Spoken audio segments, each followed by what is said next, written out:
Hello everyone. In this session, we'll discuss GIT and CVS from INICET point of view. In the GIT section, the important topics or previous year's topics which are usually asked are celiac disease, a very important topic, inflammatory bowel disease, a topic of hepatitis, ascites. While in the cardiovascular system, clinical examination is very important. Then acute rheumatic fever, valvular heart disorders, topic of heart failure, then coronary artery disease, followed by arrhythmia section. So starting with the first one, that is previous year's topic, important one is celiac sprue. So in the celiac sprue, they ask the questions in depth. For example, in the celiac sprue, which is the most common investigation or test which will be positive? So it will be HLA-DQ2 and HLA-DQ8. While the screening test or most sensitive antibody, it is anti-TTG antibody, while most specific antibody will be anti-endomysial antibody, while the most specific investigation that is biopsy, intestinal biopsy, and the criteria used here are the Marsh criteria for the diagnosis of the celiac disease. So the treatment is gluten-free diet, and the components of the gluten-free diet you should be knowing. While the most common cause of or prognosis, most common cause of the death in this patient is small intestinal lymphoma. So this is a very important topic both from the medicine point of view as well as from the pathology point of view. Now coming to the second important topic, and out of the inflammatory bowel disease, the most important topic they ask is ulcerative colitis. So in the ulcerative colitis, anything can be asked from the pathogenesis to clinical features to the investigation. So in the ulcerative colitis, most common site, isolated site is the rectosigmoid, which is asked, and it is mainly a mucosal involvement, and it is a continuous involvement, while the important symptom wise, the symptom which is asked is tenesmus or rectal bleeding with frequent urgency of stool, while the important complications which are asked from the ulcerative colitis, these include the toxic megacolon as well as protein losing enteropathy,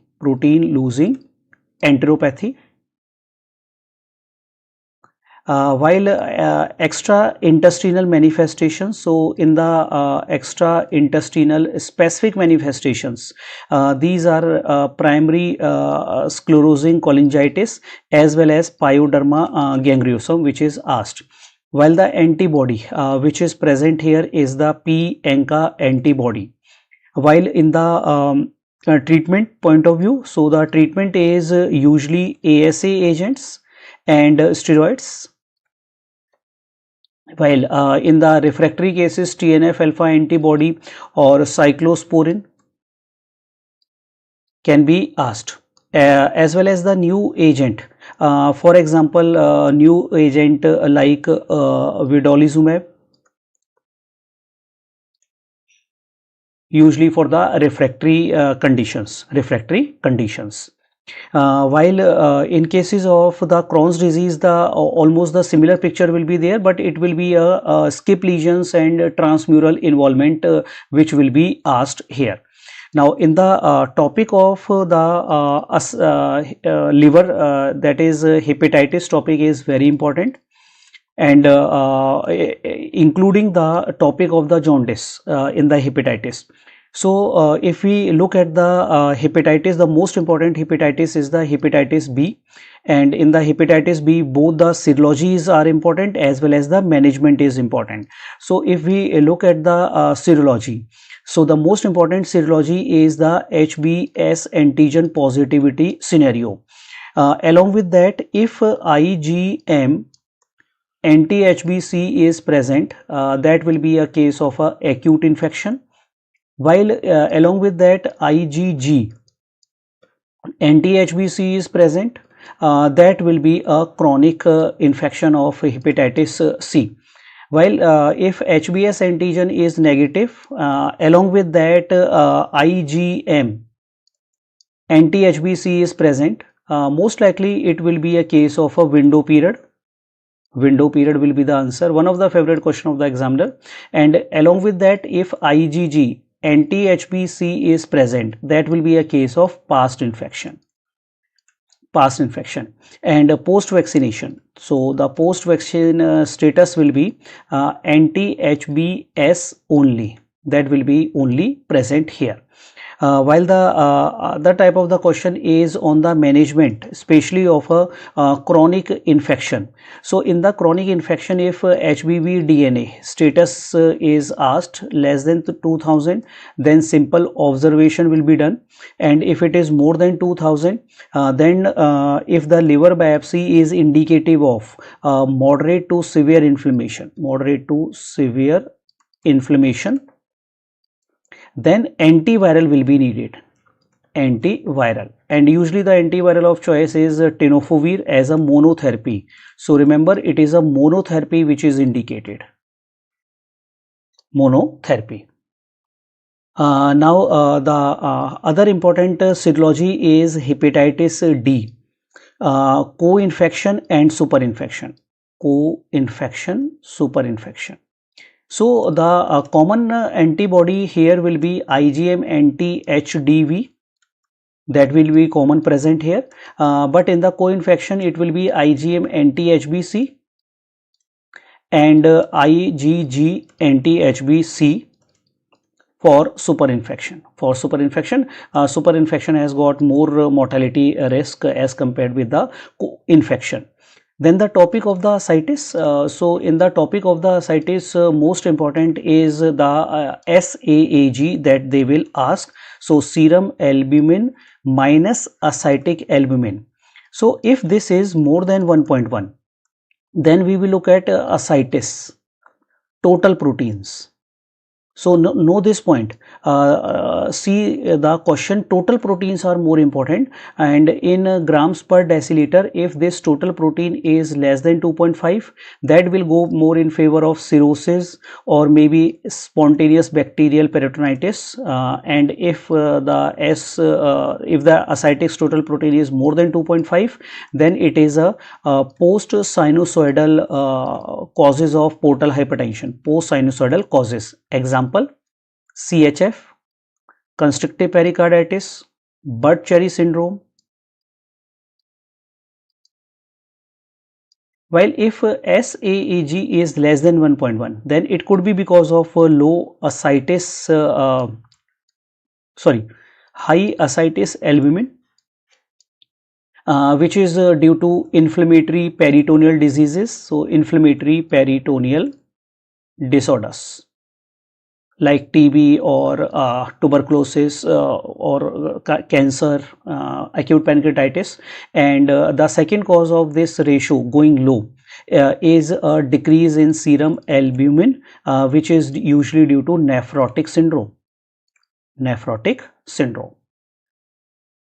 Now, coming to the cardiovascular topics. So the previous year's questions of cardiovascular topic, mandatory is the JVP.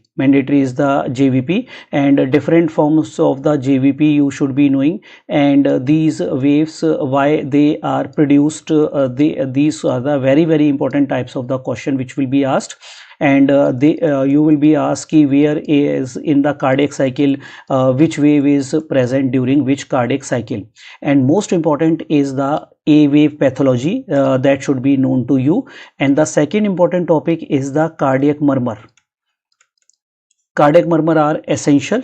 It is important for both INICET as well as the NEET PG question. So if the murmur is like this, so this is ejection systolic murmur, basically seen in AS, PS or high cardiac output state. And if the murmur is like this, which is starting from the S1 going to the S2, that is a pan-systolic murmur seen in cases of VSD, chronic MR, chronic TR. While early systolic murmur, this is a early systolic murmur, early systolic. That will be seen in small muscular VSD. It is seen in cases of acute MR or TR. It is seen in cases of ventricle septal defect but with a severe pulmonary hypertension. So it will be in the early phase, while in the late systolic phase, this is S1, S2, and in the late systolic murmur, MVP will be the diagnosis. Late systolic mitral valve prolapse will be the answer here. While in cases of the diastolic murmurs like S2, S1, this is early diastolic murmur, early diastolic. So this early diastolic murmur will be seen in AR and PR. While the classical mid diastolic murmur with pre-systolic accentuation, with pre-systolic increase like this. So this murmur MDM is typically seen in cases of MS or TS condition. While the S1, S2, S1, this type of the murmur is continuous murmur, and basically it is seen in cases of vascular defects, never because of valvular defects. Vascular defects like AV fistula, patent ductus arteriosus, arterial stenosis. While in cases of the acute rheumatic fever, they will ask one-liner question like most common layer of the heart which is affected. So it is endocarditis. What is the most common valvular defect? So answer will be mitral regurgitation will be the most common valvular defect. Most common major manifestation. So most common major manifestation is the joint involvement, which is asked here, and most common cause of death is the carditis, involvement of the heart, that is carditis. Late manifestation is Sydenham's chorea. Skin manifestation with carditis, associated with the carditis, is subcutaneous nodules. While the question related on the prophylaxis, especially the secondary prophylaxis, no carditis or carditis. It is given till 21 years of age, or 5 years more or 10 years more, whichever is a longer duration prophylaxis will be given for rheumatic fever. Now in the valvular heart disorders, so the valvular heart disorders, the maximum question in the previous year's question have come to in the MS, mostly the clinical features of the MS, and at the most mitral regurgitation. So MS is characterized by the classical feature of hemoptysis. Dyspnea is earliest symptom, and patient will have swelling. While S1 is loud, except if there is a calcification of the valve, calcified valve, or there is associated MR is present here, or AV block. that will make the S1 soft. While the classical murmur of MDM with pre-systolic accentuation is classically seen here, and the surgery of choice is percutaneous mitral valve valvotomy. Balloon valvotomy will be done here. While the criteria for severity criteria is decrease A2 OS gap is a criteria for severity, and second important criteria is increase length of murmur, the diastolic murmur. If it is increased, then it is a criteria for the severe MS. While for the MR, for the severity of the MR, four criteria are there. Four criteria. Apex, it is displaced laterally and downward, and it is associated with the thrill. S2 being a wide split. S3, LV S3 present, and a flow, mid diastolic murmur due to increased flow across the mitral valve, and the treatment of choice is usually mitral valve repair. Mitral valve repair will be done here. The other important topic is the topic of heart failure. Very important topic. Clinical signs are asked here. So the important clinical signs are S2, if it is a wide split, so there is a late P2, this is seen in right ventricle failure, while S2 reverse split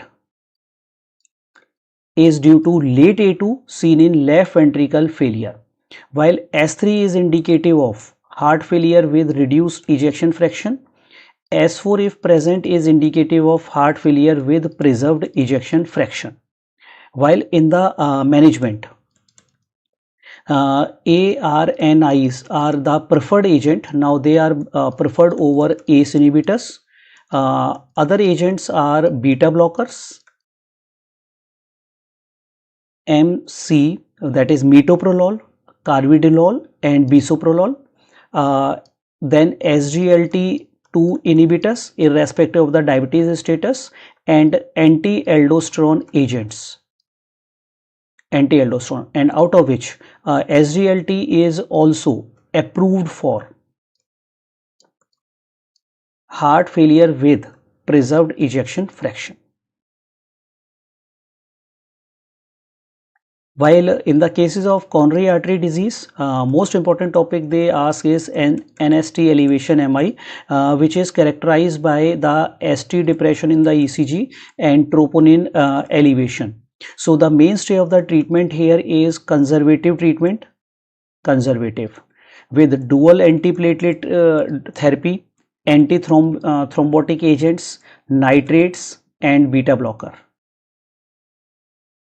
While PCI should be done immediately. Immediate PCI means it should be done within 2 hours of the origin of the indication, like refractory angina,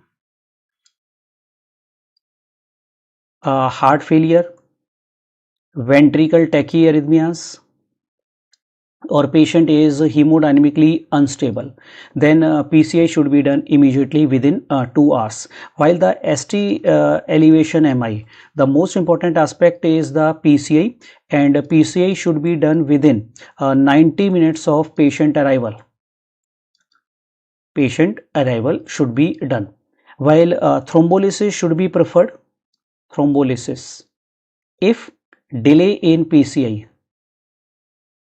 is more than 120 minutes, and that if it is decided should be done within 30 minutes of patient arrival. Patient arrival, that should be done here. While in the arrhythmia section, so two groups of the most commonly asked arrhythmias are narrow QRS complex tachyarrhythmias and with a P wave absent. So P wave is absent, so it could be the arrhythmia where the heart rate is irregular like this, and second is regular heart rate. So this is AFib, and this is PSVT. This is PSVT. So anytime if a patient is unstable hemodynamically, so the next step is DC shock, synchronized DC shock. Synchronized DC shock should be given. If patient is stable, then the agent to control the heart rate here is beta blocker, and here it is adenosine as a drug of choice. While wide QRS complex tachycardias. So if it is monomorphic, same morphologies of the QRS are present here. Same morphologies of the QRS, monomorphic. If patient is stable, amiodarone will be given. If patient is unstable, then DC shock will be given. While if it is polymorphic, or a case of V flutter or VFib, all are hemodynamically unstable, so we will go for DC shock, that is asynchronized, means defibrillation has to be done. Defibrillation.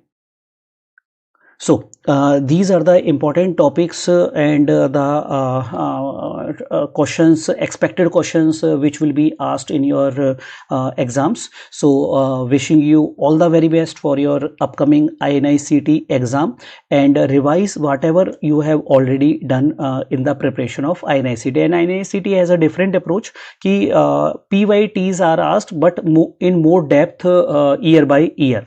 So wishing you all the very best for your exams.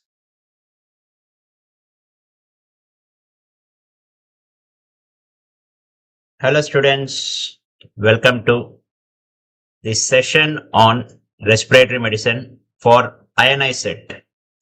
Today special is we are going to have a one-liner marathon, because INICET generally tests your skill of finding out a condition. I'll make sure with help of very good clues you can handle those questions in a very confident manner. Starting with spot the diagnosis, one-liner marathon. First clinical scenario.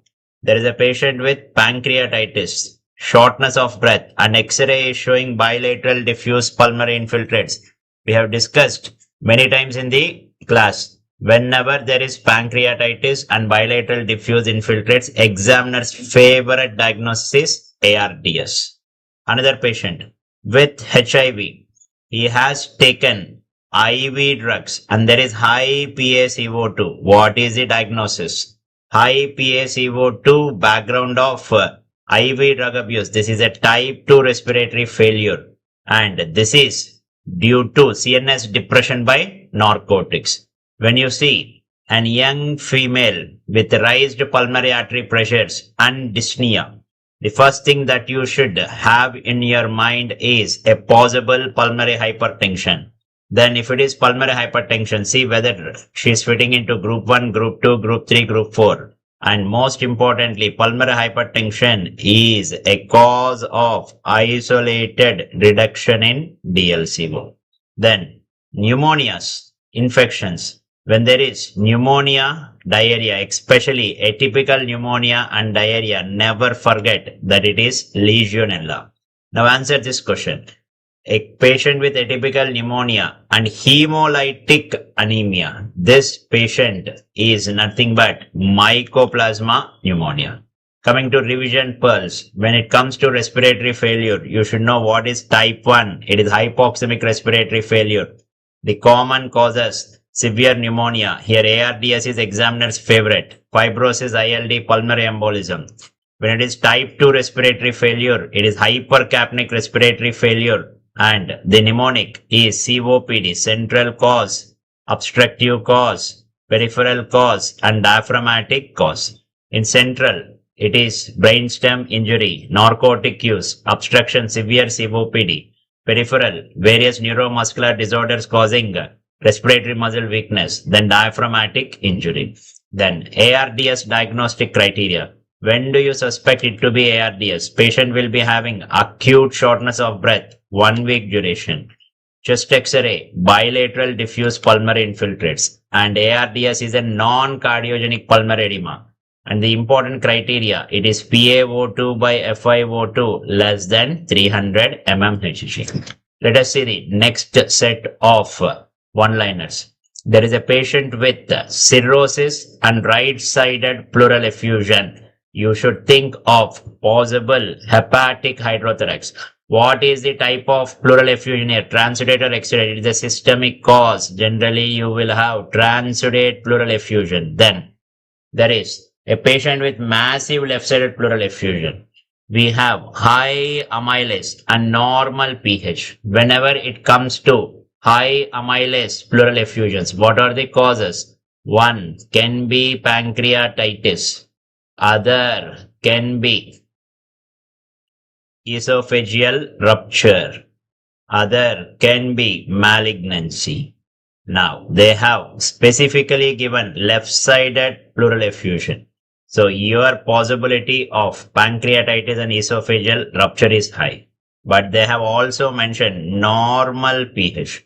See, generally when esophageal rupture happens due to rapid bout of vomiting or Beer-Heve syndrome, there will be gastric juices mixing with the pleural fluid. So, the pH will be reduced. If it is normal pH or very high amylase, left side pleural effusion, think of pancreatitis. Then there is a milky white fluid. Then triglyceride level is given more than 110 mg. What should be this pleural effusion? It is chylothorax. Another milky white pleural effusion. Now, it is cholesterol crystals. Background, there is tuberculosis. This is pseudochylothorax. Both are very important because of lipid content. What will be the color of fluid? It will be milky white. Then, examiner's favorite, double star. Acute shortness of breath, absent breath sounds, hypotension, and there is a tympanic note. What is this combination? This is called as a tension pneumothorax. You can expect the stem of the question containing these key words. And if you see these key words, you should immediately suspect the possibility of one of these conditions. Coming to the revision pearls, very important. Approach to pleural effusion. You have to see with help of Light's criteria, are you dealing with a transudative pleural effusion or exudative pleural effusion? If it is transudate, life is very easy because majority are systemic causes. What are the three systems that should be in your mind? One is heart disease, kidney disease, liver disease. Heart failure, kidney nephrotic syndrome, liver, hepatic hydrothorax. But if it is exudate, life becomes very difficult because you have to explain many things. Each and every word here will be a question. You should send it for cytology to look for malignant cells. Gram stain to look for infection. And for TB, it is lymphocyte-rich pleural effusion. ADA will be more than 40. And important marker, interferon gamma will be more than 140 picograms per ml. Low glucose pleural effusion. What are the causes? Empyema, malignancy, rheumatoid arthritis associated with very low glucose pleural effusion also. High amylase pleural effusion, as discussed earlier, pancreatitis, esophageal rupture and malignancy. Then high lipid pleural effusion, because of lipid content, it will be white. It can be either chylothorax, where the triglycerides are elevated. And the commonest cause is surgical trauma, or it can be pseudochylothorax because of chronic effusion, TB, rheumatoid arthritis. Here the disease defining feature is pleural effusion cholesterol will be more than 200 mg%. Till now, we have seen 10 one-liners with keywords giving you the diagnosis. Let us see the next set of one-liners. Cough with wheeze, but there is bronchodilator reversibility. Increased FEV even more than 12% after SABA is suggestive of asthma. Same symptoms, no significant bronchodilator reversibility, then you should think of COPD. Then there is a smoker with chronic cough, sputum more than 3 months in 2 consecutive years. This is definition of chronic bronchitis. This is COPD patient with peripheral edema, raised JVP. What is different here? COPD patient with the features of heart failure but normal LV function. It means this is COPD patient with isolated right ventricular dysfunction. COPD with right ventricular dysfunction. Left side disease ruled out. What is this combination called as cor pulmonale? Then there is a patient with chronic productive cough, clubbing and coarse crepitations. This is pathognomic of which disease? Bronchiectasis. Asthma with very high IgE, central or proximal bronchiectasis. Think always with respect to ABPA. In INICET, I expect one question to be asked from any of this obstructive airway disease scenario. Revision pearls. Aspergillus is examiner's favorite topic. ABPA, invasive pulmonary aspergillosis and aspergilloma. ABPA is actually a hypersensitivity reaction. It is not simple hypersensitivity, a complex hypersensitivity, combination of 1, 3 and 4. What will be the predisposing features? Most of the patients will already be having bronchial asthma, and recent evidence shows cystic fibrosis can also be responsible. Who is the fungus responsible? It is Aspergillus fumigatus. What is special? IgE levels can be elevated. New criteria is more than 500. Old criteria is more than 1000. Then what is present in the blood? Aspergillus specific IgE is pathognomic. What are the radiological features? On the CT scan, the classical finding is central or proximal bronchiectasis. Coming to the treatment, this is more of a hypersensitivity reaction. Main treatment will be steroid. If they ask you single drug of choice, your answer should be steroid. Coming to invasive pulmonary aspergillosis, when the patient's immunity is down, this fungus will destroy the lung for good. What is the type of invasion? It is transbronchial angioinvasion. And what are the key findings on CT scan? During active phase of the disease, what is the name of the finding? It is CT halo sign. During recovery phase, what do you expect? Air crescent sign. And coming to the treatment, this is an aggressive fungal pneumonia. So you should give a strong antifungal. What is that strong antifungal for invasive pulmonary aspergillosis? It is voriconazole. Coming to aspergilloma fungal ball. This is not invasion. This is not hypersensitivity. This is just colonization of pre-existing lung cavity. Especially there will be pre-existing TB present. Now, in that TB lung, there is a cavity. This fungus will come and settle down with its family. What is this settling down business called as aspergilloma? On the chest X-ray, you can see monad sign, ball changing its position with patient decubitus. Who will be the treatment? It is resection. It is the same fungus causing various manifestations. Again, examiner's favorite topic.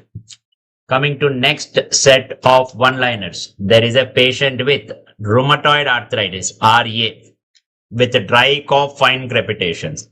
Whenever somebody is coming with dry cough, fine crepitations, no fever, one possible is ILD, interstitial lung disease, and background connective tissue disorder. ILD is very common. Is there any radiological picture here? Yes. Subpleural honeycombing on CT scan. Honeycombing is pathognomic of which ILD, UIP or NSIP? Most common ILD in connective tissue disorder is NSIP, but except in rheumatoid arthritis, it is UIP, usual interstitial pneumonia. This is a rheumatoid arthritis related ILD and most probably UIP by subpleural honeycombing. Next. Another connective tissue disorder. This is scleroderma. Patient is again having dry cough, fine crepitation. There are GGOs, but these GGOs are sparing the subpleural area. GGO sparing the subpleural area is pathognomic of NSIP, non-specific interstitial pneumonia. There is bird exposure, dyspnea and crackles. Whenever they mention bird exposure, dyspnea, fine crepitations, one suspicion should be hypersensitivity pneumonitis. This is nothing but your bird fanciers lung, also called as extrinsic allergic alveolitis. Then this combination, a smoker, cyst in the lung, pneumothorax, you should think of Langerhans histiocytosis, extra age, female of reproductive age. There is a cyst in the lung and the cyst can break resulting in pneumothorax. What you should think of? Lymphangioliomyomatosis. Again, this is examiner's favorite question. Then there is hilar lymphadenopathy. There is uveitis. There is arthritis. All this can happen in a patient with sarcoidosis, and especially when there is erythema nodosum also. Erythema nodosum. So this has to be also given it. Erythema nodosum. You think of Lofgren syndrome.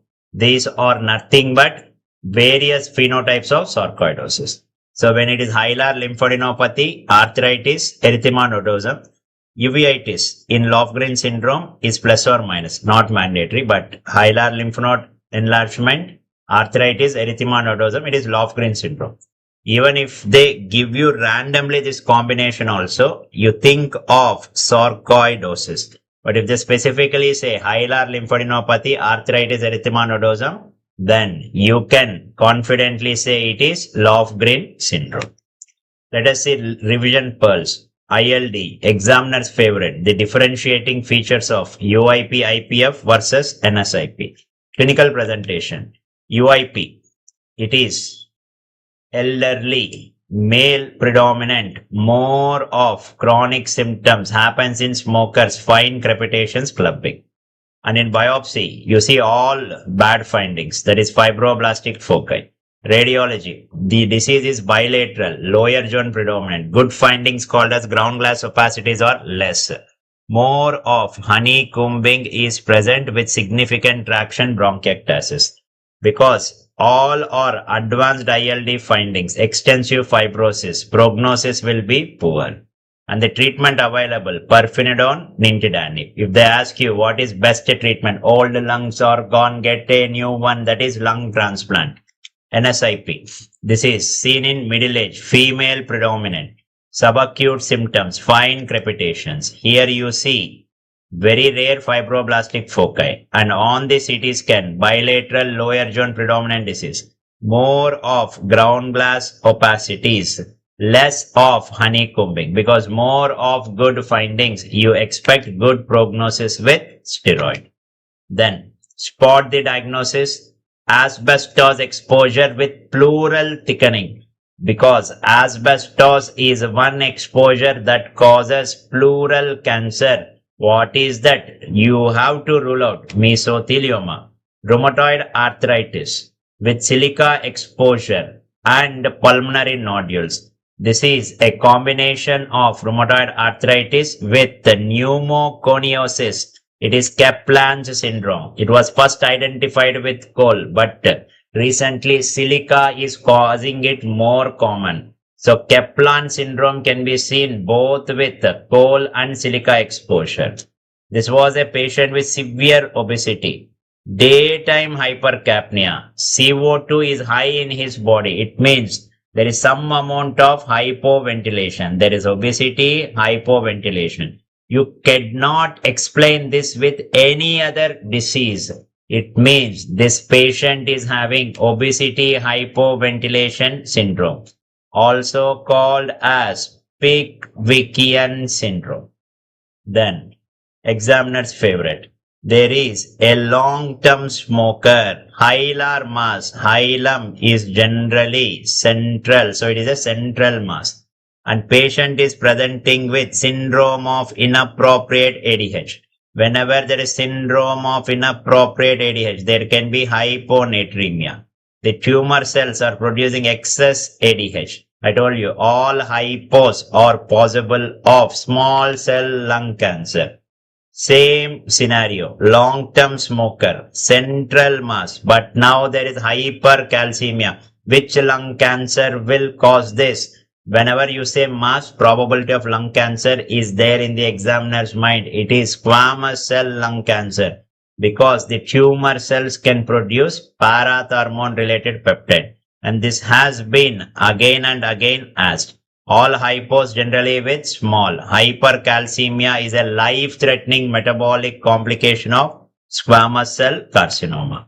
Coming to the revision pearls, occupational lung disease. When it is asbestosis, think of pleural plaques, pleural effusion, and the fibrosis is more in the lower zones. Out of all this, the one with maximum malignant potential is asbestos. What is the most common malignancy? It is not mesothelioma. It is adenocarcinoma lung. But what is most special? It is mesothelioma. And you can also expect some round atelectasis. Silicosis. This is more of upper zone nodules. Later, all these individual nodules will merge into large areas of fibrosis called as progressive massive fibrosis. Silica exposure can also result in lung cancer. Silica particles gradually damage the alveolar macrophages, which are first line of defense against TB. So it will cause tuberculosis. Silica can also cause bilateral hilar lymph node enlargement with eggshell calcification more in the periphery. Kohlwerker's pneumoconiosis, more of upper zone disease. Initially individual areas just like silicosis, later they can merge. And it can also result in COPD. The smoke emitted from burning of coal when inhaled can cause COPD. And what is Kaplan syndrome? This is combination of rheumatoid arthritis and pneumoconiosis, seen with both coal exposure and silica exposure. Then lung cancer, adenocarcinoma, squamous small. How do you differentiate? Adeno is generally peripherally located, usually seen in young male, female, non-smoker, asbestos. Then main feature of adenocarcinoma, it is the cancer with maximum amount of clubbing and most severe form of clubbing referred to as hypertrophic pulmonary osteoarthropathy. And it is famous for hematological paraneoplastic syndromes, especially Troche syndrome. Then squamous cell carcinoma. Whenever I say squamous, I ask my students to remember 4 C's. It is centrally located. Cigarette smoking, cavity formation, and a paraneoplastic syndrome with respect to calcium, hypercalcemia. And the hypercalcemia can be very severe and also can cause death in the patient. That's why it is considered as a life-threatening metabolic abnormality. The name is small, but it can cause all manifestations. What are they? It is centrally location, has strongest association with smoking, worst lung cancer because of rapid recurrence and high metastasis, superior vena cava obstruction, all this paraneoplastic syndromes, hyponatremia, hypokalemia, hypocalcemia. Know this, hypo means less, small means also less. So majority of hypos are caused by small cell lung cancer, whereas hypercalcemia is a life-threatening complication of squamous cell lung cancer. Then INICET is very, very interested in emergency department decision making.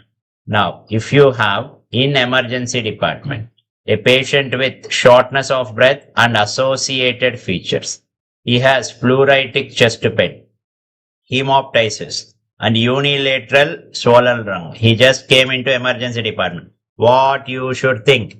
Chest pain, hemoptysis, shortness of breath, and with swollen lung. Maybe there is a DVT that has embolized into your pulmonary artery. Think of pulmonary embolism. Next patient, chest pain, sudden onset of chest pain but absent breath sounds. See, such sudden absent breath sounds coming into the emergency department, you should think of possible pneumothorax. Then chest pain, fever, cough, there is an infection possibility, that is pneumonia.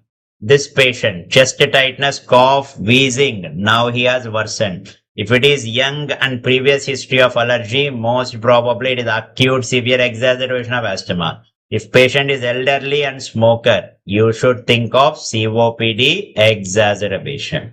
Before we conclude, new drugs, again INICET will test your knowledge on recent updates. In asthma, we have so many biologics, but recent approved is anti-TSLP, thymic stromal lymphopoietin. The name of the drug is tezepelumab.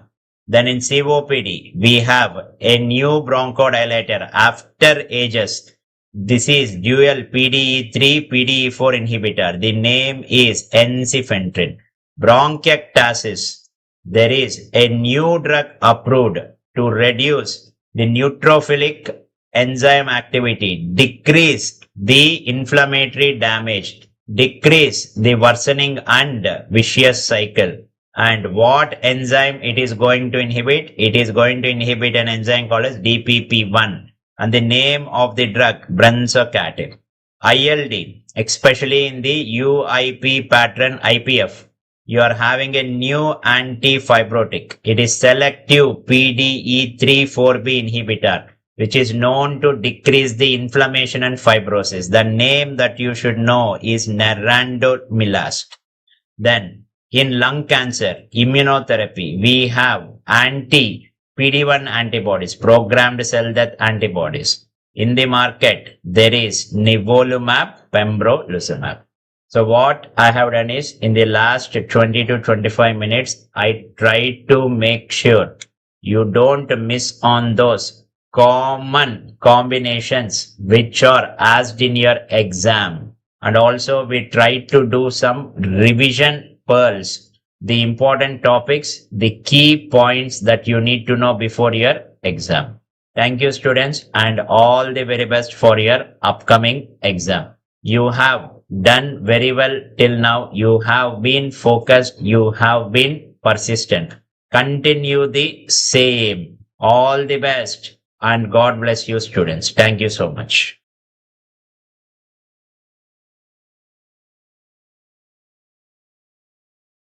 Hi, welcome to this INICET marathon session.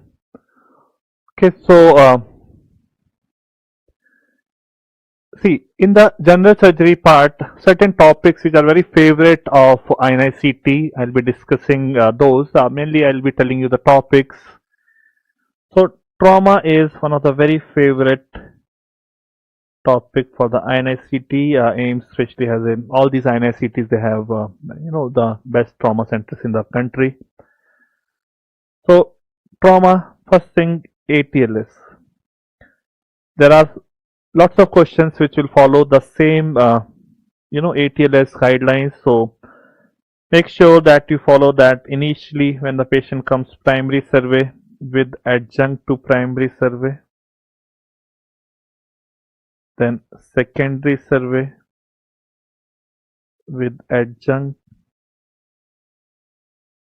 and tertiary survey is the one when the patient is conscious and the patient tells, so you might get some musculoskeletal injuries. In the primary survey, follow the sequence A, B, C, D, E: airway, breathing, circulation, disability, cervical spine control along with the airway, cervical spine stabilization, I mean. So remember that sometimes people they say that these days that C is the priority. See, this C or the X, which is a exsanguinating external bleeding, that is the sequence only in the in the war or in the armed forces. Okay, otherwise for the civilian practice, this is the main sequence. It is still the main sequence. It is only for the armed forces, or when you are a doctor in the army or in the battlefield, then you combat, you use that. And in adjunct to primary survey, remember FAST or eFAST is a part of adjunct to primary survey along with the X-ray of the chest, X-ray of the pelvis and other things. Okay, now thoracic trauma. Thoracic trauma, important questions on like hemothorax, pneumothorax,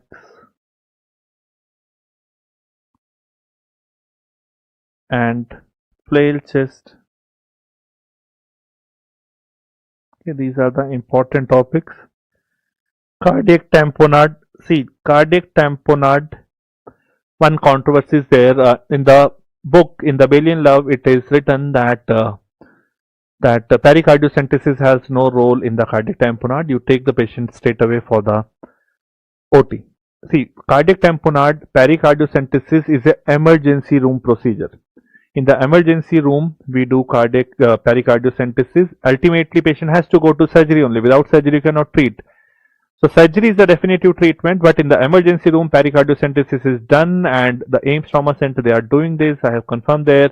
They even teach their, the residents and all how to do the pericardiocentesis.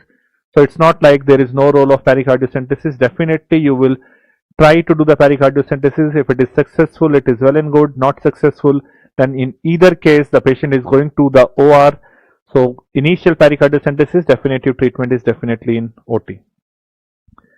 Hemothorax, pneumothorax, in both the cases, when you put the ICD, ICD is placed in 4th or 5th intercostal space, just anterior to the mid-axillary line, and the direction of ICD is superiorly and posteriorly. Go just above the lower rib. There is something known as triangle of safety, that is a safe area. Lateral border of pectoralis major, anterior border of latissimus dorsi, and a horizontal line at the level of nipple. In the pneumothorax, when you do the E-fast, certain important findings you will see, that is barcode or stratosphere sign on the M mode. In the B mode, this is known as loss of sliding sign. Now, one thing about the pneumothorax is,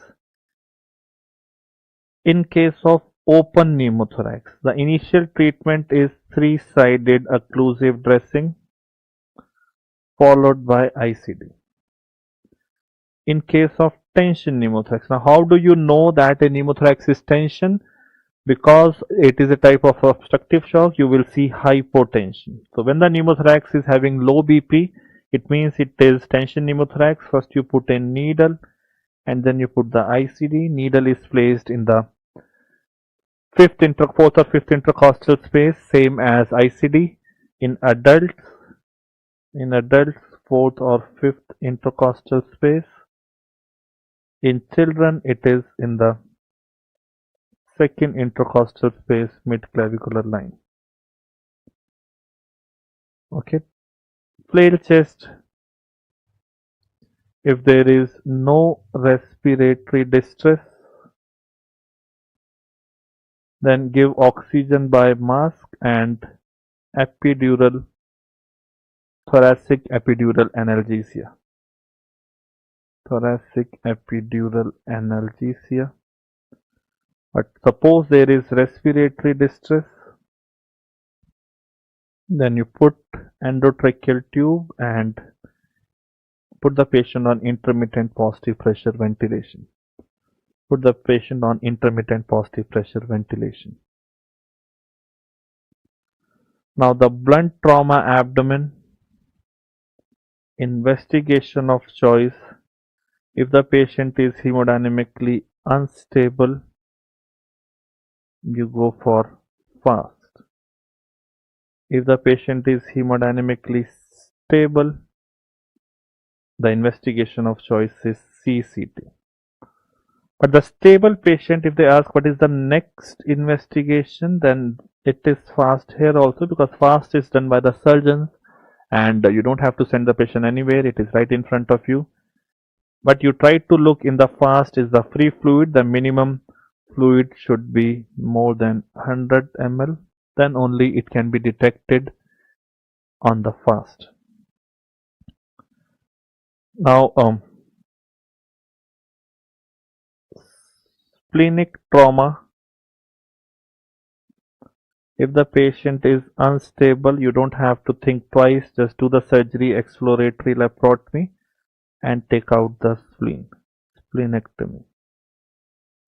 But if the patient is stable, you get the CT and on that you will get the AAST grading, and based on the AAST grading, generally grade 1 to 3 non-operative management is good enough. Grade 4 or 5 you need to go for splenectomy.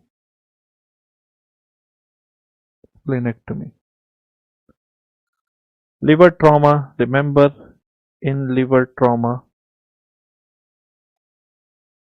if the patient is unstable, you have to go for surgery. In surgery, you cannot take out the liver, so use that 4 P's to control the bleeding: push, plug, Pringle, and the perihepatic packing. If the patient is stable, no matter what is the grade, even grade 1 to 5, any grade, non-operative management.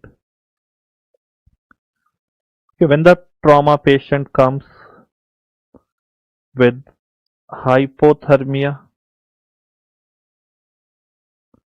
coagulopathy, and acidosis, this is known as trauma triad of death. So in these cases, instead of doing the whole thing in one go, you follow the damage control surgery. Damage control surgery, there are different phases, like phase 0 is pre-hospital. Okay, the INICET people use the word phase 0 pre-hospital. Phase 1 is when the patient comes in the hospital, abbreviated laparotomy. You open up the patient, control the bleeding,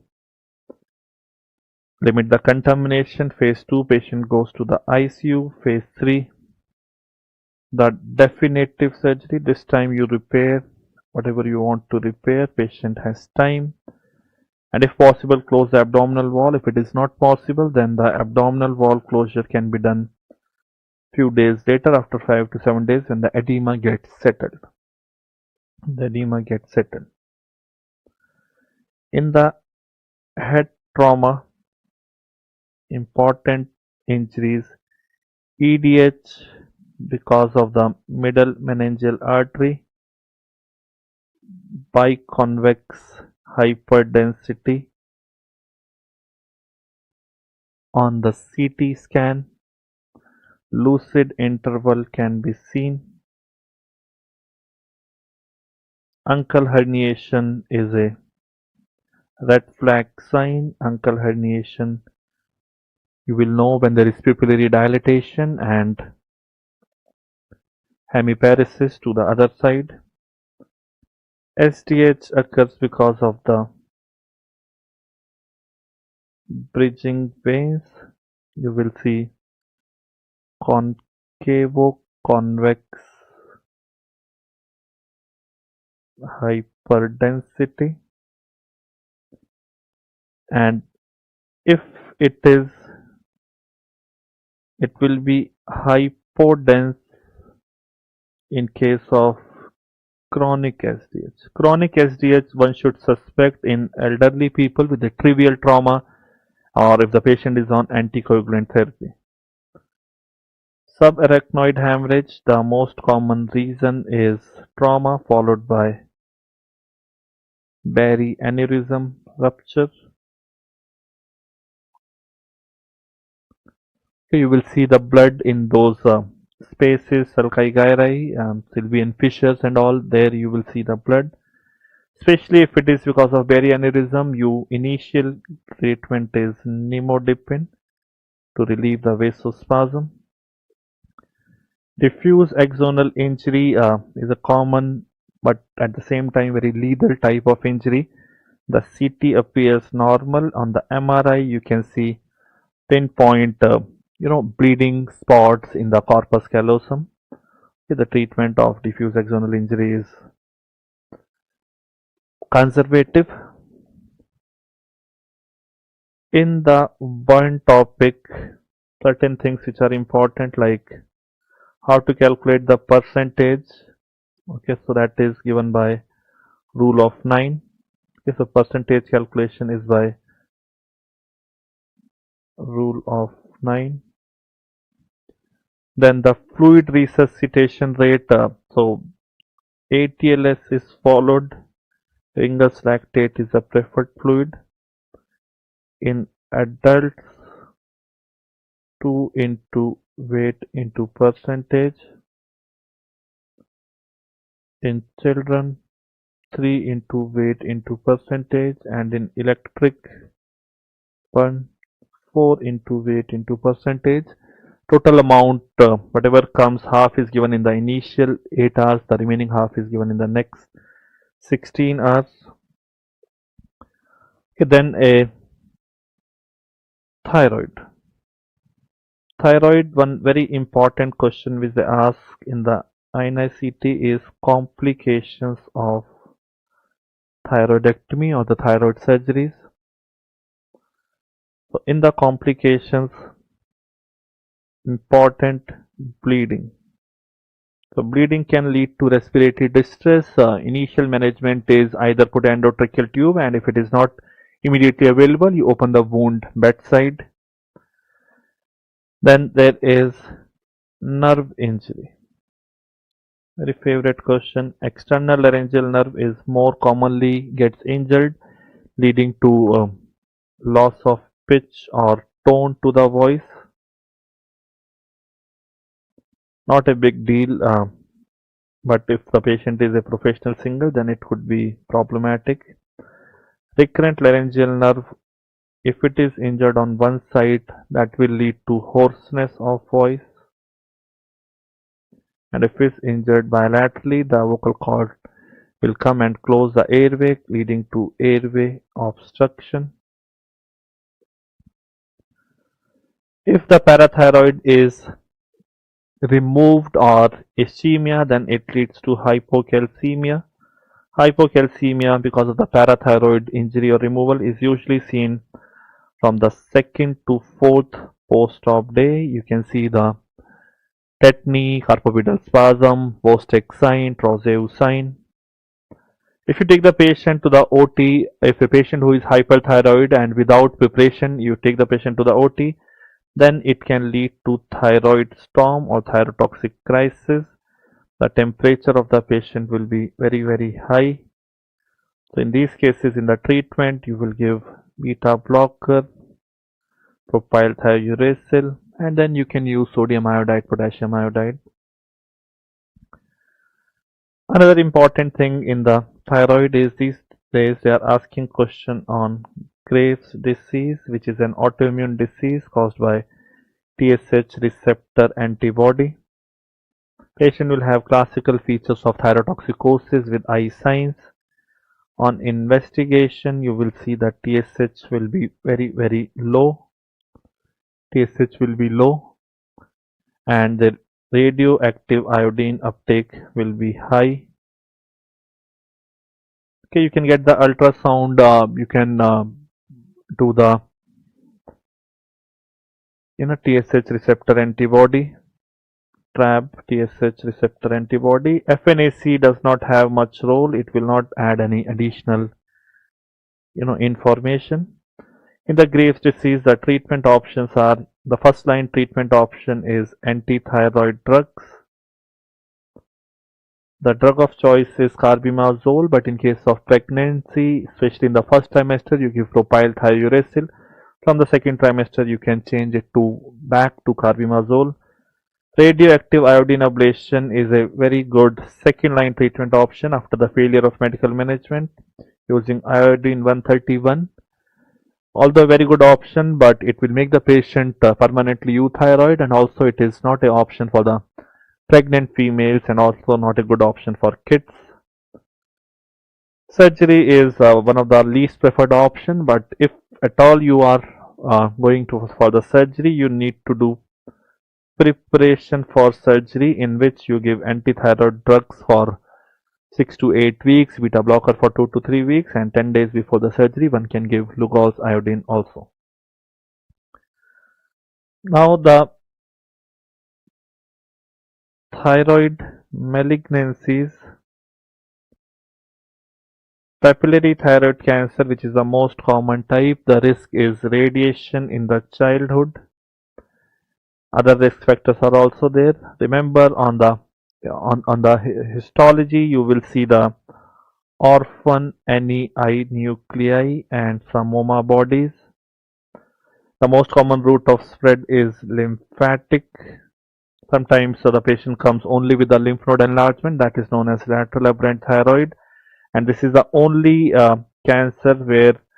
only thyroid cancer where a hemithyroidectomy can also be done. Hemi can be done in those cases when there is tumor is less than 4 centimeter, limited to thyroid, does not involve any metastasis, lymph node metastasis, extrathyroidal, only on one lobe, no history of radiation in the past. So one can very well go for a hemithyroidectomy, otherwise remainder we can go for a total thyroidectomy. Follicular thyroid cancer, the important thing is most common route of spread, it spreads to the hematogenous route, especially to the vertebra via the bats and plexus. And follicular thyroid cancer is not diagnosed by FNAC. FNAC cannot diagnose follicular thyroid cancer, so you do a hemithyroidectomy and send it for the proper histopathology where they will check for the capsular and vascular invasion. Medullary thyroid cancer is not arising from the thyroid follicle, it arises from the parafollicular cells, and the tumor marker is also different. It is calcitonin or carcinoembryonic antigen. Treatment in medullary thyroid cancer, first you rule out FEO because medullary thyroid cancer can be associated with Men's syndrome where pheochromocytoma is seen. After that, you do a total thyroidectomy in all the cases, and a routine level 6 removal is done, plus minus modified radical neck dissection if the lymph nodes are involved. So even if the lymph nodes are not involved, routine level 6 removal is done, which is not necessary in papillary and follicular thyroid cancer. Now, another very important topic is parathyroid. Almost always in the INICET there are questions on parathyroid. Primary hyperparathyroidism is the most common type of hyperparathyroidism where the parathyroid has either adenoma or hyperplasia or cancer. Important thing is when there is parathyroid adenoma, how will you localize? The investigation of choice is in nuclear scan technetium-99 sesta methoxy isobutyl isonitrile scan. So technetium-99 sesta maybe has different types or different phases. One is single isotope dual phase type, and another is dual isotope subtraction, and third is a single photon emission type. So these are the different types of sesta-MeB scans. So in general, sesta-MeB scan is what they give in the option, and that is the investigation of choice. The oxyphilic or oncocytic cells of the parathyroid, they will take up this sesta-MeB. Okay, and the indication for surgery in the parathyroid adenoma is either the patient is having symptoms. In the asymptomatic cases, the indication is if the age of the patient is less than 50 years, if the serum calcium is more than 12 mg per deciliter, if the urinary calcium over the period of 24 hours is more than 400 mg, if there is decreased GFR less than 60 ml per minute, or if there is decreased bone mineral density in the form of DEXA scan on which the Z score or the T score is less than minus 2.5 standard deviation. So these are the indications of surgery in asymptomatic. Now when you remove a parathyroid adenoma, how will you do the confirmation that you have removed the correct thing and not some lymph node or fat? So either you can take the help of pathology and get a frozen section, and if it is not available, you will see there is something known as Miami criteria, where you will see drop in serum PTH more than 50% of the baseline value 10 minutes after the removal. More than 50% of the baseline value 10 minutes after the removal. Another very important question which they ask from this endocrine is about their favorite pheochromocytoma. Pheochromocytoma is a predominantly a benign tumor arising from the adrenal medulla or chromophene cells elsewhere in the body. The majority of the time it is arising from the adrenal medulla. Clinically, patients, the most cardinal features are hypertension, which is the most common, headache, palpitation, sweating, flushing. These are the features. So either these features are throughout, or there can be attacks of these, which is known as paroxysms. The attack can be brought by physical activity, strenuous physical activity, general anesthesia, certain drugs. Now, when we talk about the investigation, first you need to confirm whether it is pheo or not. So for that you will check the metanephrines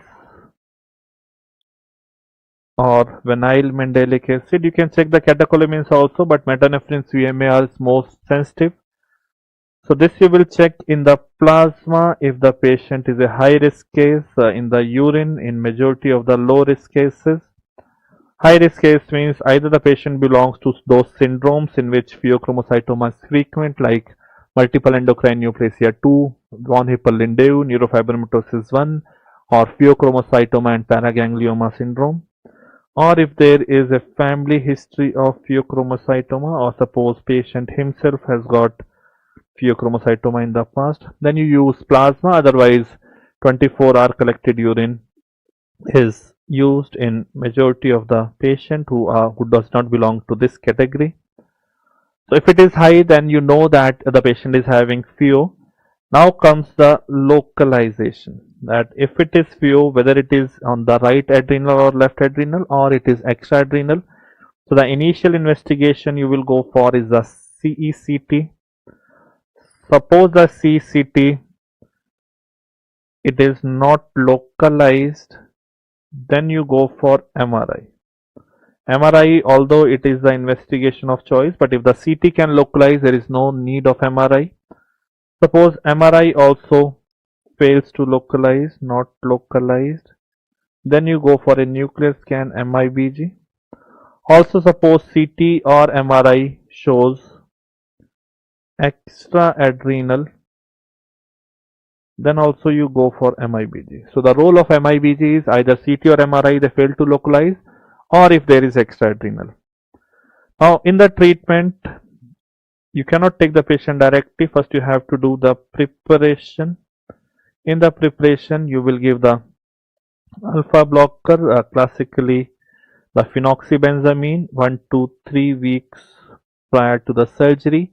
And once the alpha blockade is complete, by knowing the orthostatic hypotension, you can add beta blocker.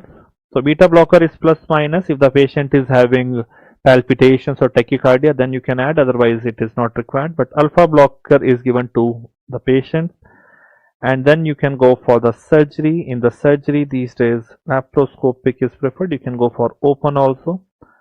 Mainly laparoscopic is preferred. Open you will do if the size is more than 10 centimeter or if it is malignant.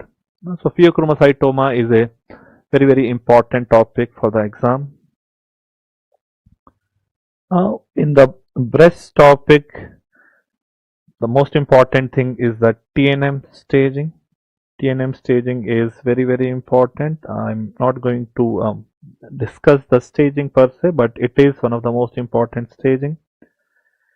Investigation, whenever the question comes, follow the triple assessment. Okay, first you take the history and radiological investigation, then you go for the history and clinical examination, then radiological, and then you go for the tissue diagnosis. In the treatment point of view, surgery, what surgeries are done today, it is breast conservation therapy, it is modified radical mastectomy, or a simple mastectomy can be done in cases like when there is ductal carcinoma in situ, or as a palliative in the advanced breast cancer, fungating tumors, phylloid tumor, there you can go for it. Chemotherapy, the indication for chemo, then what are the drugs of the chemo, and there are certain multi-parameter gene expression analysis tests like Oncotype DX. Radiotherapy is given to all the patients of breast conservation therapy, and also in certain cases of post-MRM we give radiotherapy. Hormonal therapy to all the patients who are ER/PR positive, and targeted therapy to the patients who are HER2/neu positive. Okay, you give trastuzumab and at the second line lapatinib. One thing which I want to tell here is a kind of favorite question: breast cancer in pregnancy. This I'll tell you, breast cancer in pregnancy. Okay, kind of important question. See, in the investigation, what is contraindicated? CCT, PET-CT is contraindicated. Now, mammography or chest X-ray can be done with abdominal shield. Okay, so this is not contraindicated, remember. Ultrasound and MRI without contrast is safe. Okay, so the investigations which are contraindicated is CCT and PET-CT only. Now, what are the surgeries you can do in first trimester? Mastectomy, modified radical mastectomy. First and second trimester MRM. In the third trimester you can do MRM. Also you can do breast conservation therapy. You can do the wide local excision and the axillary part. Sentinel lymph node biopsy can also be done, but remember the methylene blue is contraindicated. You can use a low dose radio labeled colloid sulfur, but methylene blue is contraindicated. Followed by radiotherapy post delivery. Okay. When we talk about the chemo in the breast cancer in pregnancy, contraindicated in the first trimester because of low safety profile on the fetus, can be given in the second and third trimester till 34 weeks. 5-fluorouracil is should be avoided. Hormonal therapy, this targeted therapy, trastuzumab,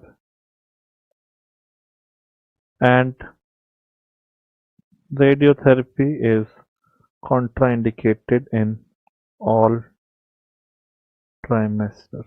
It is contraindicated in all trimesters. Okay, then what else in the plastic surgery? Important topic is cleft disorder. How the formation of cleft occurs. Cleft lip is because of non-fusion of medial nasal process with maxillary process. Okay, this is what they ask. Cleft palate they don't ask, although it is because of non-fusion of the palatine shelves. Cleft palate, non-fusion of palatine shelves, which is a part of maxillary process. And then the timing of the surgery, remember very basic thing, timing of the surgery. Cleft lip between 3 to 6 months. Earliest you can repair at 3 months. Ideally, you can do at 5 to 6 months. Cleft palate, when it should be repaired. These days, people are repairing palate in one stage. So, from anywhere from 6 months to 18 months, ideally by a year, or 12 months, you should do the repair. One very important question which they ask is decubitus ulcer. So, okay, see about the grading, the treatment of decubitus ulcer, then the nerve injury in parotid. What are the nerves which can get damaged? It is the greater auricular, which is the most common to get damaged, the facial, and the auriculotemporal. The injury to that can lead to Fraze syndrome. Greater auricular can lead to loss of sensation in this area. Submandibular gland, the nerves which can get damaged is the lingual, hypoglossal, and marginal mandibular branch of the facial. Marginal mandibular branch of the facial, that is in fact the most common to get injured in the submandibular surgery. Now, in the hepatobiliary pancreatic system, what are the important points from the INICET point of view? See, gallbladder cancer treatment. Okay, if it is involving only mucosa, then a simple cholecystectomy. Beyond mucosa, if it is involving the muscle or beyond, then a extended or radical cholecystectomy, where you'll remove a part of the liver and the lymph nodes also. Okay, hepatocellular carcinoma, in the investigation, no biopsy, it is the triple phase CT scan which will tell arterial phase enhancement is suggestive of cancer.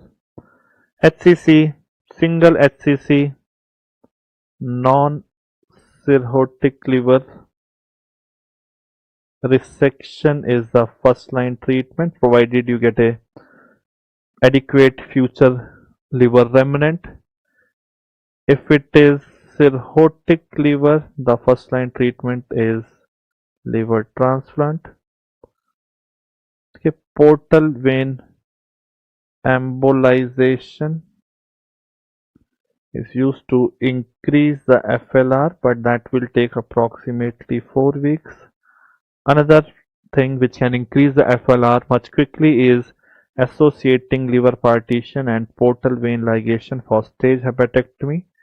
In a week, you will get increased FLR. Remember the full form: associating liver partition and portal vein ligation for staged hepatectomy.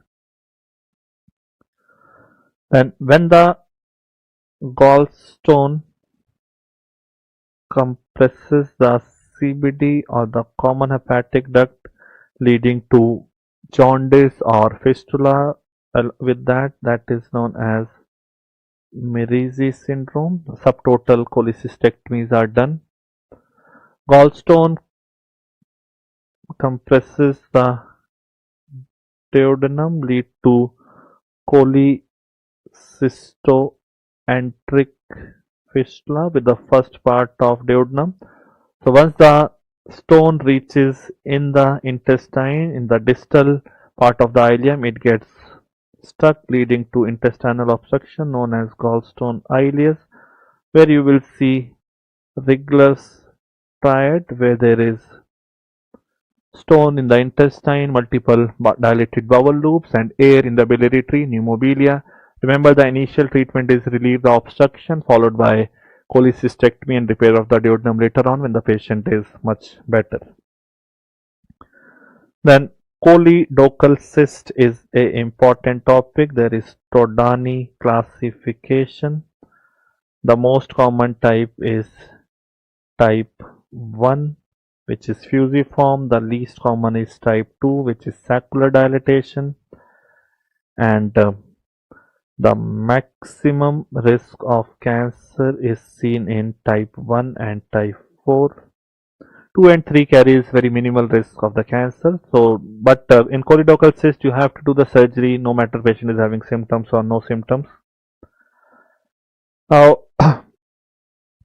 the pancreas congenital anomaly, annular pancreas, because of the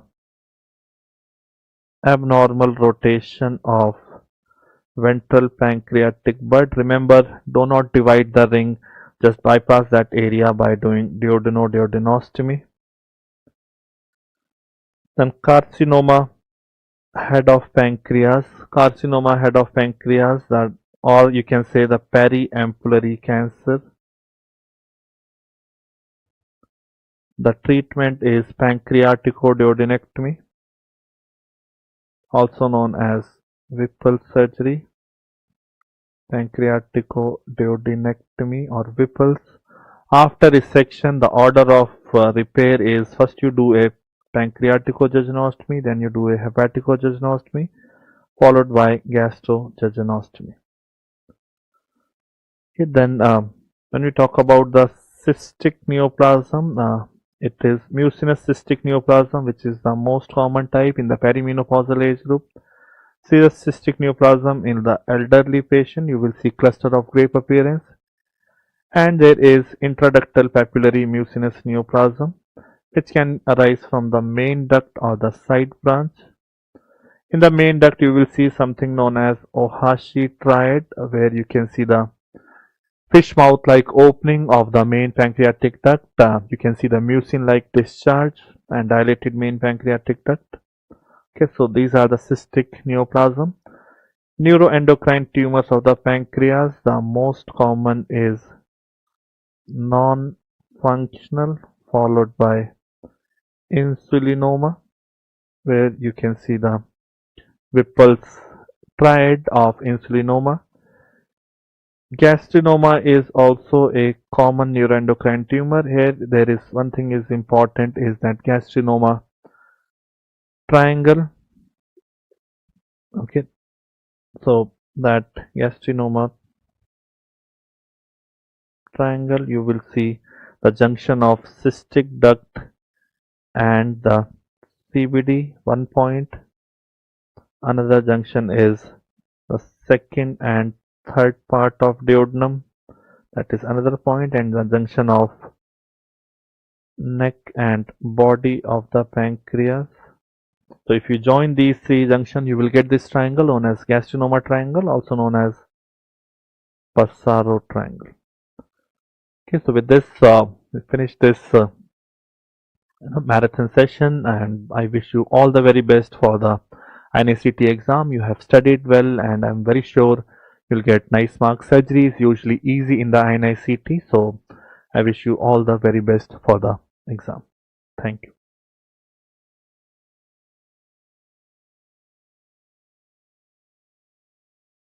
Okay, so hello everyone. Very soon, in about 2-3 days, you are going to have your INICET exam. So all the best to all of you. You have worked very hard for last few years, so this is the time to deliver. Remain focused, remain energetic, and no complacence, and I'm sure you'll do well. So I'm going to discuss one-liners. There's nothing like one-liners. Like commonest serious concept is not there in INICET. They don't ask one-liners. So rather than asking one-liner, telling you one-liner, I'll tell you the important lines of all the important topic. That will take about half to 1 hour, but that is cover the whole. It's kind of a revision, fast revision of everything, telling you all the MCQ which has been asked in one line. Zenka diabetum, the first topic of esophagus. The important point, I'll just tell the salient points, which I'm sure you have read, so it's kind of a fast revision. So it's acquired pulsion diabetum to the Celiac. Celiac is the triangle between thyro and cucopharyngeus in the cervical esophagus, which is the MCQ, of course. It is directed posteriorly. Barium solve is investigator choice. Treatment is gyrotolectomy and cricopharyngomyotomy, and there's one endoscopic procedure called Dorman procedure, which again is the MCQ. So this is the barium, the first picture. You can see outpouching in the lateral view, and this is a thyropharyngeus and cucopharyngeus, and this is the triangle through which the diabetum develops, and this is surgery diverticulotomy and cricopharyngomyotomy, cut the muscle. Plummer-Vinson syndrome is basically cervical web, esophageal web associated with iron deficiency anemia. So you have glossitis, you have chelosis, you have koilonychia, microcytic hypochromic anemia, and esophageal web causing dysphagia. This is called Plummer-Vinson syndrome or Peterson-Brown-Kelly syndrome. So iron deficiency anemia, dysphagia, and web. This is a triad of Plummer-Vinson syndrome. This is a barium swallow showing the web. This again is a barium swallow and endoscopic picture. It's a asymmetrical web, comes only from one wall, which is why you find only halves having web, not the circumferential web. TEF, tracheal fistula, most common type C, proximal atresia, distal fistula. Most common associated congenital anomaly of vector anomaly, CVS. In CVS, it's VSD. First test is nasogastric tube and X-ray. You pass a tube and get X-ray done, and you find the tube getting coiled up here, or tube getting stuck here, 10 centimeter from the incisor. So first test is nasogastric tube and get X-ray done. For each type, most accurate investigation is tracheal bronchoscopy, although we combine with upper GI endoscopy, but most important is tracheal bronchoscopy. So this is the type C is the most common, upper end closed, lower end connected, and these are the two X-rays. For a fit child, by fit I mean birth weight more than 2.5 kg and no pneumonia, you can do thoracotomy repair called Cameron height operation, and if for a sick child, unfit child, birth weight less than 2 kg and pneumonia, you do a gastrostomy and delayed repair. And type A, pure atresia, focal operation. Esophageal perforation, most common site is causes iatrogenic. This is a last year UPSC question. Most common site is cervical esophagus because that's a weak area, narrow area. A spontaneous perforation is called Boerhaave syndrome, which is a barotrauma due to vomiting or retching against closed glottis. When the stomach is contracting, the cricopharynx is closed, esophagus ruptures in the left side, usually on the left, somewhat in the lower thoracic area. Presents with pain. So surgical emphysema is air in subcutaneous plane. So patient having vomiting, pain, and air in subcutaneous plane, surgical emphysema is called macular triad. That's very classical of Boerhaave syndrome. Hamann's crunch is a sign of auscultation, sign of pneumomediastinum. You auscultate, you can hear the crunchy sound of air. That's called Hamann's crunch. 3 extra signs are important: continuous diaphragm sign, Neckleria V sign, Spinnaker cell sign. This you get in children. This is due to thymus. So you can see thymus lifted up, called Spinnaker cell sign. Remember, all names, they don't show the image, but Spinnaker cell sign image also they do show sometime. Mealy-Weiss tear, and here remember that surgery should be done immediately. The golden period is 24 hours. So immediate surgery has to be done. Mealy-Weiss tear also is a barotrauma, but the tear is in the cardia right here. Longitudinal tear on the right wall of stomach, cardia, and this is a partial thickness tear. So longitudinal tear at cardia below G junction. Partial thickness, main cause is alcoholic binge. Boerhaave also, here also alcoholic binge is main cause. Presents with bleeding, left gastric artery bleeds, which is the Ames question, and managed conservatively. So whenever you find a tear at the, you are looking from the stomach end, at the right side longitudinal tear, after alcoholic binge, vomiting, bleeding, this is Mealy-Weiss tear, managed conservatively. Esophageal foreign body appear like this in AP view, while tracheal foreign body appear round on the lateral view. So this is a esophageal foreign body, and to differentiate foreign body from the magnet, from the button battery, this is the button battery, this is coin. So you can differentiate coin from button battery. Button battery has 2 rings, peripheral ring also here. So if button battery is there, you will do immediate removal. If coin is there and asymptomatic, you can observe for 24 hours. And then you decide what to do. If it's still stuck, you remove, otherwise nothing to be done. So this is tracheal, it's end on the lateral view. Achalasia cardia due to absence of inhibitory orbital plexus or myenteric, both are same. They are in the muscle. Some nucleus and mucinous plexus are not involved. Only one ganglion is absent, partially absent, inhibitory ganglion absent, which is orbital plexus. Young age, dysphagia morpholic. Young age means around 15 to 50 years, not children, not very old age, and dysphagia starts with liquid. There is an increased risk of stomach cell cancer, like lower esophagus, which is disease. The ganglion absent in lower esophagus, and in lower esophagus we have adenocarcinoma. But here lower esophagus is not involved. The dilated normal ganglion part, which is proximal part, is involved, and risk of squamous cell cancer 20 to 25 times higher. Risk is there. X-ray shows bird beak sign, rat tail sign, or sigmoid esophagus. Manometry is gold standard, having Chicago classification. Treatment is Heller's myopathy, which leads to GERD. To prevent GERD, it's combined with DOR fundoplication, partial fundoplication.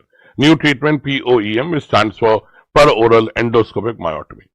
So this is a bird beak sign, very important X-ray, and second is Heller's myotomy, where you cut the muscle of the lower sphincter, reduce the tone. Don't cut the mucosa, don't create a perforation, just cut the muscle, and then you can do DOR fundoplication to prevent reflux.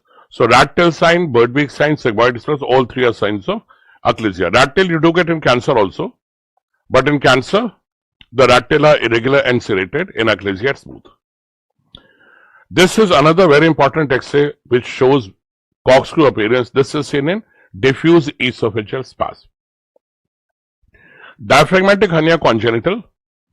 There are two types, Bosdelic and Morgagni. Bosdelic is left posterolateral. This is the last year NEET question, 2024 NEET question. They ask which is the most common diaphragmatic hernia. Left posterolateral, called Bosdelic, present at birth. Morgagni, right enteromedial. Colon is the most common content, present in adult. And diaphragmatic hernia is due to persistence of pleuroperitoneal canal. This is due to persistence of pleuroperitoneal canal, which should disappear by 10th week of intrauterine life. Presentation, flat abdomen, wide respiratory distress, intestine occupying the left space. Lung does not have space for development, as well as, space to expand. So respiratory distress is the main feature, and heart is pushed to right side. Cause of death is pulmonary hyperplasia and pulmonary arterial hypertension, and no pressure ventilation. It's absolutely contraindicated. So umbu bag mask ventilation, absolute contraindication, and if you want to ventilate, go for ECM, extracorporeal membrane oxygenation.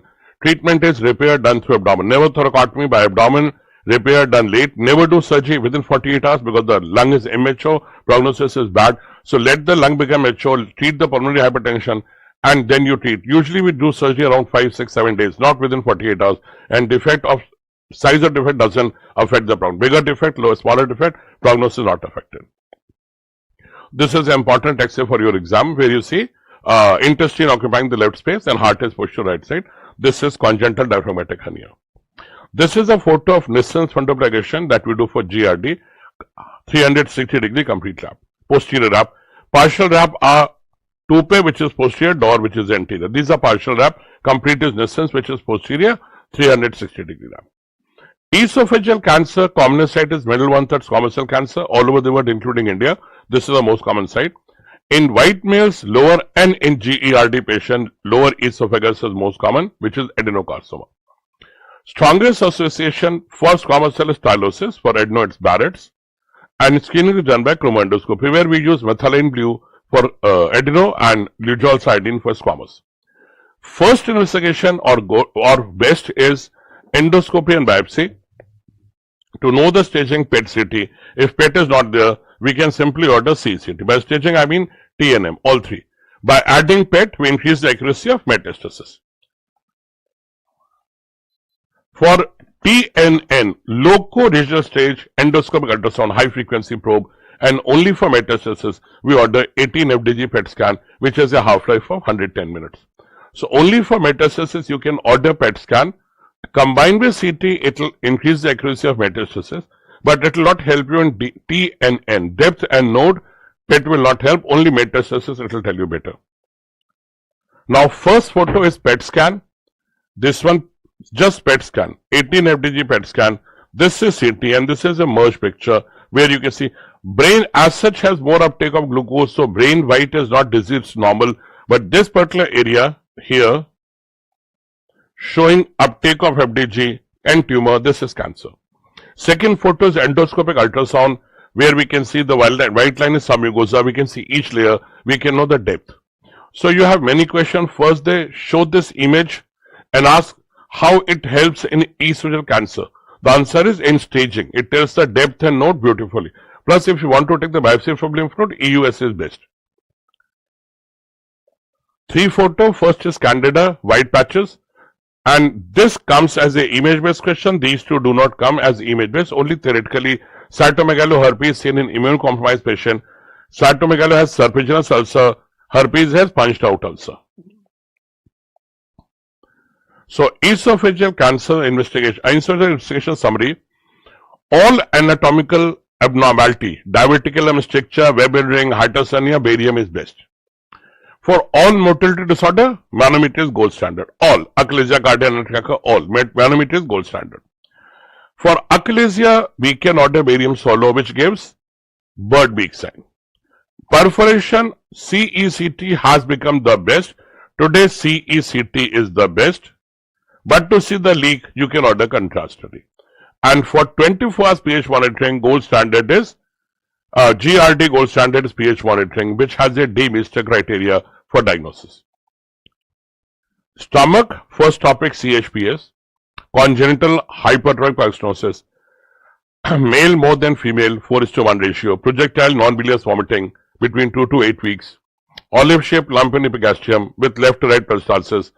Ultrasound is the IOC. This is the olive-shaped lump. And in ultrasound, the length of pylorus, this is the length and this is the thickness. Length more than 16, thickness more than 4. This ultrasound image is important. They do ask this. Last year also it was asked in NEET. Target sign, enteral sign, cervix sign you get. Second barium meal, which shows string sign and mushroom sign and double track sign, caterpillar shoulder sign. And third is the X-ray showing single bubble sign.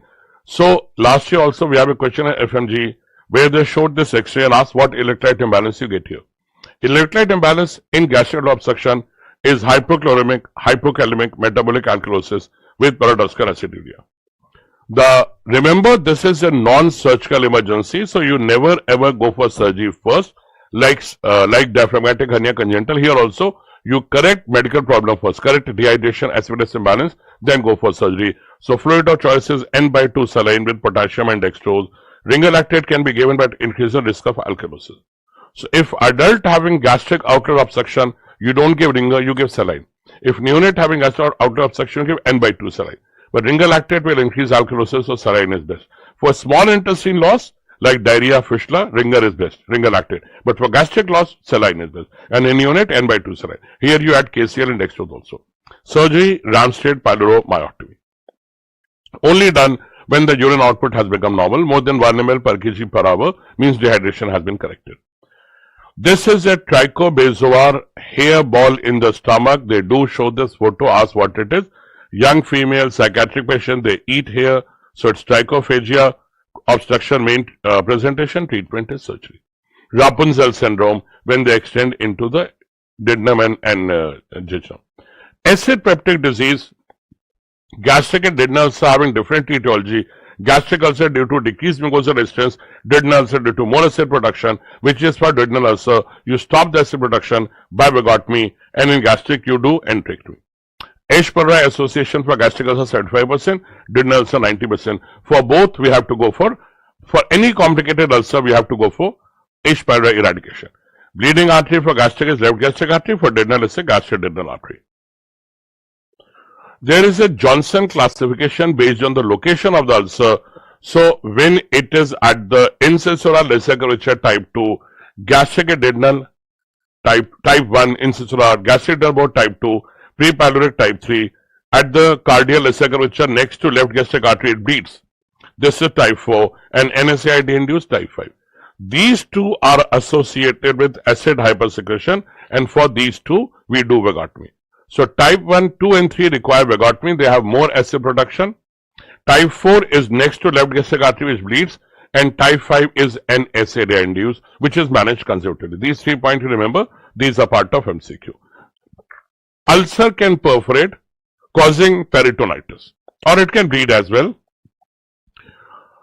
This X-ray shows air below right diaphragm, suggesting pneumoperitoneum or perforation, very frequently asked. Although for pneumoperitoneum, best is CT scan, gold standard, but we don't order. CT can show minimal amount of air, but we don't order CT. We order simply X-ray to see air below diaphragm. And in abdominal X-ray, best is left lateral decubitus. Among abdominal X-rays, only abdomen I am talking of, no option of chest. Then left lateral decubitus horizontal view is best. Overall, this is best, number 1. This is IOC, and this is in abdomen, this is best. These are also X-ray of air below diaphragm. How you close duodenal perforation? Omental patch repair. We use Vicryl, polygalactin and put the omentum.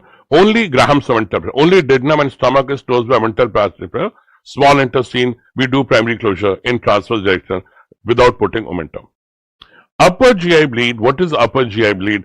Proximal to ligament of Treats. Where is ligament of Treats? At the duodenojejunal flexure, where the duodenum ends and jejunum starts.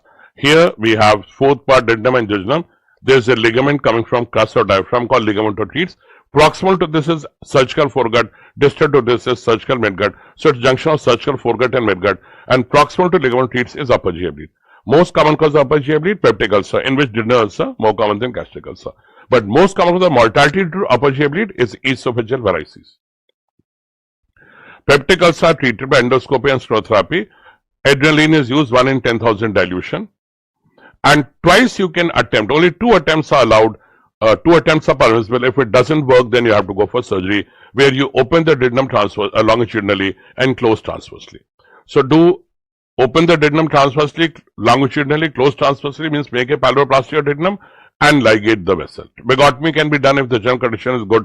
So this is optional, but surgery is not the first choice. First choice is endoscopy and sclerotherapy.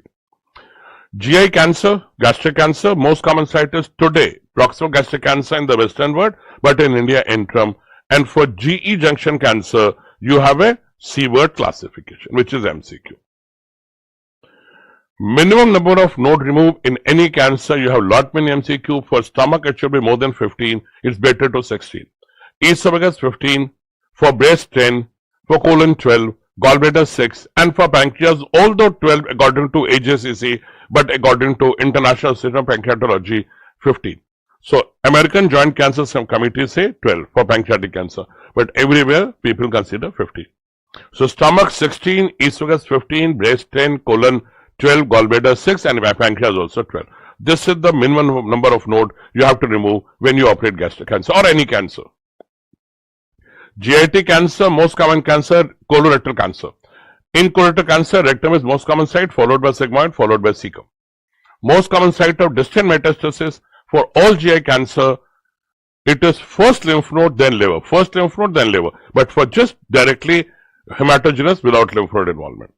Most important indicator for esophagus, stomach, pancreas, colon is node. Actually, most important is stage. But by most important, we mean single most important. So if stage is the option, we'll go for stage. But single most important is node. For just its mitotic index, and for gallbladder, it is depth. Most important indicator. But for most important indicator for metastatic potential, here it is prognosis, here it's metastatic potential, then the answer is depth. Now, GIST. GIST arises from interstitial cell of Cajal, which is a GI pacemaker, which is enterochromaffin cell. This is the third most common cancer of the stomach. Most common cancer is adenocarcinoma, followed by lymphoma, followed by GIST. Adenocarcinoma 90%, lymphoma around 5%, GIST 3%.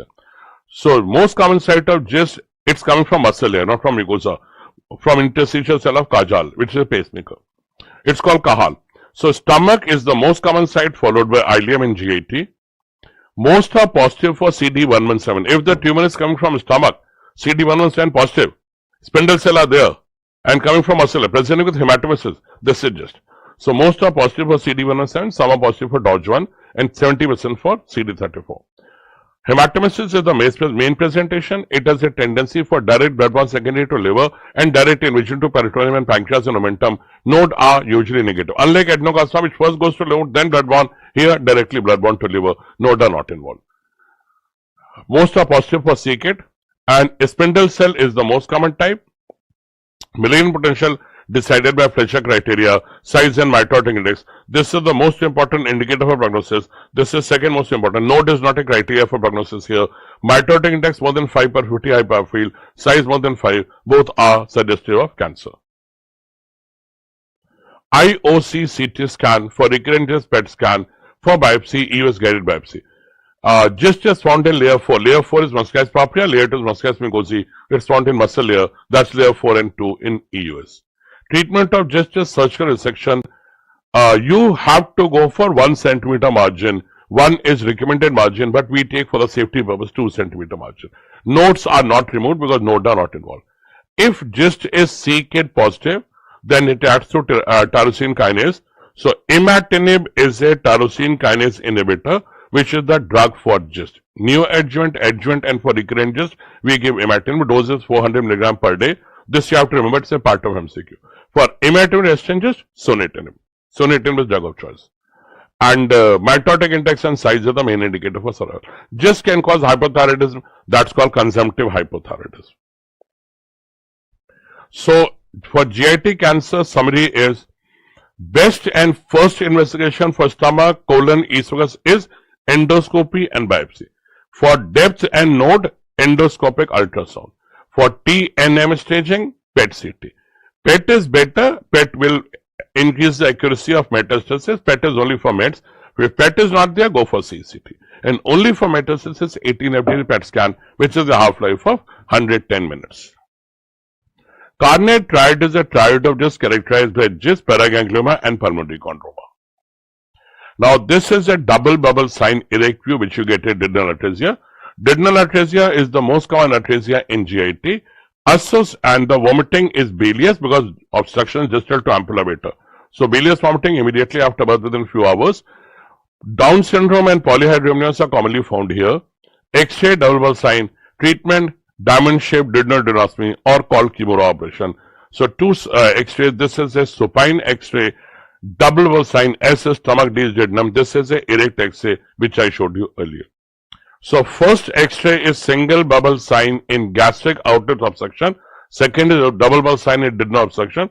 Third is triple bubble sign in jejunal obstruction. Triple bubble was asked last year in FMGE. And single bubble was asked what electrolyte imbalance you get here in this X-ray, that was hypokalemia. So we know in gastric outlet obstruction, we get hypokalemia, hypochloremia and alkalosis. Small intestine, this is a clause sign of intussusception. Intussusception is bowel inside bowel, usually seen in 6 months to 1 year.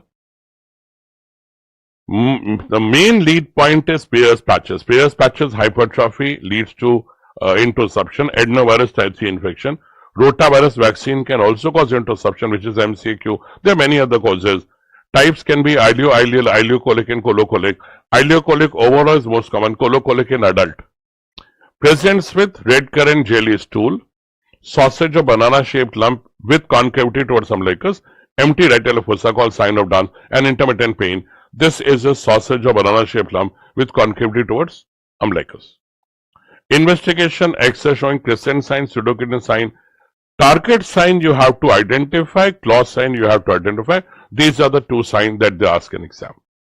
So this is a clause. Treatment is air reduction, pneumatic. You can use contrast, enema also, but air is preferred. Whenever you have a choice between air and enema reduction, go for air reduction. Or you can do surgical reduction. If gangrene, you do resection. Gangrene starts from the apex.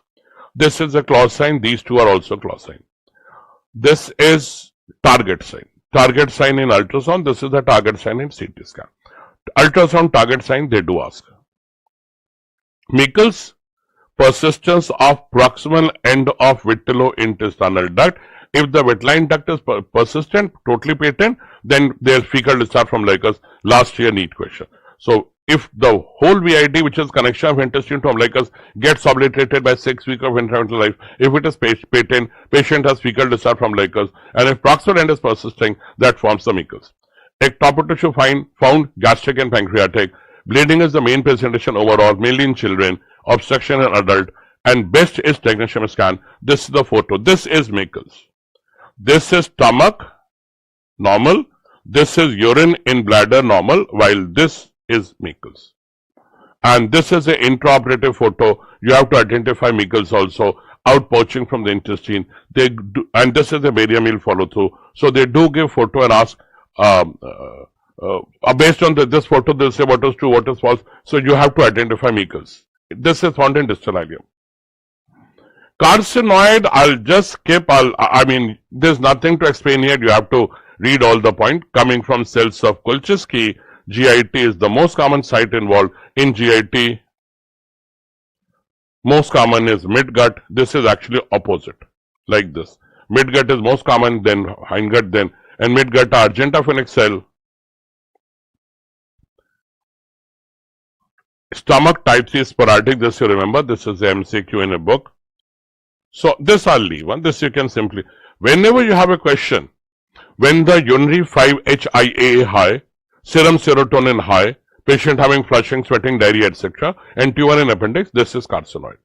So carcinoid present with all these, plagueal-like dermatitis, and in heart, subendocardial fibrosis and valvular pathology in which tricuspid regurgitation is most common. Both of these are MCQ-like.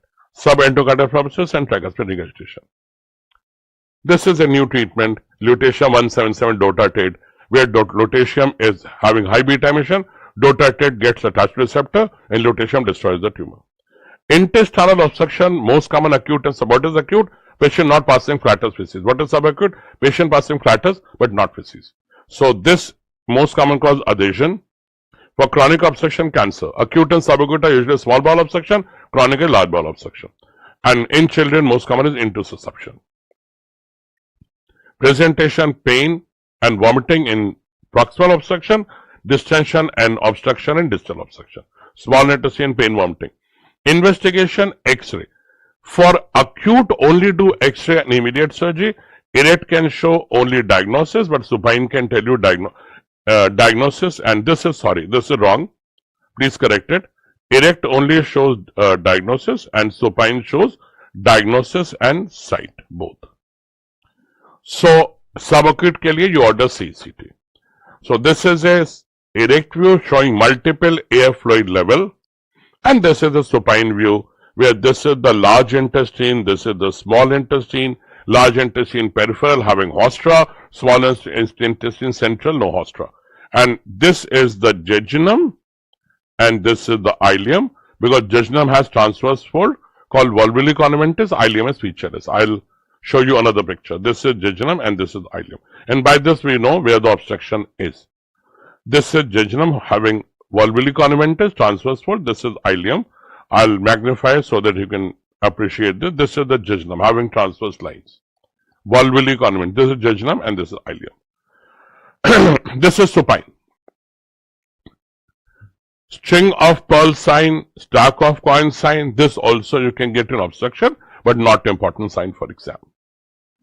For acute, immediate surgery is done. For subacute, which is due to adhesion, conservative treatment is preferred. Short bowel syndrome, intestine length less than 200 centimeter, normal length is 6 meters, 6 centimeter.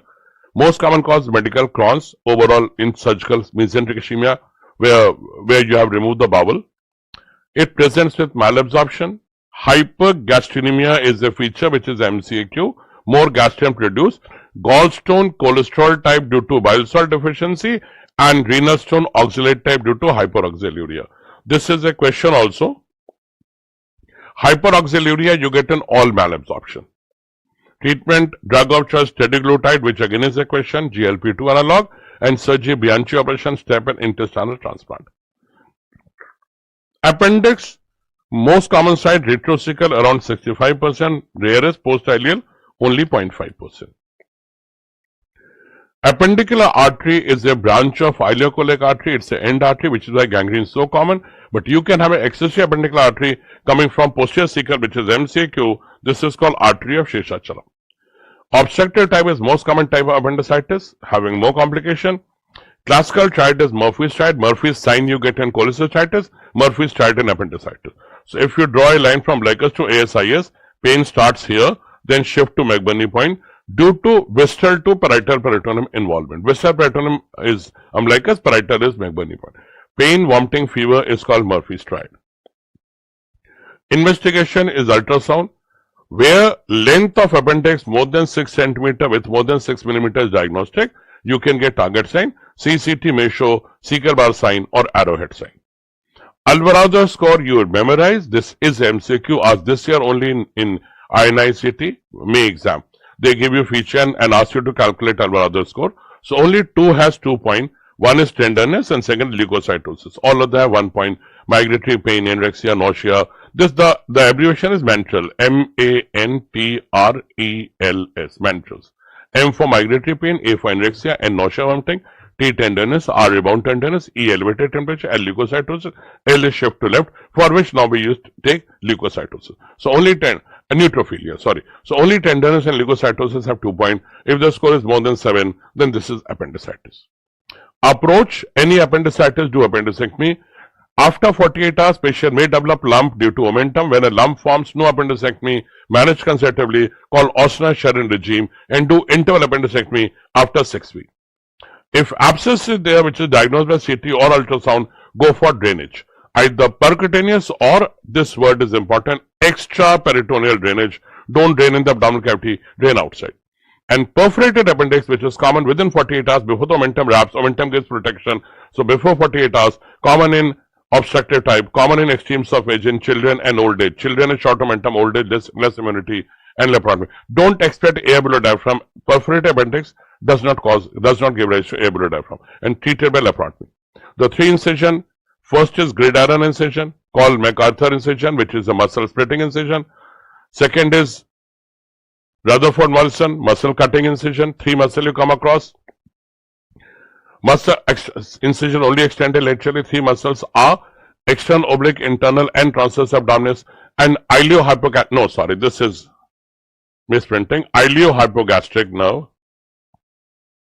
may get injured, which will cause hernia in future.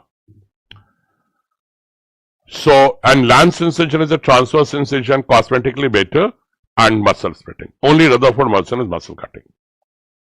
Colon, sigmoid volvulus. Old age, rotation is usually anti-clockwise, almost 80-90%, sometimes clockwise. Narrow pedicle, long mesentery is the main cause. Investigation, X-ray giving coffee bean shaped shadow or kidney shaped shadow. Barium enema gave bird beak sign, and this is a coffee bean shadow, very important X-ray for your exam. And this is the bird beak sign of barium enema. Treatment: you can pass sigmoidoscope, try to reduce, or you can do laparotomy and manually reduce. If gangrene, then you don't do resection and osmosis, you do resection and colostomy, called Hartmann's procedure. Proximal colostomy, distal end of the colon you close, rectum you close, and leave in pelvis. Only one proximal end is taken out as colostomy. This is called Hartmann, which is reversible. After 6-8 weeks, we'll prepare the colon and reverse it. Diverticulosis becomes diverticulitis after infection. Again, old age, more common in West, rare in India due to high fiber diet. Involves only colon, mainly sigmoid. Multiple diverticuli are there. Diverticulosis presents with bleeding, while diverticulitis presents with abscess, infection, and perforation. Most common vessel to bleed in diverticulosis is the right colon, branches of superior mesenteric artery. Investigation: first is colonoscopy followed by barium enema, which gives sawtooth sign. For diverticulitis, CCT. This is a sawtooth appearance. Again, very important X-ray for your exam for diverticulosis. There is a Hinche classification where a localized abscess, small abscess, and phlegmon is type 1. This is managed conservatively by draining the abscess. Definitive surgery done later on. Type 2 are big abscess and fistula and distant abscess. Type 3 is purulent peritonitis. Type 4 is feculent. All 3 are treated by resection and Hartmann's, while type 1 is treated by draining the abscess conservatively now and do definitive surgery, resection, osmosis later on. Hirschsprung disease is seen in children, congenital absence of ganglion, submucosal, Misner's, and orobank-Meintrick, both are totally absent. Mainly involves from anal canal proximally, variable extent. Rectosigmoid is generally involved, but sometimes whole colon can be involved. So only left colon is involved, but rarely the whole area can be involved. May be associated with MEN 2, Down syndrome, and piebaldism.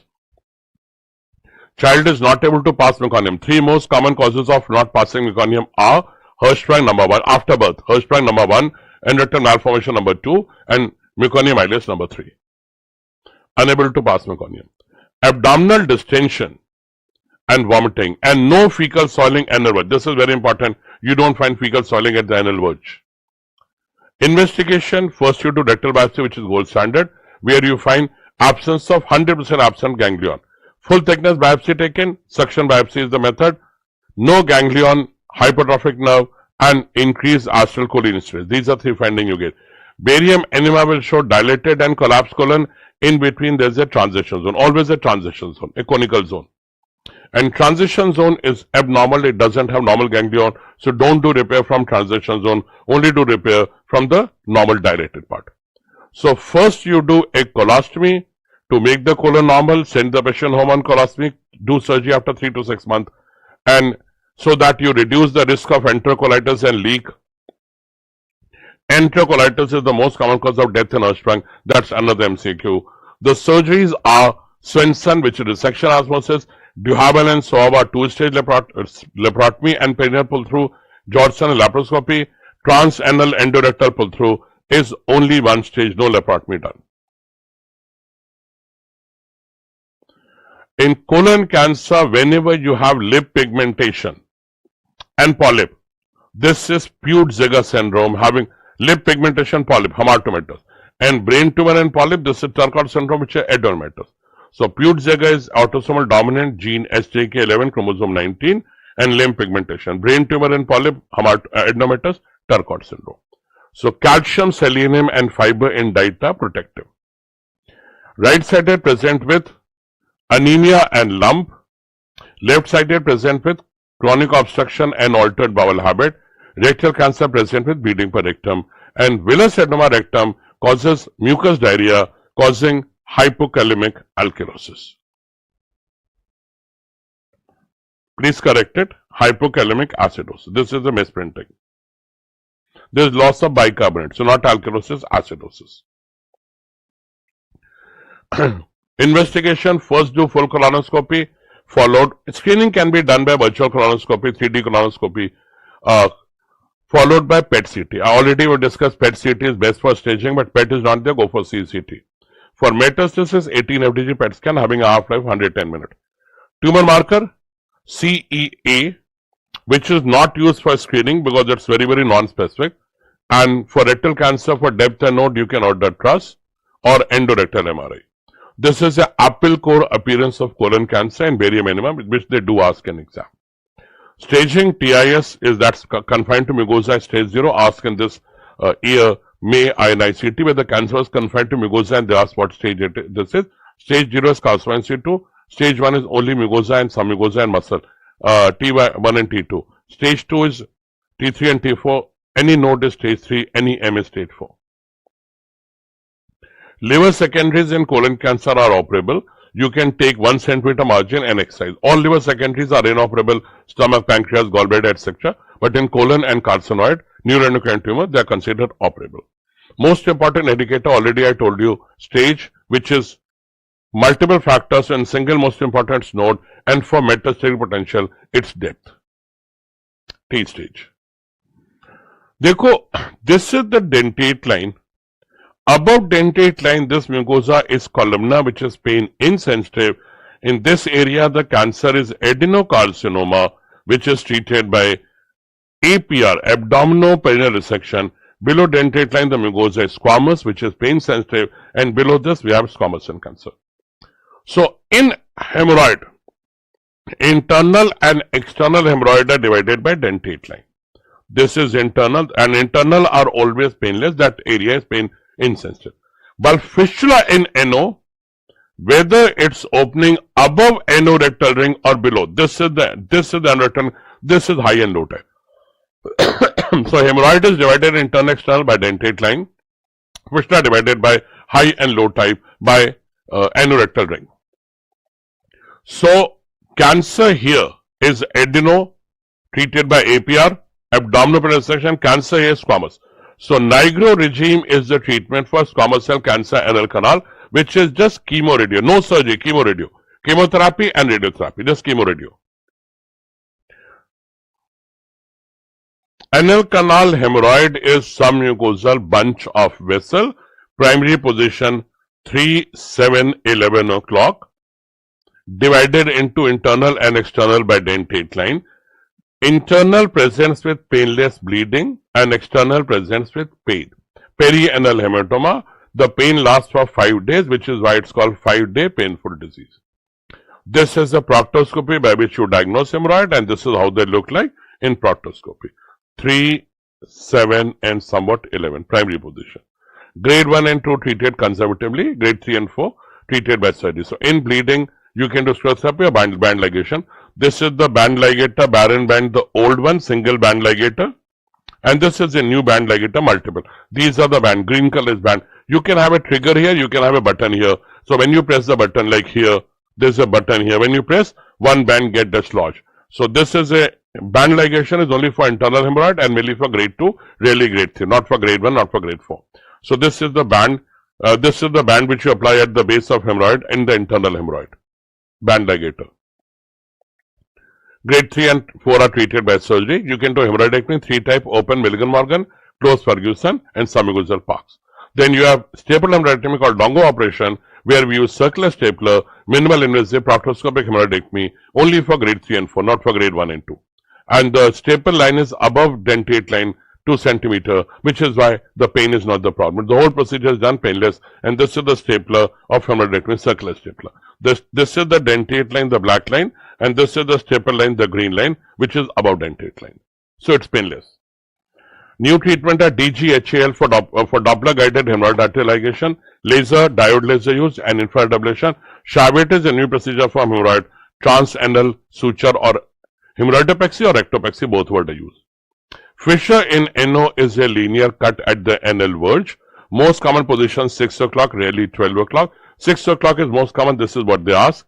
Presents with pain during defecation and a streak of blood or drop of blood at the end of defecation. Diagnosed by examination, no PR, no proctoscopy, that's contraindicated, it's painful, and treated acute conservatively. Chronic fissure is NO, the base is fibrous with a hypertrophic papilla, and it's treated by surgery, lateral internal sphincterotomy and LOTS dilatation. So this is an acute fissure, linear cut at 6 o'clock position. This is a chronic fissure having a sentinel tag and hypertrophic papilla with a fibrous scar. Chronic is treated by surgery. You cut the internal sphincter, some fiber called internal sphincterotomy.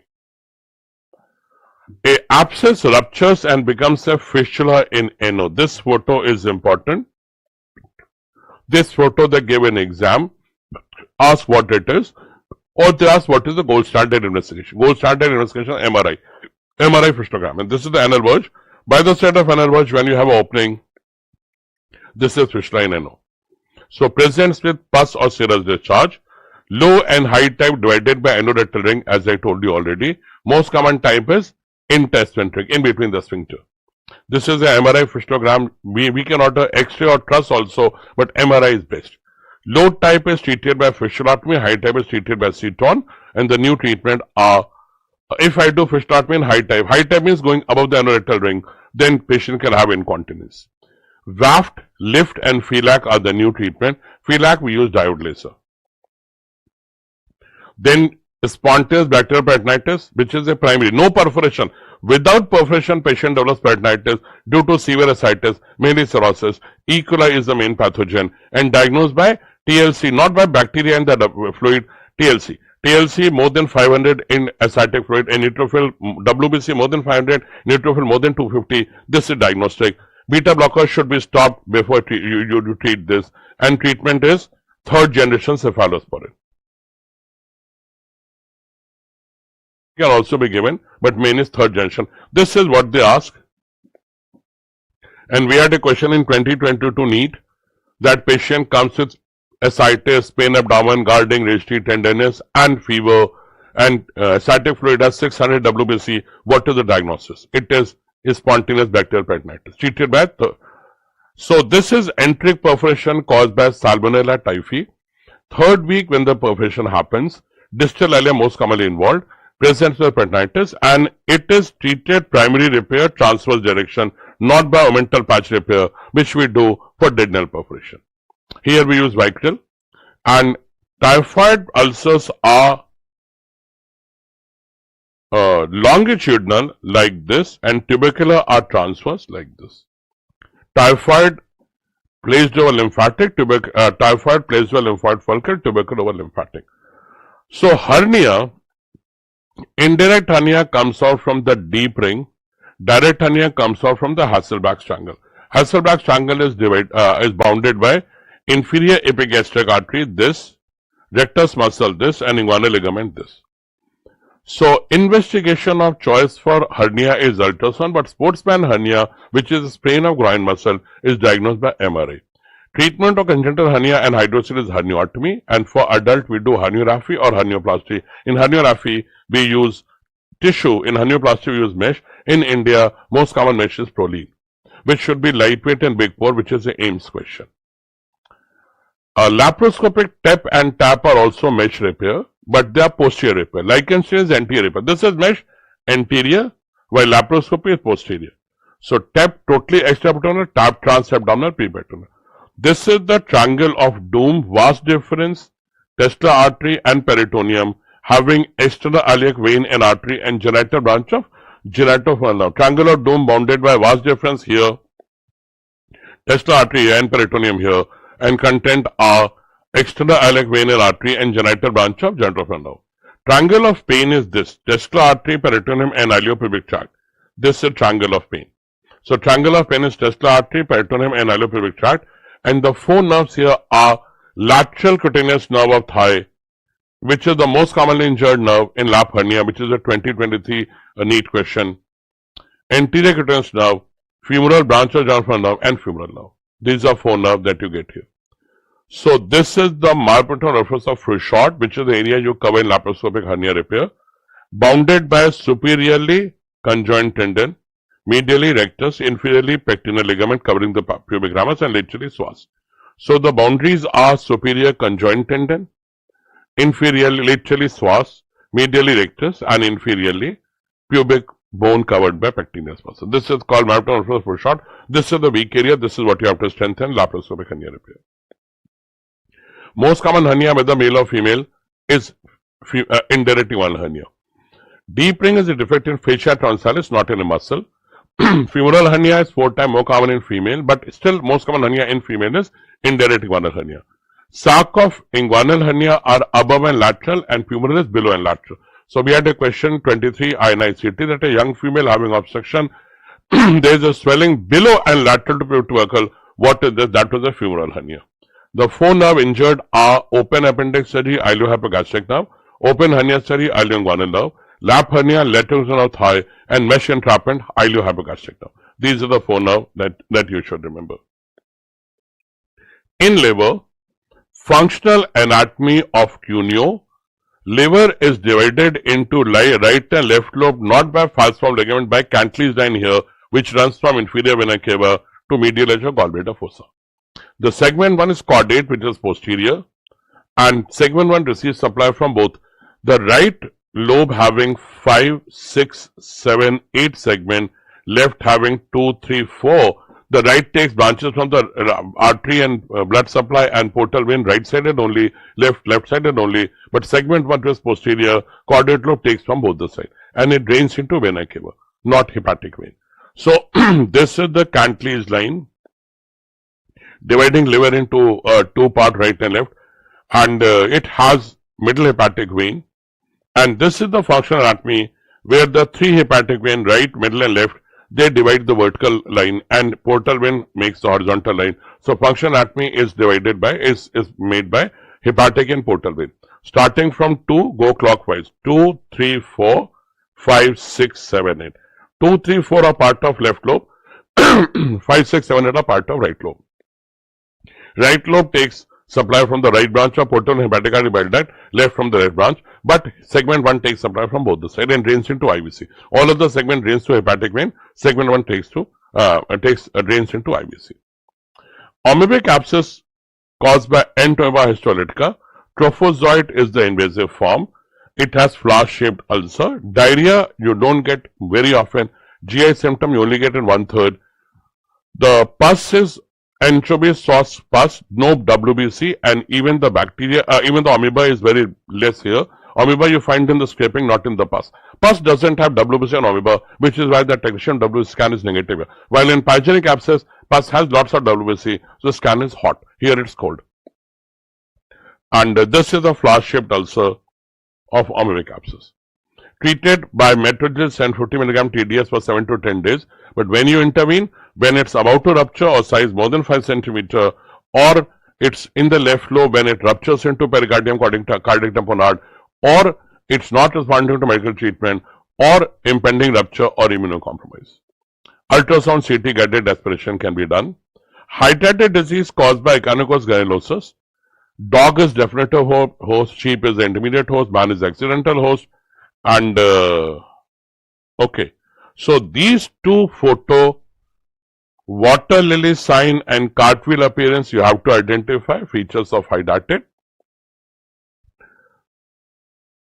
Ultrasound and Garby and WHO classification, they do ask. Garby 1 is just a simple cyst. Garby 2 is split wall, which is water lily. Garby 3 is daughter cyst. Garby 4 heterogeneous. Garby 5 calcified, dead. So WHO is just Garby 2, which is WHO 3. Garby 3, WHO 2. So only swap 2 and 3, just change 2 and 3, it becomes WHO. So in WHO, 1 is same, single cyst. 2 is daughter cyst with spoke wheel pattern. 3 is water lily sign, which was 2 in Garby. 4 is heterogeneous, ball of wool sign, and 5th is calcified. You have a CL also, clear. And in C1 you have hydatid sand, snowflake appearance. Treatment is pair, percutaneous aspiration, injection strosing agent, reaspiration. In strosing agent, most preferred is 20% hypertonic saline and rarely cetrimide use. You can use povidone iodine and alcohol. Never use formalin or formaldehyde or silver nitrate. Contraindications are very superficial, about to rupture, inaccessible, multiple septa, dead, inactive. These two are important. Systematic communication, lung and brain cyst. This is what they ask. What is not a contraindication of pair? In which one option they give is lung or brain cyst. Bone is not a contraindication. For bone, you can go for pair. Benign tumor, hemangioma. Most common benign tumor, common in female, usually single. It has a pseudocapsule, which is why enucleation can be done. When it's big, they trap platelet causing thrombocytopenia called Kasabach-Merritt syndrome. CT shows peripheral enhancement, MRI show light bulb sign, and angiography show cotton wool sign.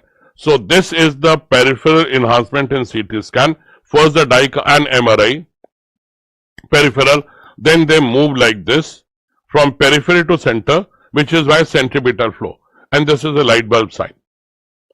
Now this is a central scar that you get in FNH. So adenoma, two main feature, strong association with ossipils, and it is a risk of spontaneous rupture, hemorrhage, and cancer. And FNH has a central scar and also contains corpuscle, which is why they are hot in sulfur colloid scan. These are the FNH having central scar.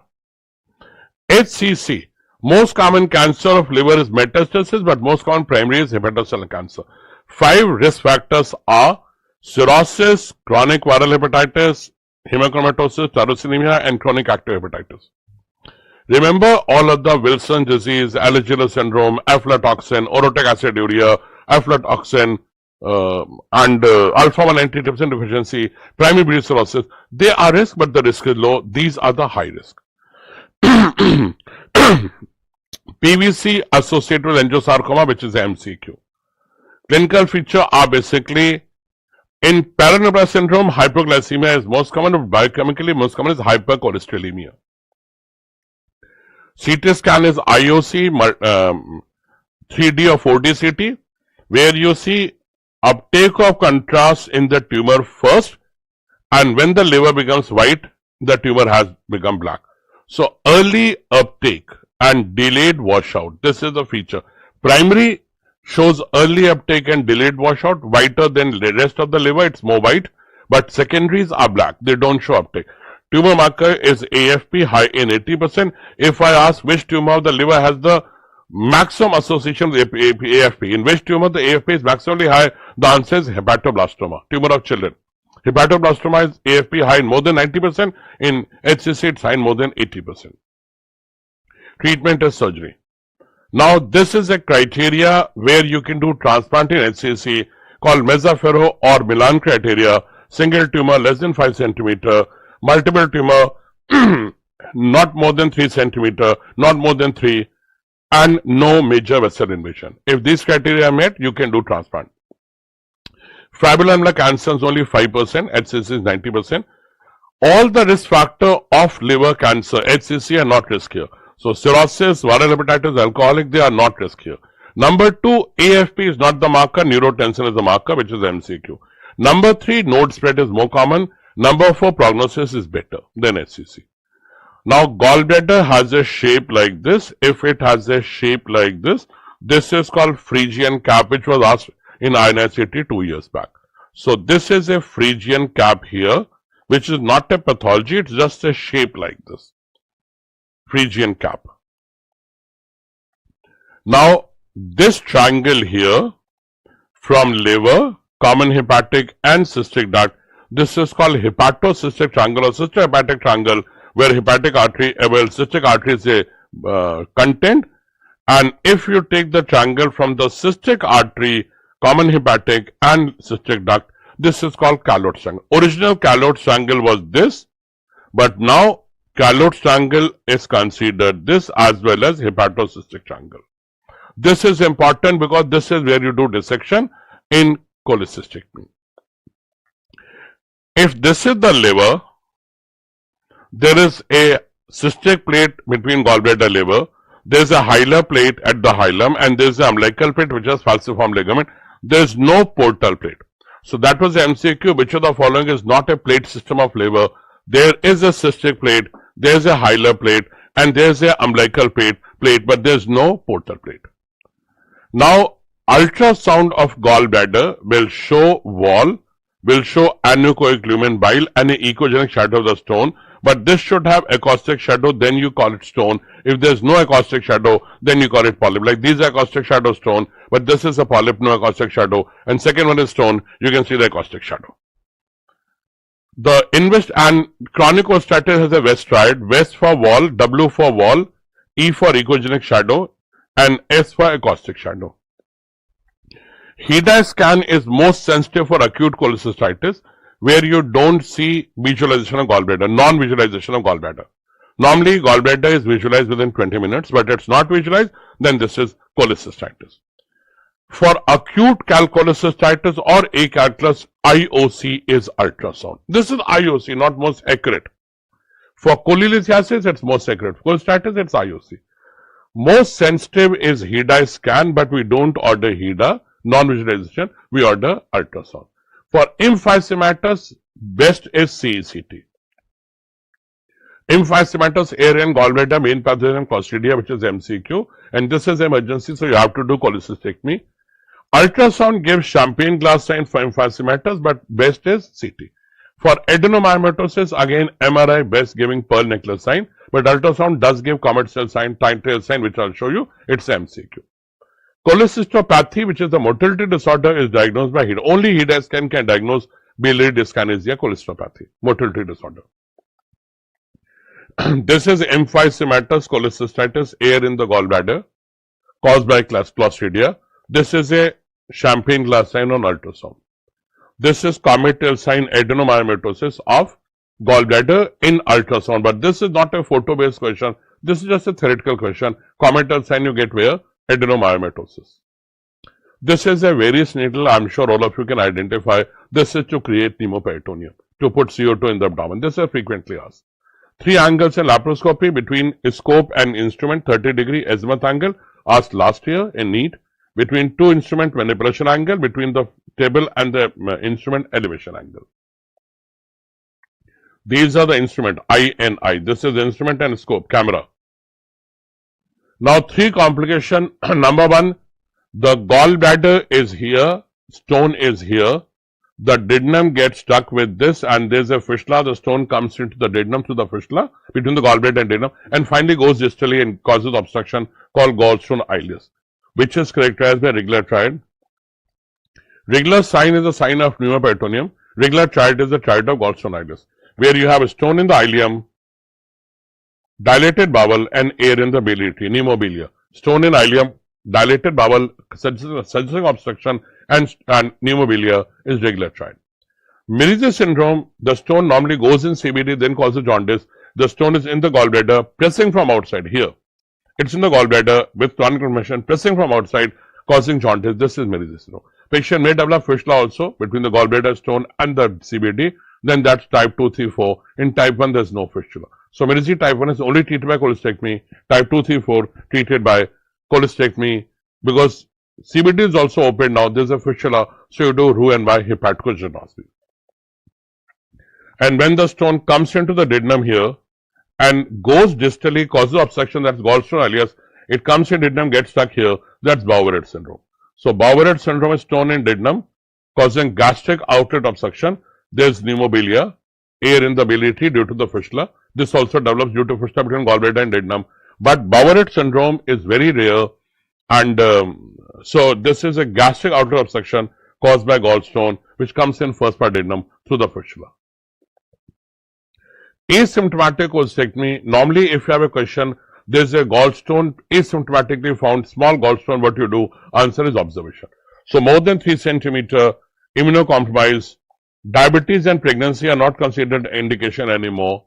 They were in the past. Polyp more than 1 centimeter due to cancerous. This is MCQ. Hemolytic anemia, bariatric surgery, prolonged octreotide therapy, typhoid carrier, and persistent calcified gallbladder, which are the cancerous. These are the indication for asymptomatic cholecystectomy. Now, what is the approach? When the patient comes with upper abdominal pain suggesting hepatobiliary pathology, you just order ultrasound and LFT.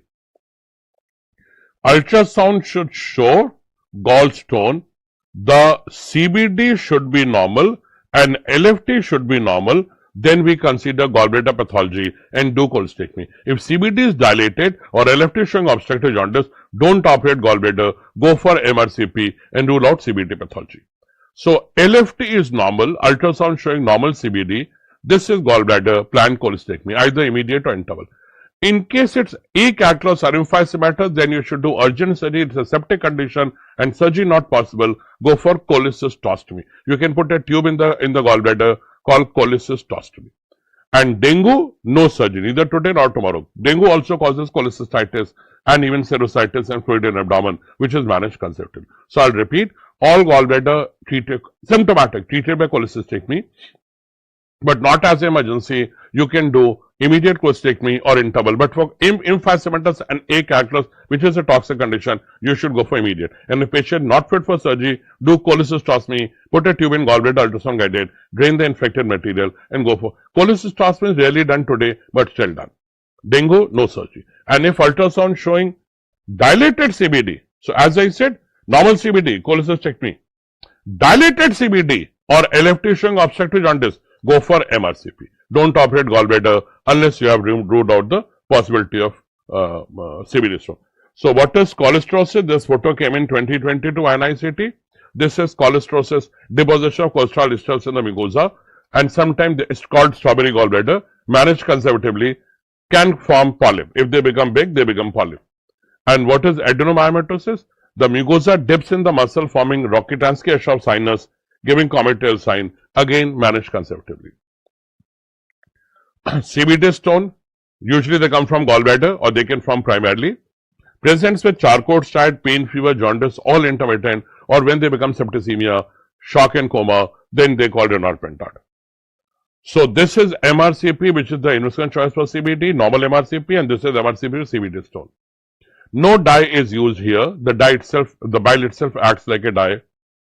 CBD investigation, first like ultrasound, LFT. How you suspect this is CBD problem? Ultrasound showing dilated CBD more than 8 millimeter or LFT showing obstructive jaundice. LFT means alkaline phosphatase high, direct bilirubin high, that's obstructive jaundice. Then you order MRCP. MRCP is the investigation for CBD, non-invasive. For post-cholecystectomy leak, ERCP is best. For cholangiocarcinoma, cancer, CECT best. And for microlith, small stone presenting as pancreatitis, endoscopic ultrasound is best.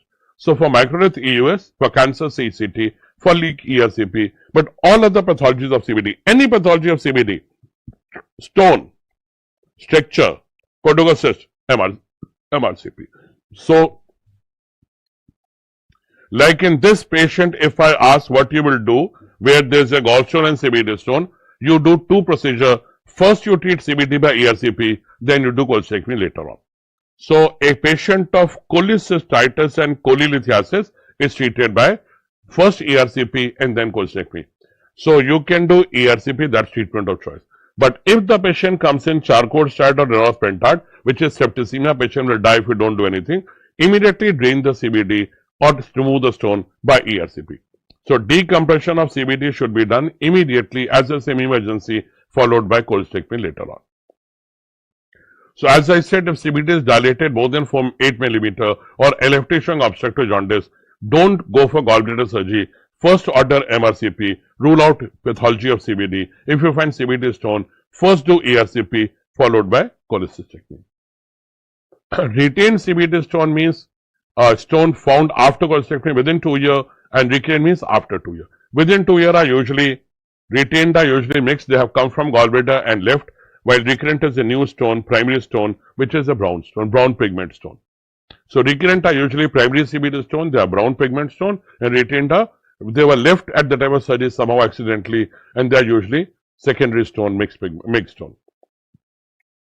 Choledochal cyst is congenital dilation of bile duct. Anomalous bilio-pancreatic junction is the most common etiology. Jaundice with pain and lump are the main symptom. Todani classification, type 1 is the most common type. This is the most common 80%. Type 2 is a divert clump. Type 3 is a choledochal cyst, lowermost part dilated. Type 4 intra-extrahepatic dilatation. Type 4b only extrahepatic. Type 5 only intrahepatic. Only intrahepatic is also called Caroli's disease, which gives a central dot sign on CT, which I'll show you. So this is a choledochal cyst MRCP. MRCP is IOC, and this is the treatment where you excise the cyst. Can we drain this cyst into duodenum, internal drainage? No, that leads to cholangitis. So that's a question also, and there's a cancer risk also. Choledochal cyst is cancer. So there's a question in INICET, what is false about choledochal cyst? One option, internal drainage can be done. No, we don't do internal drainage. We excise the cyst and do Roux-en-Y hepatococcystomy. These are the central dot sign in CT, which you get in Caroli's disease. Bile duct injury. Whenever after surgery, bile duct injury like bile leak is there, post-operatively, ultrasound is first. MRCP for stricture, ERCP for leak. HEDA scan also can show stricture if you do not see radioisotope going in rhythm in 60 minutes. So HEDA scan can show stricture, non-invasive, but now we don't order HEDA scan, we order MRCP. So whenever bile leak is there, you simply put a drain and wait. Drain already there, wait. Bile leak may stop, doesn't leak, go for MRCP followed by ERCP. For leak, ERCP is best. Now you can see the leak. If it is leaking from the cystic duct, then only stenting will suffice. Leaking from cystic duct, just do stenting. If CBD injured less than 50%, repair over T-tube, more than 50% or transected, you have two options. End-to-end anastomosis of CBD or Roux-en-Y hepatococcystomy, both can be done, but end-to-end anastomosis has high risk of stricture, so we prefer. CBD anastomosis has a stricture risk, so we don't do, but it can be done sometime. Roux-en-Y hepatococcystomy is best. We use Vicryl, that's the main suture, and interrupted sutures. Same full thickness, interrupted sutures are preferred. If the two ends are less than 1 centimeter, you can do end-to-end anastomosis of CBD, but the risk of stricture is there. But if it's more than 1 centimeter, then the only option you have is Roux-en-Y hepatococcystomy. So this is the Strasberg classification. Leak from the cystic duct or liver sulfus is A. Posterior sectoral duct ligated is B. Posterior duct transected is C. Lateral injury main duct is D. Now E is the stricture. Length of common hepatic more than 2 centimeter E1, less than 2 centimeter E2, junction preserved E3, junction gone E4, and stricture posterior duct E5. Posterior sectoral duct drains to segment 6 and 7. So in these injuries, segment 6, 7 liver drainage will be affected. This is a ERCP showing leak from the cystic stump, Strasberg type A. This is only treated by stenting. While here the CBD has been ligated, this is treated by Roux-en-Y hepatococcystomy.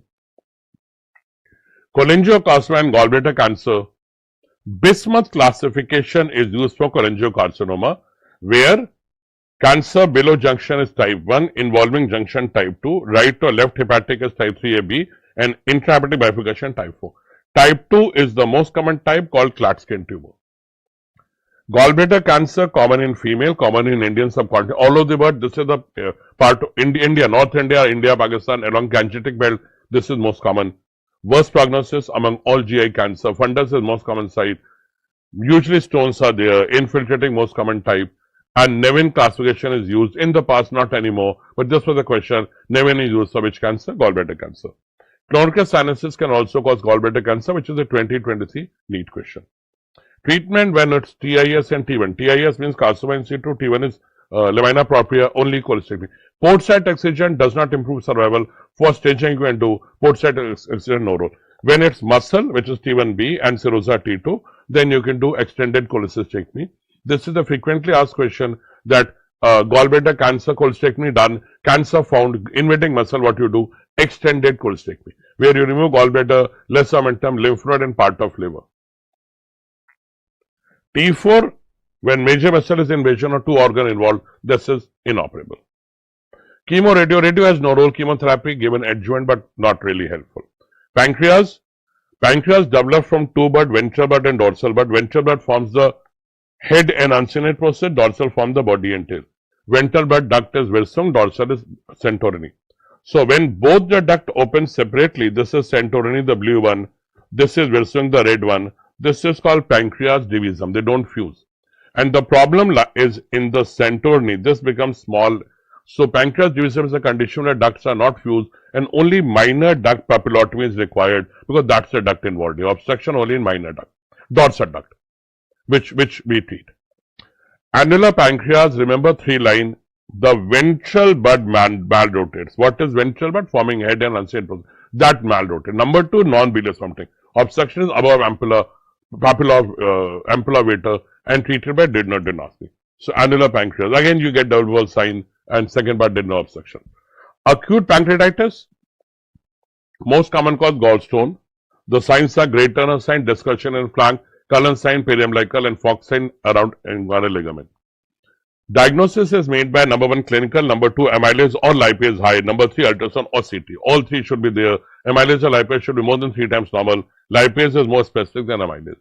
So this is the Cullen sign and this is the great Turner sign and this is the Fox sign along the inguinal canal. Pushner retinopathy, normally you get in compressive injury of thorax trauma, but here also you get Pushner, where microemboli in the vessel of the retina causes this quadrant wound exudate. It is reversible. Investigation, X-ray may show sentinel loop, colon cutoff sign and obscure saw shadow. Ultrasound should be the first investigation. CT is IOC but not done immediately. CT changes take 18 hours to appear. CT normally done second day or third day. Necrosis of pancreas is seen after 72 hours. Antibiotic of choice is imipenem and golden period of ERCP for gallstone pancreatitis is within 48 hours. This is the colon cutoff sign and sentinel loop. This is a sign of pancreatitis in X-ray. Pseudocyst, basically the fluid gets connected in the lesser sac anterior to this piece, pancreas and stomach. So this fluid gets connected, which gets absorbed. If it's not absorbed, it develops a fibrous wall in about 4 weeks time. This is called pseudocyst. Most common site is lesser sac behind the stomach anterior to pancreas. Most common infection, most common complication infection. Usually presents after 4 weeks when a fibrous wall form. Why it's called pseudocyst? No epithelial lining. When you operate after 6 weeks. Why you wait for 6 weeks? For the wall to become mature. How it presents? Compressing the stomach, causing pain, lump, vomiting and infection. How do you diagnose? CT scan, CCT. It can be communicating and non-communicating. How you decide communicating, non-communicating? Ducts se communicate kar rahe nahi? ERCP. Communicating, you get in chronic pancreatitis and trauma. Non-communicating, you get in acute pancreatitis. ERCP will differentiate. What's the most common cause of pseudocyst in children? Trauma. And how to differentiate pseudocyst from the mucinous cyst adenoma? CEA. CEA high means mucinous cyst adenoma. Only amylase high means pseudocyst. And what you do, what surgery you do? Drain the cyst in the stomach, cystogastrostomy. If the cyst is lower down, then you drain in jejunum, cystogenostomy. And done only after 6 weeks, but wall benchos after 6 weeks. So when the cyst is more than 6 week old, size more than 6 centimeter, then you do surgery. These are the points you have to know about pseudocyst. I'll just repeat. Pseudocyst is a reactionary fibrous wall around peripancreatic fluid collection. Most common site, lesser sac. No epithelial lining, so called pseudocyst. Forms after 4 weeks, surgery done after 6 weeks. Most common complication, infection. And operated after 6 weeks and size more than 6 centimeters. Can be communicating or non-communicating, decided by ERCP, but CT scan is the best investigation. Amylase high, CEA absent. Otherwise, CEA high in the fluid, then it's mucinous cyst adenoma. And there's a DGDO, D-E-G-I-D-I-O, DGDO classification. That's for communicating or non-communicating. So, pseudocyst basically Around the pancreas, there is a fluid collection, the blood cell fibrous wall after 4 weeks. Most common site, lesser sac. It does not have epithelial lining, so-called pseudosis. Causes can be chronic, acute, and trauma. In chronic and trauma, it's communicating. High amylase, no CA. If CA high, then mucinous adenoma. Most common complication, infection. Surgery done after 6 weeks and 6 centimeter in size. Preferred surgery is cystogastrostomy, but if it is low-lying, then due to cystogenostomy. Chronic pancreatitis, most common cause alcohol. For acute gallstone, for chronic alcohol, the pancreas gets destroyed, becomes fibrous and calcified with strictures in the duct. Best investigation is MRCP, showing chain of ERCP, also chain of leg appearance, but ERCP is invasive, so we prefer MRCP. Most sensitive, endoscopic ultrasound, which has a Rosemont criteria. ERCP may show chain of leg appearance like this. X-ray shows pancreatic calcification, which they do ask in exam, and this is chain of leg appearance in MRCP as well as ERCP also will ask it. If patient develops stricture of this area, lower CBD in chronic pancreatitis causing jaundice, then that's called Wadsworth syndrome. Most common tumor of pancreas is adenocarcinoma exocrine. Endocrine is only 2%. In endocrine, most common is non-functional pancreatic polypeptidoma. In functional, most common insulinoma, but in Men's syndrome, malignant enteropancreatic, most common carcinoma. So, adenocarcinoma, strongest association familial with Peutz-Jeghers, 120 times higher. Commonest presentation, pain and jaundice. This jaundice is progressively increasing. If jaundice is fluctuating, waxing, waning, then the causes are CBD stone or periampullary cancer. And with jaundice, the gallbladder should be palpable, called Courvoisier's law. So, Courvoisier. Courvoisier's law, gallbladder palpable with obstructive jaundice cancer, gallbladder impalpable obstructive jaundice stone. MRCP or ERCP may show double duct sign, which is MCQ. IOC, CECT, best method to take biopsy, EUS guided biopsy. Earlier we were doing CT guided biopsy, now EUS guided biopsy. Best indicator node. Fluctuating jaundice you get in periampullary cancer and CBD stone, not here. Here you get the continuously increasing. Thomas sign you get in periampullary cancer, silver stool, and surgery for resectable cancer is Whipple's, which is pancreaticoduodenectomy. So this is silver stool or Thomas sign in periampullary cancer. And this is a double duct sign where the CBD and pancreas both are dilated due to block here, due to cancer here. Whipple's operation, pancreaticoduodenectomy, where you remove the duodenum, antrum, head of pancreas, gallbladder. The point you need to remember, what are the sequence of anastomosis? First you drain, jejunum is anastomosed to pancreas, then bile duct, then stomach. Pancreaticogenosmy, hepatogenosmy, and gastroenostomy. Number 2, most common anastomosis to leak, pancreatic. Number 3, most common complication of Whipple's, delayed gastric empty. Number 4, most common cause of death, cardiopulmonary complication. Number 5, what is modified Whipple's? In Whipple's, we remove pylorus and antrum. If we preserve pylorus and antrum, we cut after pylorus. That's called pylorus preserving pancreaticoduodenectomy, Longmire and Traverso operation, that in modified Whipple's. These are 5 points, MCQ you remember. Endocrine tumor pancreas, first. I told you most common tumor are exocrine, 98%, 2% endocrine. In 98%, 90% endocarcinoma. So endocrine is only 2%. But in 2%, most common is pancreatic polypeptidoma, non-functional. In functional, insulinoma. But in Men's syndrome, MEN1, cancer, enteropancreatic carcinoma. So insulinoma presents with Whipple's triad, hypoglycemia, sugar less than 50, and you give sugar, patient becomes normal. To differentiate insulinoma from insulin injection, you order C-peptide. C-peptide high is insulinoma. Gastronoma, location is Passaro triangle, junction of cystic CBD 1 point, second, third part datum 2nd point, and neck and body pancreas 3rd point. And presents with Zollinger-Ellster triad, where the gastric secretion is high, multiple acid peptic disease, and non-beta cell tumor of pancreas. VIPoma presents with WDHS syndrome, watery diarrhea, hypokalemia, achlorhydria, and acidosis, called Werner-Morrison syndrome, also called pancreatic cholera. It's like cholera, but not caused by Vibrio cholerae, not rice water stool. It's a tea-colored stool, so we call it WDHS syndrome or Werner-Morrison syndrome. Watery diarrhea, hypokalemia, achlorhydria, and acidosis. That's the WDHS syndrome. Glucagonoma presents with D, dermatitis, necrotic migratory erythema, diabetes, DVT. So, and glossitis anemia also you get. And glossitis की जगह पे you get cheilitis. And svatostoma presents with gallstone and diabetes. Diabetes and gallstone. So these are the important points about HBP. Obviously, I've discussed all this in about 1 hour, 15 minutes. So obviously, we cannot discuss the all topic, and I've spoken a little fast. If you want, you can make it slow. You have this option in video recording, or you can. So these are the point. I think these are all are very important point. All are part of MCQ. So you have to remember all this. So all the best to all of you, and thank you.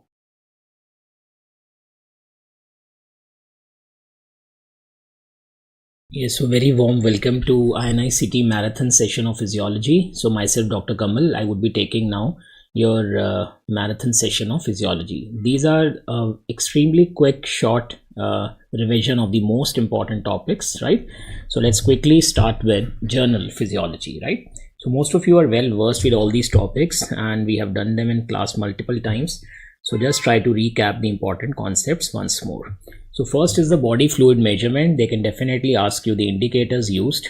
So remember, for the total body water, we are using the DAT, deuterium oxide, aminopyrine and tritium oxide, right? D2O is heavy water also. D2O's other name is heavy water, right? Heavy water. Then we have for ECF, we have the SIMAN, which stands for sucrose, inulin, mannitol and sodium. N is with a sodium, which is sodium thiosulfate and sodium thiocyanate, right? Sodium thiosulfate and sodium thiocyanate. Then remember, whenever you see albumin, albumin is a plasma protein. So radioiodine labeled serum albumin is always used to measure the plasma volume, right? And we also have an old historical dye known as Evans blue. Naturally, we know that all the eyes, the intracellular fluid and the interstitial fluid, they are all measured indirectly. When I say indirectly, what does it mean? If I want to measure ICF, I need total body water and I will subtract ECF out of it. When I want to measure interstitial fluid volume, I will take my ECF and subtract the plasma volume, right? And finally, we should be knowing that the RBC volume is measured by using the radioactive isotopes 51 chromium, 32 phosphorus and 59 iron, with a technique known as tagging of the RBCs. Tagging of the RBCs. That means we are tagging the RBCs with these radioactive isotopes, right? Let's further move on to the very interesting concept of transport across cell membrane. Remember, from this the questions definitely can be asked to you all, right?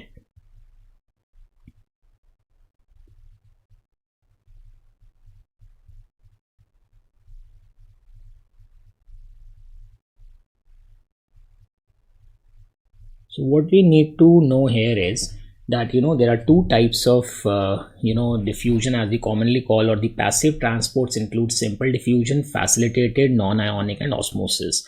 Simple diffusion is seen in case of respiratory gases, right, such as the oxygen, carbon dioxide transport across the respiratory membrane. And also this is seen commonly, as we know, any lipid soluble substance as it is trying to move across the cell membrane, because cell membrane is made up of lipids, right?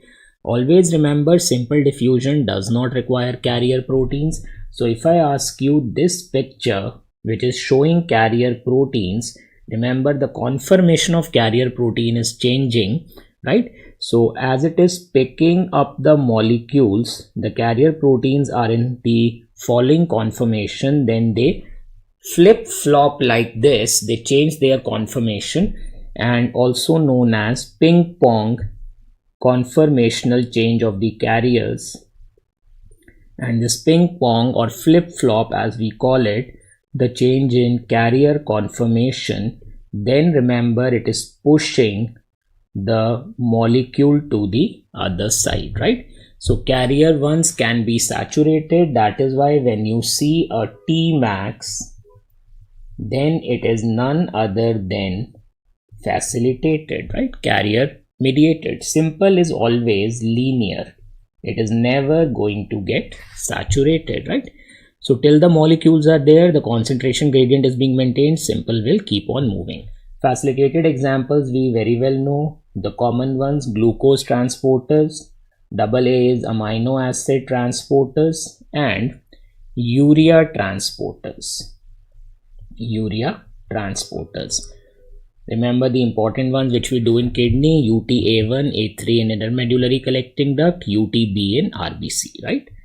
Moving further on to the active transport, there is a basic division of active, primary active and secondary active.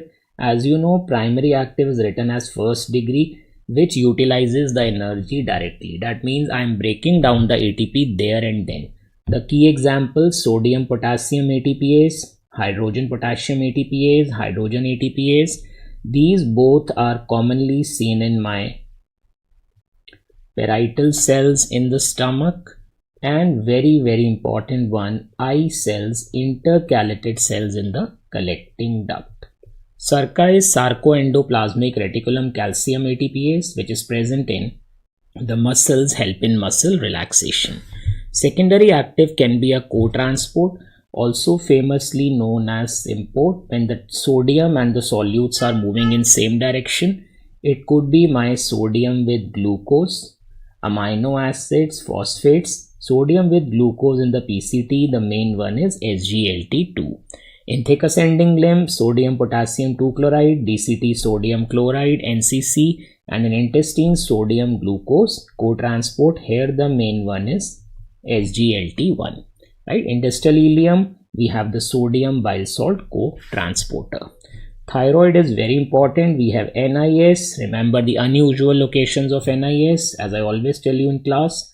That is, the unusual location is of NIS. Yes, can I have some answers? Think about it. Salivary glands. Then we have the stomach. Salivary glands, stomach. Then we have the placenta. Then we have the thyroid is already written for you. Then we have the intestinal epithelial cell, NIS, we are discussing, and of course the gestational breast. Gestational breast, right? Gestational breast.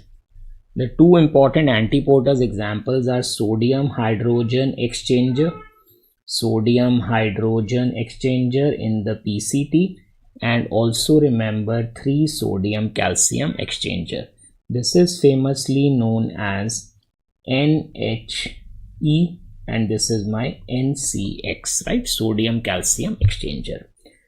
Moving on to the comparison sheet between ECF and ICF, very important table and one of the important topics for the INICET.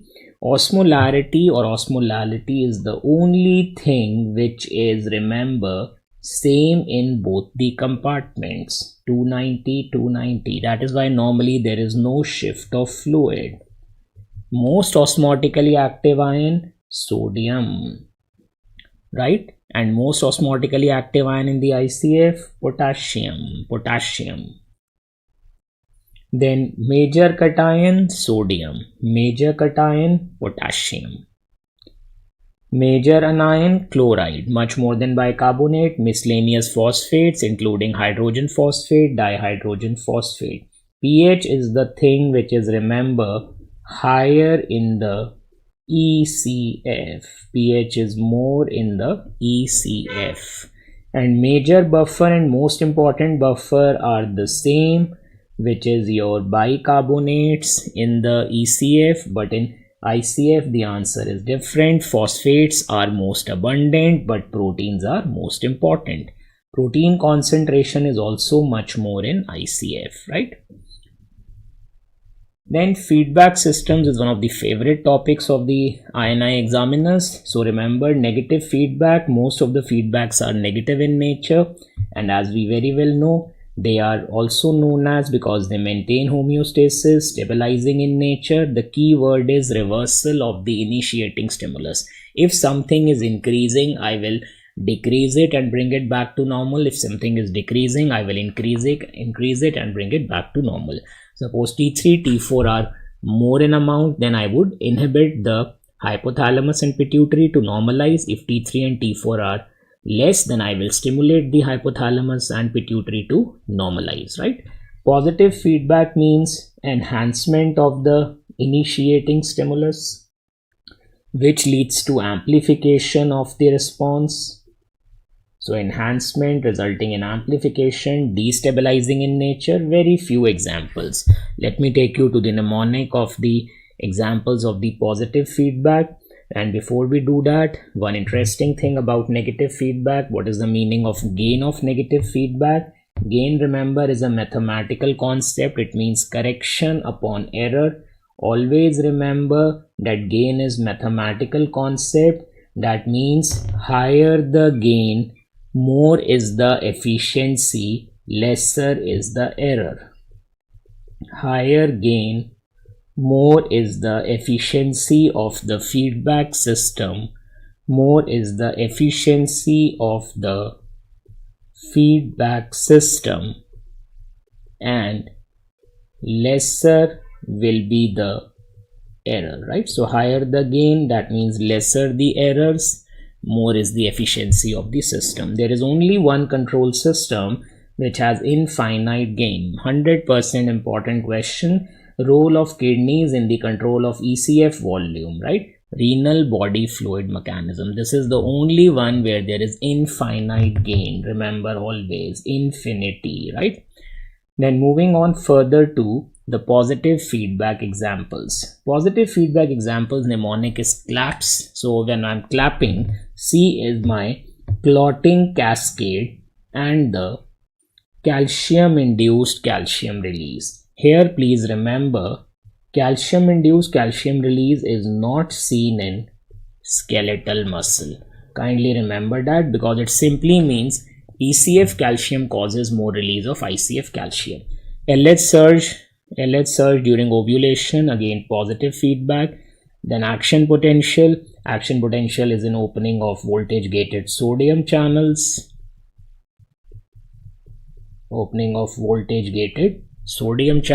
And then we have the activation of the pancreatic proenzymes to their main form. Can you recall an example for me here? Conversion of trypsinogen to trypsin via enterokinase. Then trypsin causes more conversion of trypsinogen into trypsin, chymotrypsinogen into chymotrypsin, proelastase into elastase, and procarboxypeptidases, A and B into carboxypeptidases. P is parturition, and then with S we have the suckling reflex and the uncompensated or decompensated shock. So very easy mnemonic. Just remember claps, right? So what we are saying is just remember claps, right? Claps. Moving on to now the feed forward, famously known as anticipatory control. Basically what we mean here is the body anticipates the disturbance, makes the corrective change much before the disturbance sets in. That means I'm anticipating that something is going to happen and I'm trying to correct it much before it starts to cause a disturbance in my body. Some key examples from the exam angle are increase in heart rate and respiratory rate just even before the start of exercise due to psychic stimuli from the hypothalamus. This is basically the psychic stimulation from the hypothalamus stimulates the RVLM and thereby causes increase in heart rate, respiratory rate much before the start of exercise, famously known by the term anticipatory tachycardia. Then we have role of cerebellum in movements. So if I want to move my hand to shake hand with you, then the cerebellum is going to send the command to my motor cortex in anticipation that how much hand should I take out so that I'm able to shake the hand with you properly, right? This is the role of cerebellum.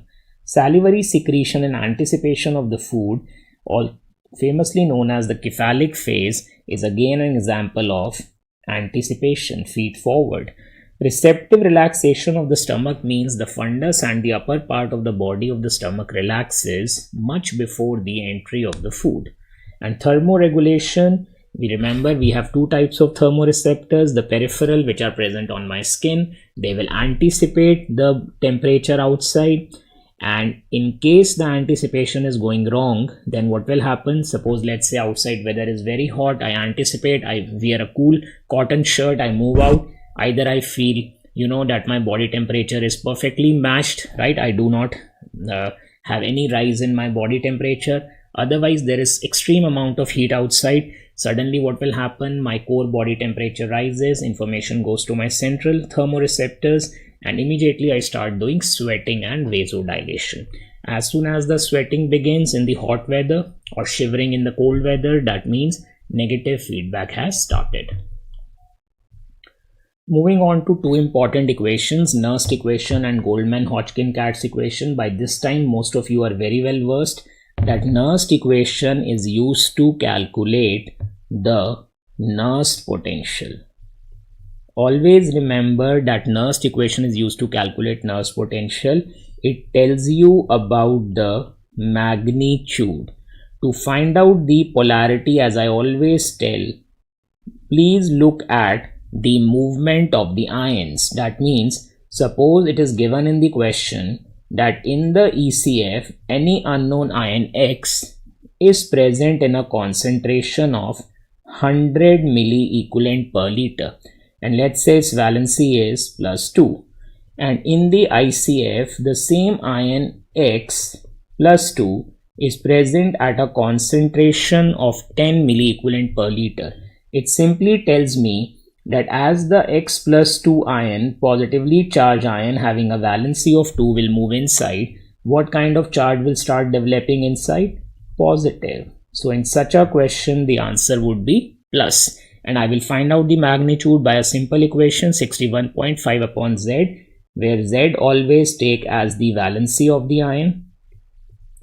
Numerator, you will always take the higher concentration. In the given example, you will take 100. In the denominator, you will always take the lower concentration, which is 10 over here. And in this question, you can easily tell me the answer should be yes, 30.25 millivolt, and the sign would be plus, because sign has to be always seen with respect to inside, right?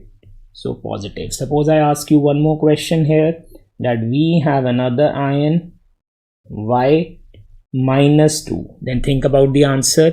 The magnitude will again remain 30.25, or but what will happen, magnitude will be here, let's say this is 61.5 divided by 2, so this should be around 30.75, or I can simply say that maybe they have given you the options like this, choose amongst the any four for these two questions, +30, +60, -30 and -60, right? So let's keep it simple. If I ask you for X +2, answer will be 30, but sign would be plus. That means this is the answer for X ion +2. But if I ask you for Y -2, then the answer would be yes, -30. Why? Because please remember, now it is a negatively charged anion. So when the negatively charged anion starts moving in, what kind of charge will develop inside? Negative, right? Goldman-Hodgkin-Katz equation, just remember, is used to calculate RMP. This is used to calculate RMP, right? Resting membrane potential. It requires permeability, which is represented by the alphabet P, and concentrations of all the three ions, right? At rest, remember, the membrane is most permeable to potassium. Moving to one very popular question of the exam, membrane conductance for sodium and potassium. Remember, this has to be your sodium and this will be my potassium. Why so? Because remember, this is the time axis. What we can see is Sodium, voltage gated sodium ions are fast to open, fast to close, and the voltage gated potassium ions are slow to open and much slower to close. So who remains open for a very short duration? Sodium. Who remains open for a very long duration? Potassium. Then you should also know the factors affecting nerve impulse conduction velocity, another hot topic for the exam.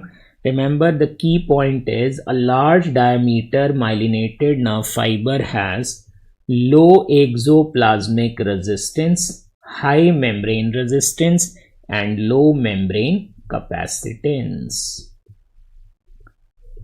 And that is why we say that, you know, what happens here is very, very important thing, saltatory conduction. The nerve impulse is jumping from one node of Ranvier to another. So if this is the neuron, these are the axon terminals, this is the axon hillock, then what I can see is these are the dendrites. Then what I'm trying to tell you here is these are the nodes of the Ranvier, right? These are the nodes of the Ranvier. Then what I can make out is that in between these segments we have these myelin sheath. So what is going to happen is that the action potential is jumping from one node of Ranvier to another. This is known as saltatory conduction. If the nerve impulse is going to jump, from one node of Ranvier to another, you are covering the same distance in a much shorter time, so your velocity will increase, right? So remember, in multiple sclerosis or any demyelinating disorder, what is going to happen? Autoimmune destruction of the myelin sheath, loss of myelin sheath, membrane resistance will decrease, membrane capacitance will increase. Then how are the sarcomeres arranged in a myofibril? Interesting one. Remember, as the muscle is in the relaxed state versus contracted state, what can you make out? The A band stays the same. There is no change in the A band. The length of the A band is remaining the same. The I band is shortening, width of the I band decreases, M line is going to become much more prominent, and the H zone disappears, right? But the A band stays the same. They can also ask you the same thing with the help of an electron microscopic picture. Remember, this is your Z line, right? This is the Z line or Z band, popularly known as line. This is the I, right? Then we have the A,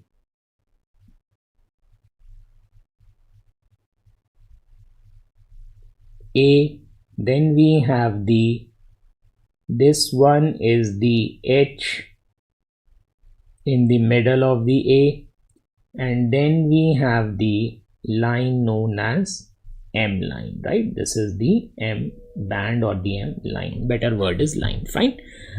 So same picture I'm going to show you as an electron microscopic picture. Here it is very easy, but they still asked in exam that how do you identify the light and the dark band. Remember, the lighter area is this band. This is all your lighter area, which is the none other than I band. That means this is going to be this entire one, which is written over A here like this. This is going to be my I band, right? So they can use the terms deliberately. They will write over here A, so you don't have to worry. This is not an A band. This is actually showing you the I band. A band is the darker one. In the middle of the darker one, there's going to be a slightly lighter area, which is again this one, H band. And in the middle of the H band, we have the line, which is none other than my M line, right? Naturally, sarcomere is the part of the myofibril between two successive Z lines. So I pick up one Z line, I take up another Z line. This entire part becomes my sarcomere. Fine. So remember, always start from the lighter areas. lighter areas, another lighter area, right? And then look at the adjacent area, which is the darker one, A band, right? Moving on to excitation, contraction, coupling, another very popular one. So what happens here is, remember in skeletal muscle, I would like you to remember that in skeletal muscle, the theory is most famously known as electromechanical coupling. I have shown you the figure. I have also drawn a flow chart for you. For the quick recap, electromechanical coupling means the dihydropyridine protein chains are mechanically linked to ryanodine protein chains. As soon as the action potential arrives, sarcolemma will get depolarized. Sarcolemma gets depolarized. What is going to happen? Remember, dihydropyridine's receptors, although they are voltage gated calcium channel, but in skeletal muscle they are behaving like voltage sensors. So DHPRs, which are behaving like the voltage sensors, they sense the change in voltage, they undergo the conformational change, the linkages move away and the calcium comes out into the sarcoplasm. Fine. So calcium exits out into the sarcoplasm. This calcium is going to bind with my, yes, troponin C, form the troponin C4 calcium complex, shifts the tropomyosin away, actin-myosin interaction, sliding filament theory starts, right? Moving on to the tetanizing frequency, another very important one. You should not be having any confusion here. If you look at this figure, this is the single stimulus. This is showing the latent period. Latent period is roughly 5 millisecond in this question. Latent period is the time between application of stimulus and production of the response, right? So then contraction period is starting from 5 to 20 millisecond. So this is the contraction period. That means tetanizing frequency in this case is 1 upon contraction period, which is equal to, it is starting from 5 to, so this value is given as 20. For finding out the contraction period, we will draw perpendicular from the highest point of the contraction like this over here. So this is the highest point from where I should drop a perpendicular. This is roughly lying between 20 and 40. So this should be 30. If I now calculate between 5 and 30, the answer would be contraction period is 25 millisecond, but we always take it in seconds. So I would write it as 25 upon 1000 second. When you solve this for me, 1000 upon 25, so tetanizing frequency is 40 Hertz. That means I have to apply, if I want to produce a sustained contraction tetanus of this skeletal muscle, I need to stimulate it with a frequency of greater than equal to 40 Hertz. Minimum 40 Hertz is required, right? Moving on to the central nervous system, we need to revise some important receptors. We have the rapidly adapting. So just once more focus and try to recall the most important questions for the exam. Pycnian corpuscle, key points. Pycnian corpuscle is located deep inside, deep, it is not superficial, skin, fascia and joint capsules. Deep pressure, poking sensation, fast vibration, must know, very important. Fast vibrations up to 800 cycles per second, that means 800 is the frequency. This is the most sensitive receptor, always remember that. Mucinous corpuscles are mainly present in the dermal pegs, depressions in the dermis of the glabrous skin, non-hairy skin, that means commonly seen in fingertips, lips, nipples, palms and soles. Their main function is to detect texture, topognosis, slow vibrations, and remember the best stimulus for the mucinous is moving touch. Moving touch, something like, continuously when the touch is moving, changing, as my, let's say an insect is crawling on my palms and soles, that is a moving touch. This is, remember always, this is the most numerous receptor, most numerous. Then hair and organs, again the best stimulus is moving touch, and they detect light movements over your hairy skin. So how do I remember the rapidly adapting receptors? All the corpuscles, or I say PC has, Pacinian corpuscle has messy hair. That means Meissner corpuscle and hair end organs.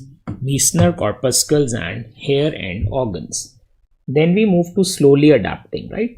So they can ask you a histology question, correlation with anatomy here. Remember, if you see concentric capsules, then it is none other than Pacinian corpuscle.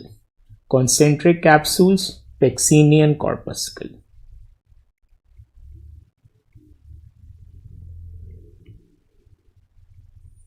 Then if you are seeing these depressions in the dermis, please have a look.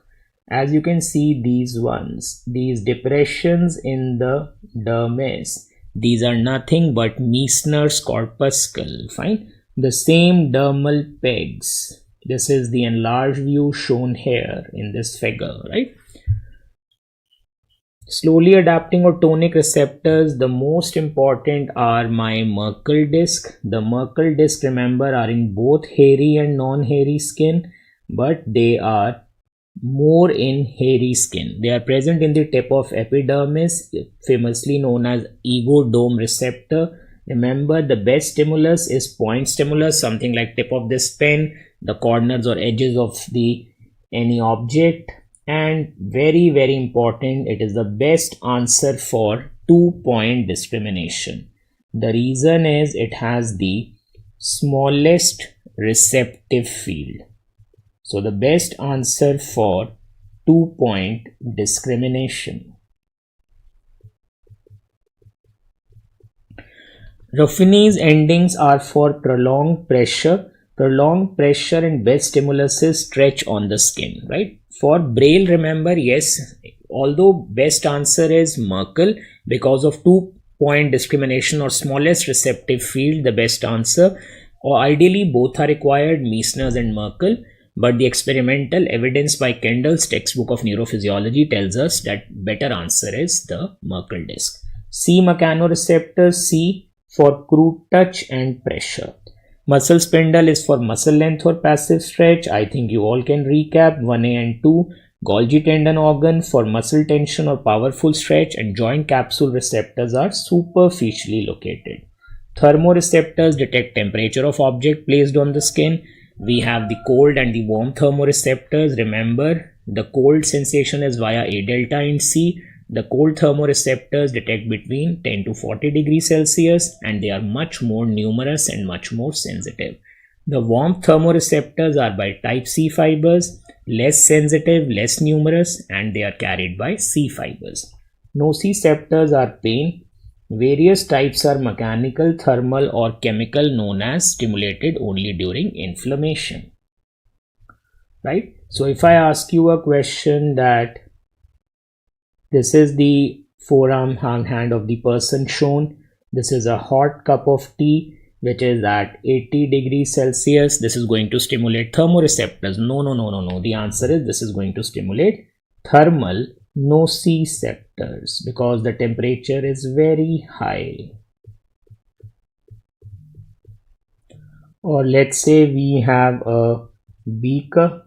In this beaker, there is ice cold water.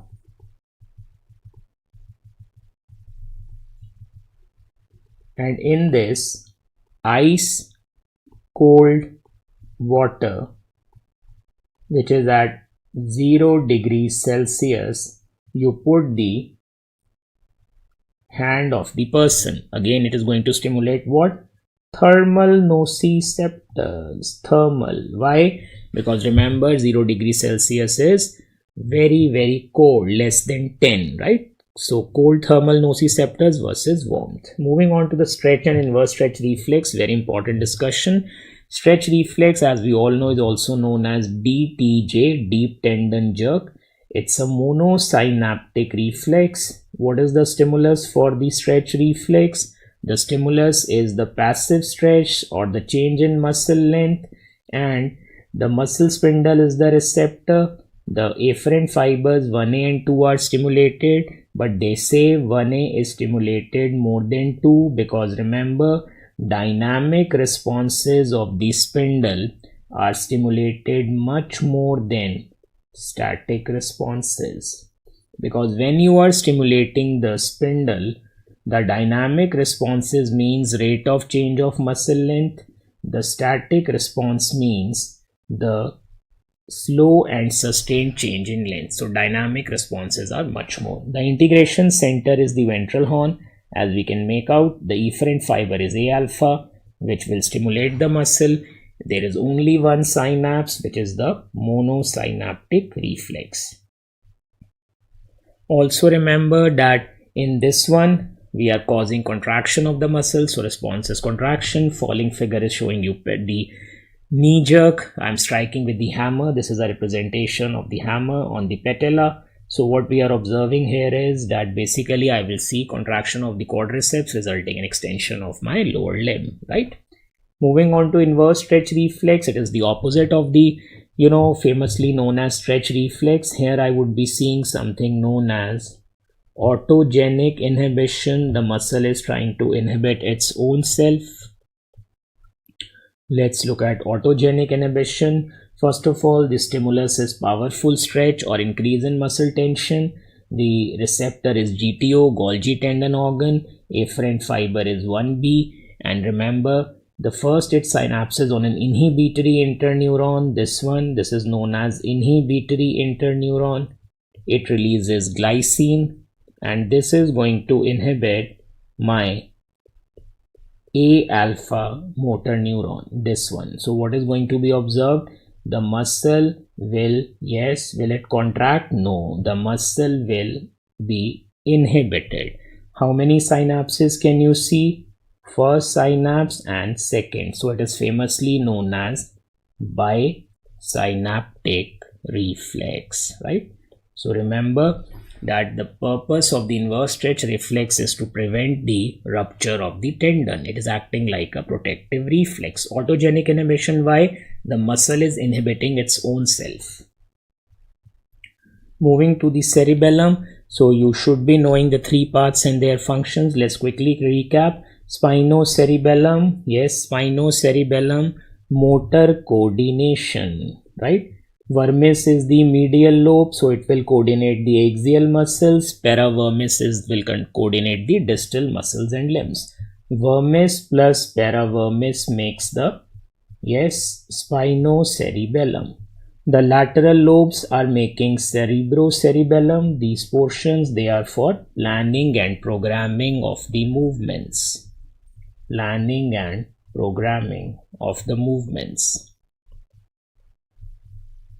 So planning and programming of the movements. And finally, we have the vestibulocerebellum, which is for postural balance, especially through the visually guided movements, right?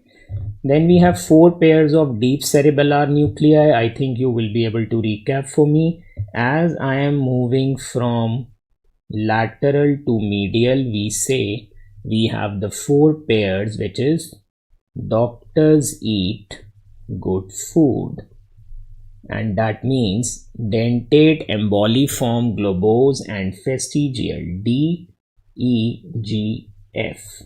And then we have in the humans FID, where emboliform and globose have been clubbed together, and we are now calling in humans as nucleus interpositus. This is only in humans. Please remember that. Only in humans we are using nucleus interpositus. Let us recap a histological slide here. So outer layer in the cerebellar cortex is the molecular layer having basket and stellate. Remember, Purkinje cells is the only cell which gives output to the deep cerebellar nuclei. Granular layer, Golgi and granule cells. Only granule is excitatory.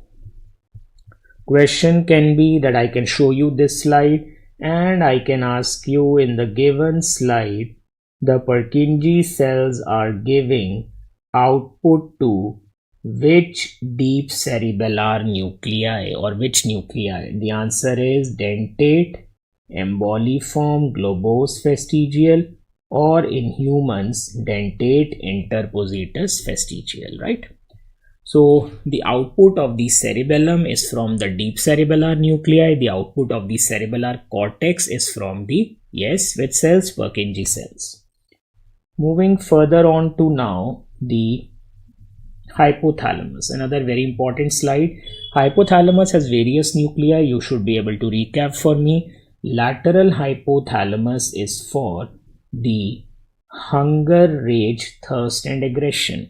Satiety and reward is ventromedial hypothalamus. Heat gain center is posterior. Anterior is the, including the preoptic nuclei, is the heat loss center. And remember, the suprachiasmatic is for circadian rhythm, sexual activity, anterior most and posterior most portions of the hypothalamus. In the males, we have the one more additional area, which is pyriform cortex. Pyriform cortex.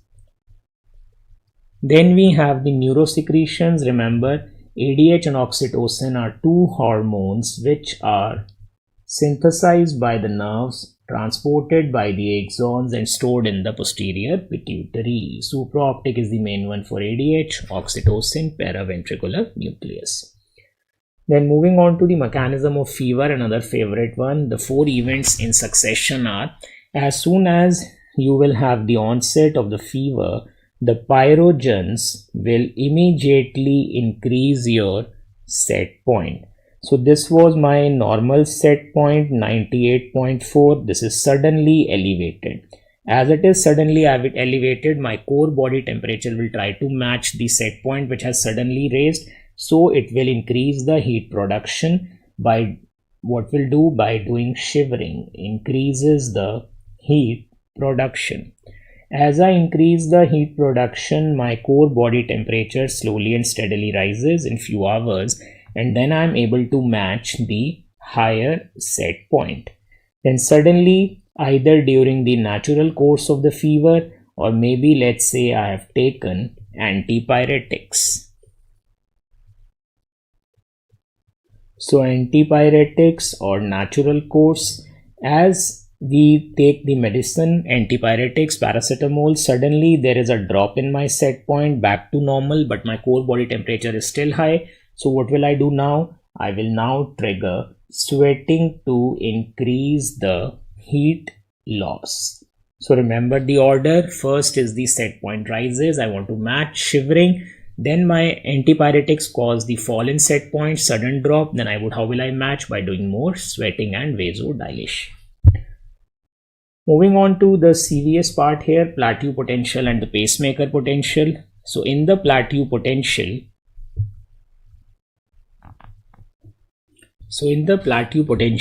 we need to know about the various ions. Let's quickly recap. Phase 0 is depolarization, right? That is due to, yes, this phase is due to depolarization, increased sodium influx. This is phase 0. Phase 1 is early or initial repolarization, that is due to decreased sodium and increased potassium efflux. Plateau is the most sought after. Remember, this is due to calcium influx. What is happening here? The potassium is still going out, but the value is not dropping because calcium is coming in. And these name of the calcium channels are slow calcium channels. Fine. Then we have the delayed repolarization, phase 3, which is again due to more potassium efflux. And finally phase 4, restoration of the RMP, which is due to sodium potassium ATPase pump activity, sodium calcium exchanger and slow closure of potassium channels. So the most important questions are, depolarization phase 0 is due to sodium and calcium is responsible for plateau, right? Remember that. Moving on to the pacemaker potential, let's do another quick discussion. So in pacemaker potential, what we can understand is that phase 0 depolarization, phase 3 repolarization, and very important one, slope of the pacemaker potential, phase 4. There are 3 reasons for the phase 4 if you could recap, already shown in the figure. First is the increased opening of sodium HCN, which is also known as funny sodium channels. Then we have the opening of calcium transient channels, transient calcium, and then we have the closure of voltage gated potassium channels, right? So what will happen is, by this all I will reach from minus 60 to my pre-potential or the thresh firing level minus 40. As soon as I reach minus 40, there will be phase 0, which is depolarization. This is due to increased calcium influx. Can you recap the channel for me? This is calcium L.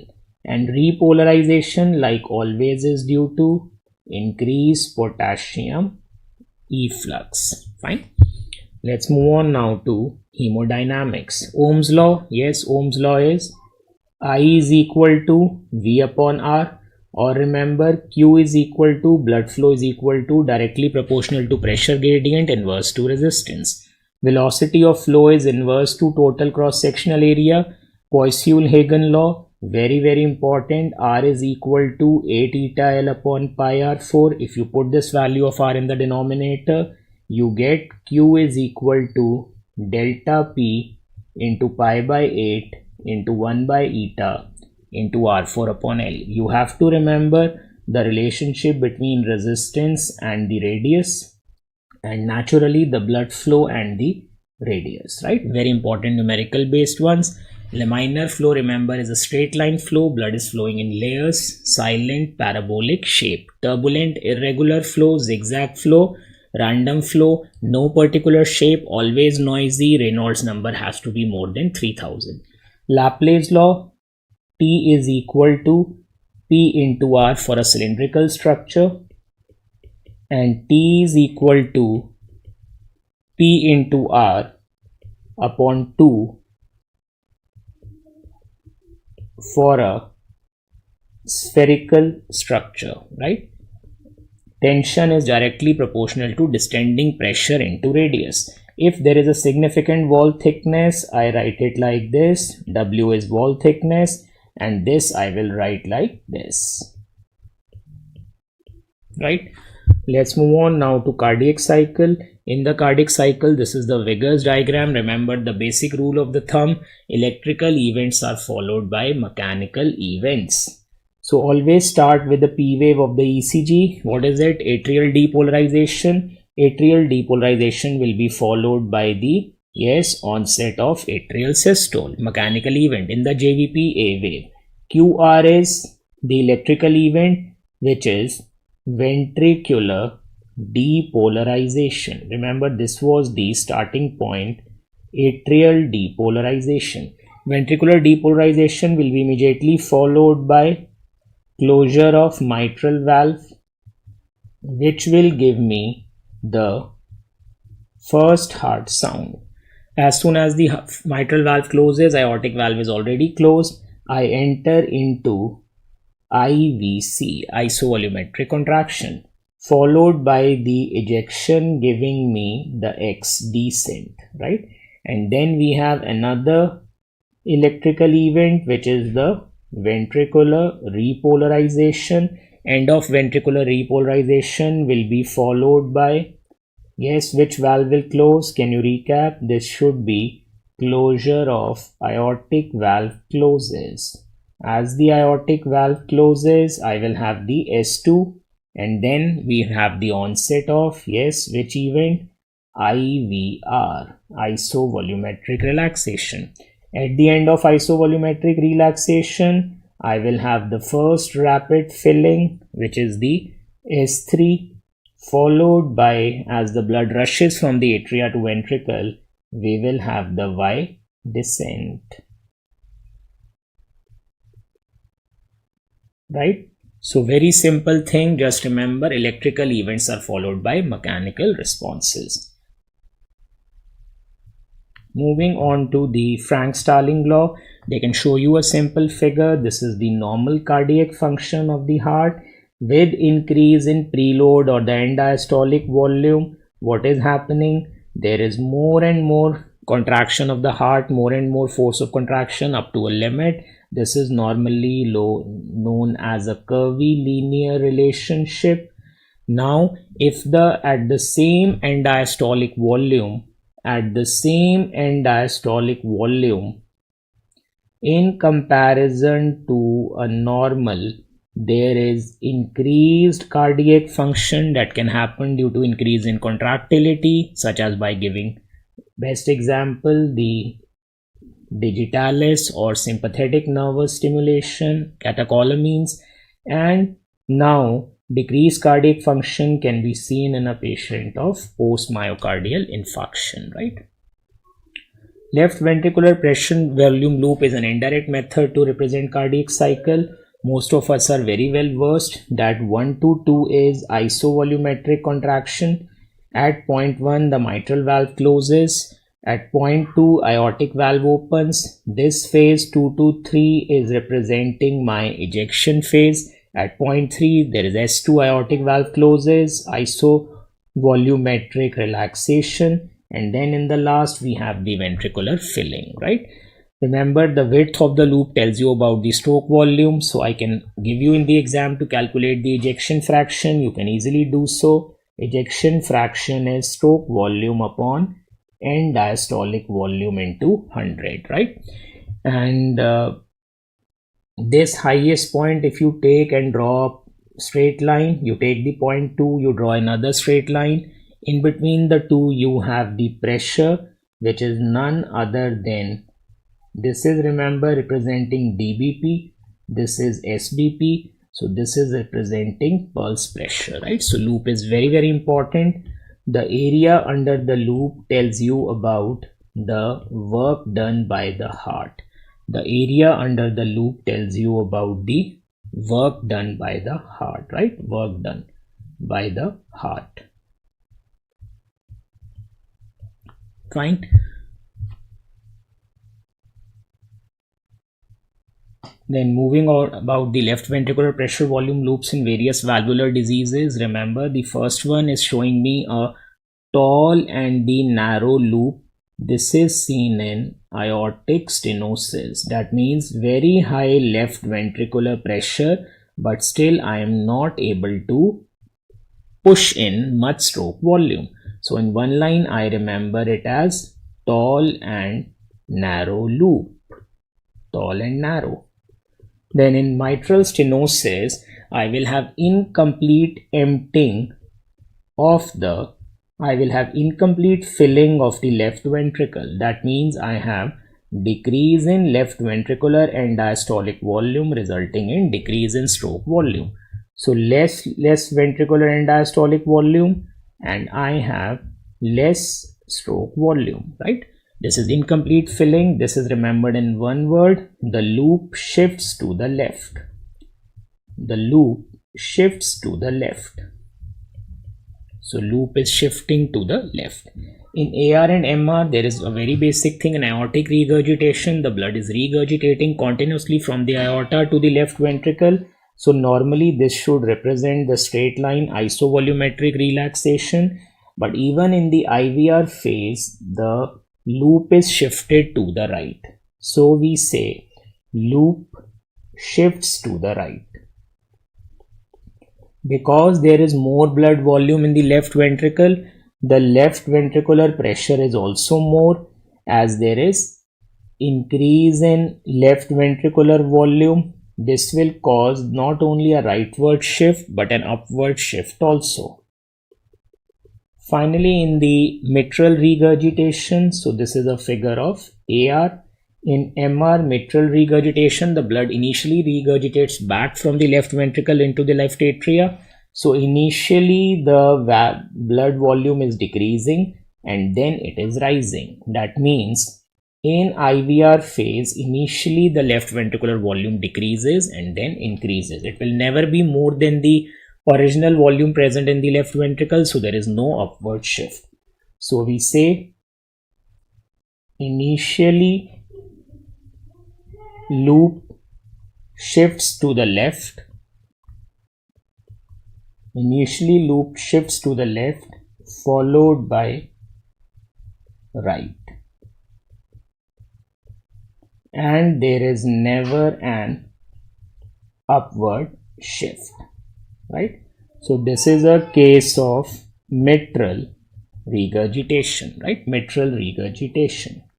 Let's move on now to some cardiovascular reflexes. Let's quickly recap the baroreceptor reflex. Remember, in baroreceptor reflex, I'm starting from a point where the person was in standing posture. Suddenly he lies down. As soon as he lies down, his mean arterial pressure increases. This causes more stretching or stimulation of the carotid sinus. This will cause more firing rate of baroreceptors, increased afferent nerve discharge in 9th nerve and 10th nerve. This information goes to NTS, nucleus of tractus solitarius, which stimulates the caudal ventrolateral medulla, which then inhibits the RVLM, resulting in decrease in sympathetic nervous stimulation. Simultaneously, it stimulates the NTS cardiovagal inhibitory center, CIC, or the new name nucleus ambiguous. This causes huge increase in PS, parasympathetic stimulation. Remember now, decreased sympathetic nervous stimulation will cause decreased heart rate, decreased stroke volume, and decreased total peripheral resistance.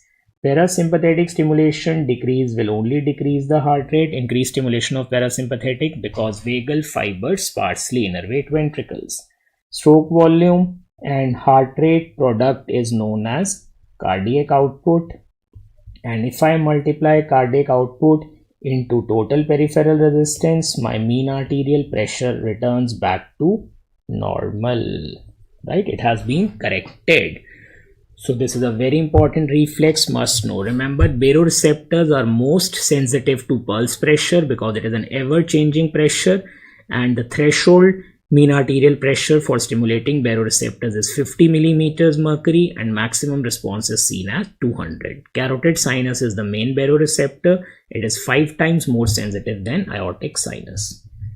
Moving to other cardiovascular reflexes, some important ones. Cushing reflex is seen in cases of increase in intracranial tension, which causes decreased cerebral blood flow, resulting in the reflex bradycardia. And remember, Cushing's triad is hypertension with wide pulse pressure, bradycardia, and irregular respiration.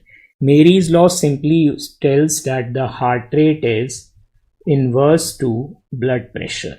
That means whenever your blood pressure will increase due to baroreceptor stimulation, this will cause decrease in heart rate. Whenever your BP will decrease due to baroreceptor stimulation, it will cause tachycardia.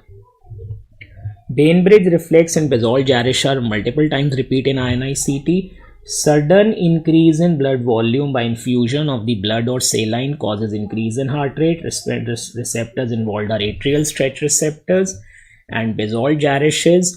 Remember, in atrial stretch receptor response, what will happen once there is too much stretching of the atria? The afferents from the atrial stretch receptors inhibit the action of vagal fibers on the SA node, thereby causing increase in heart rate. Increase in heart rate will reduce the duration of cardiac cycle, less time for the diastole, less ventricular filling. The blood volume is, yes, automatically corrected. That means it will reduce.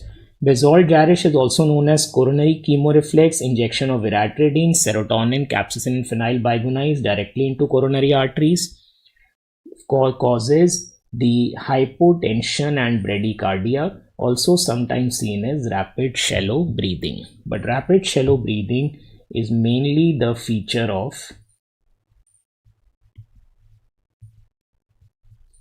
J reflex, which is juxtacapillary or right reflex seen by the stimulation of juxtacapillary receptors such as, yes, juxtalveolar, juxtabronchial, juxtapulmonary. Here the main things are hypotension and bradycardia. But J-reflex is very similar to Basalt-Jarisch. In J-reflex, I would be seeing rapid shallow breathing along with hypotension, bradycardia. In Basalt-Jarisch coronary chemo, I will be seeing mainly hypotension and bradycardia, right? So apnea followed by rapid shallow breathing is mainly a feature of J-reflex along with hypotension and bradycardia, which is seen in both. Receptors involved are left ventricular C-fiber nerve endings, causing huge increase in vagal stimulation and decrease in sympathetic nervous stimulation.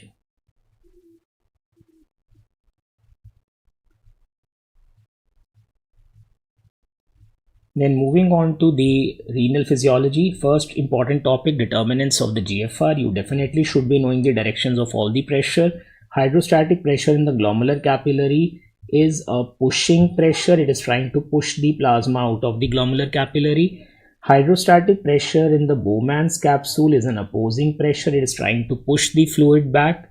The oncotic pressure in glomerular capillary is a pulling pressure, and oncotic pressure in the Bowman's capsule is again trying to pull the plasma out. So you naturally know the net filtration pressure, hydrostatic in glomerular capillary minus oncotic minus hydrostatic in Bowman's plus oncotic in Bowman's. The standard value is 10 millimeters of mercury. Remember the directions of all the pressures. Remember it as a numerical concept as well. There are total 5 pressures, NFP, and the 4 pressures. I can give you any 4, ask you to calculate the missing one, and you should definitely know the directions of these pressures. Moving on to the auto-regulation of GFR, there are 3 mechanisms, but I am revising with you the most important one. The first one is myogenic mechanism, which is more is the mean arterial pressure, more is the stretching of the vascular smooth muscle of afferent arteriole, opening of stretch sensitive calcium channels causing afferent arteriolar constriction, reduces the GFR back to normal. Tubuloglomerular feedback, which mainly involves the macula densa. What happens here is the feedback exerted by the tubules on the glomeruli. So whenever there is increase in GFR, this causes more filtration of the solutes, sodium and chloride in the tubular fluid. This is going to be sensed by macula densa. More sodium chloride reabsorption. This is secondary active transport. So more activity of the pump resulting in formation of adenosine. Adenosine, remember, acts on A1 receptors, causing the release of calcium, and calcium is going to cause constriction of afferent arteriole. Remember, with fall in GFR, the mechanism is slightly different. Now there is less sodium chloride in the macula densa. This is going to cause more liberation of nitric oxide, which is going to do more vasodilation of the afferent arteriole. So with fall in GFR, remember, the vasodilation is again going to increase your GFR. With fall in GFR, nitric oxide is the main one. With increase in GFR, yes, it is the adenosine, right? Remember that. Moving to the customary pictures of clearance and TF upon P curves, very important ones. Last few points here. Clearance curve is basically showing me if the clearance is constant, this line, this is none other than my inulin. Any solute which is above the inulin line is always secreted. This is a secreted solute. Any solute which is below the inulin line is always reabsorbed. So normally the reabsorption is of, this is my glucose. This is slightly above the inulin line, so it can be only creatinine. And this has a very high clearance pH. At low concentrations, less than 20 milligram per deciliter. At high concentration, clearance of pH reduces, because remember, T max of pH is, yes, 80 milligram per minute. So all the carriers get saturated. This can be asked in the exam as, this is none other than renal threshold of glucose. Up to this value, no glucose is appearing in the urine, 180 milligram per deciliter. So glucose will start to appear in the urine only after 180, which is the value in the venous blood.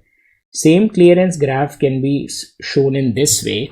Percentage of the filtered load remaining in the tubular fluid. This is a different kind of a graph representing how much percentage of the filtered load is remaining in the tubular fluid.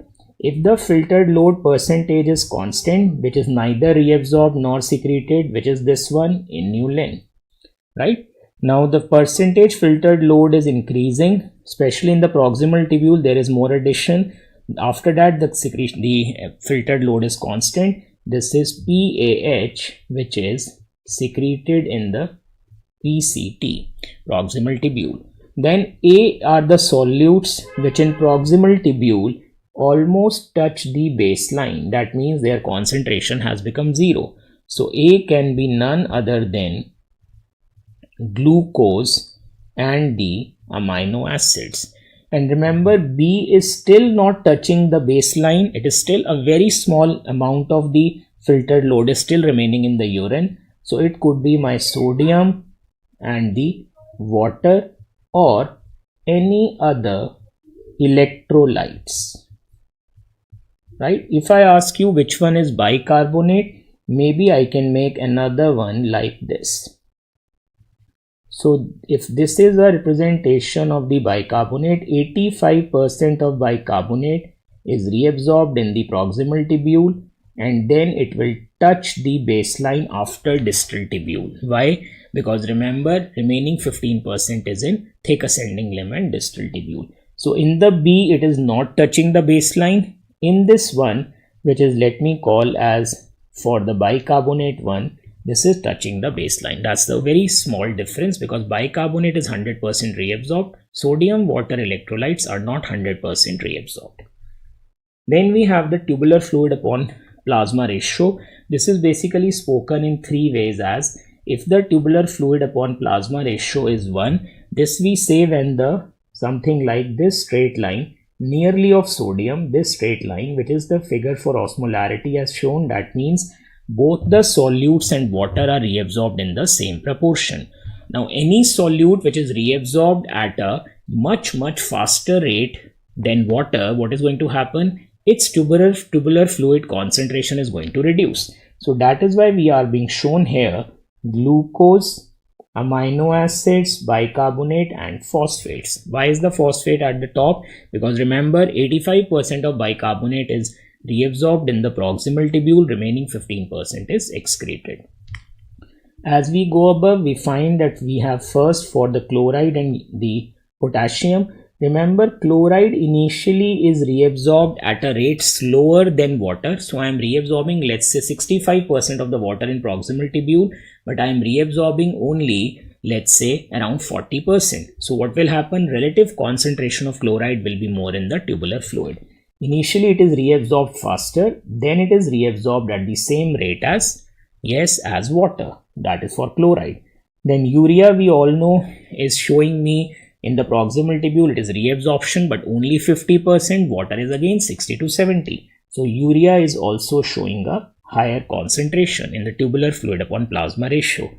Inulin, remember, concentration TF by P ratio is increasing because inulin's amount is not changing. Inulin is neither reabsorbed nor secreted, but because I am reabsorbing more and more water, its concentration keeps on increasing. Creatinine is slightly secreted, so it will be going to be above the inulin line, and pH is showing the maximum nearly 3. Why? Because pH is, maximally secreted in the PCT till there is saturation of pH carriers. Then the last figure is the cystometrogram, remember, which is showing the filling of the bladder as we keep on drinking more and more water, or the cystometrogram, the pressure changes in the bladder along with filling of the bladder. We have the phase 1A, which is initial filling of the bladder, showing that the pressure rises up to 10 centimeter water. This is the first one, which is showing that the pressure is rising up to 10 centimeter water. The most important is the phase 1B. which is showing me the flat part of the curve. This is the application of the Laplace law. Laplace law basically states that T is equal to P into R upon 2. For bladder, I can write P is 2T upon R. Now, if this is a representation of our bladder, then remember, as the bladder is getting filled with the urine, the bladder is stretching. As the bladder is stretching to accommodate the urine volume, what is going to happen is there will be increase in radius, but filling of the bladder also increases the tension. So pressure remains the same. But this is only up to maximum stretchability of the bladder, or this property is known as plasticity, which is the adaptability of the bladder to accommodate the increased urine without much change in pressure. But it can only happen up to the maximum limit of the plasticity of the bladder, after which there is no further increase in bladder stretching. But then what is going to happen? There is a sudden sharp rise in intravesical pressure, resulting in voiding of the urine or reflex micturition, because person is no longer able to hold. As in phase 2, what is seen is that the tension is further increasing, but now the radius cannot increase more. So naturally now the pressure is also going to increase. This commonly happens after 20 centimeter water, where the person cannot hold the urine. Fine. This is known as voiding contraction or the voiding phase. So thank you so much for the patient listening. I wish you best of the luck for the exam. Give your best, leave rest to Almighty, and we are here for you. So any doubts, just send me on my WhatsApp number, right, which you all have. The remaining topics, which is the respiration, GIT and endocrine, will be taken by my colleague Dr. Prem, right? So best of luck, take care.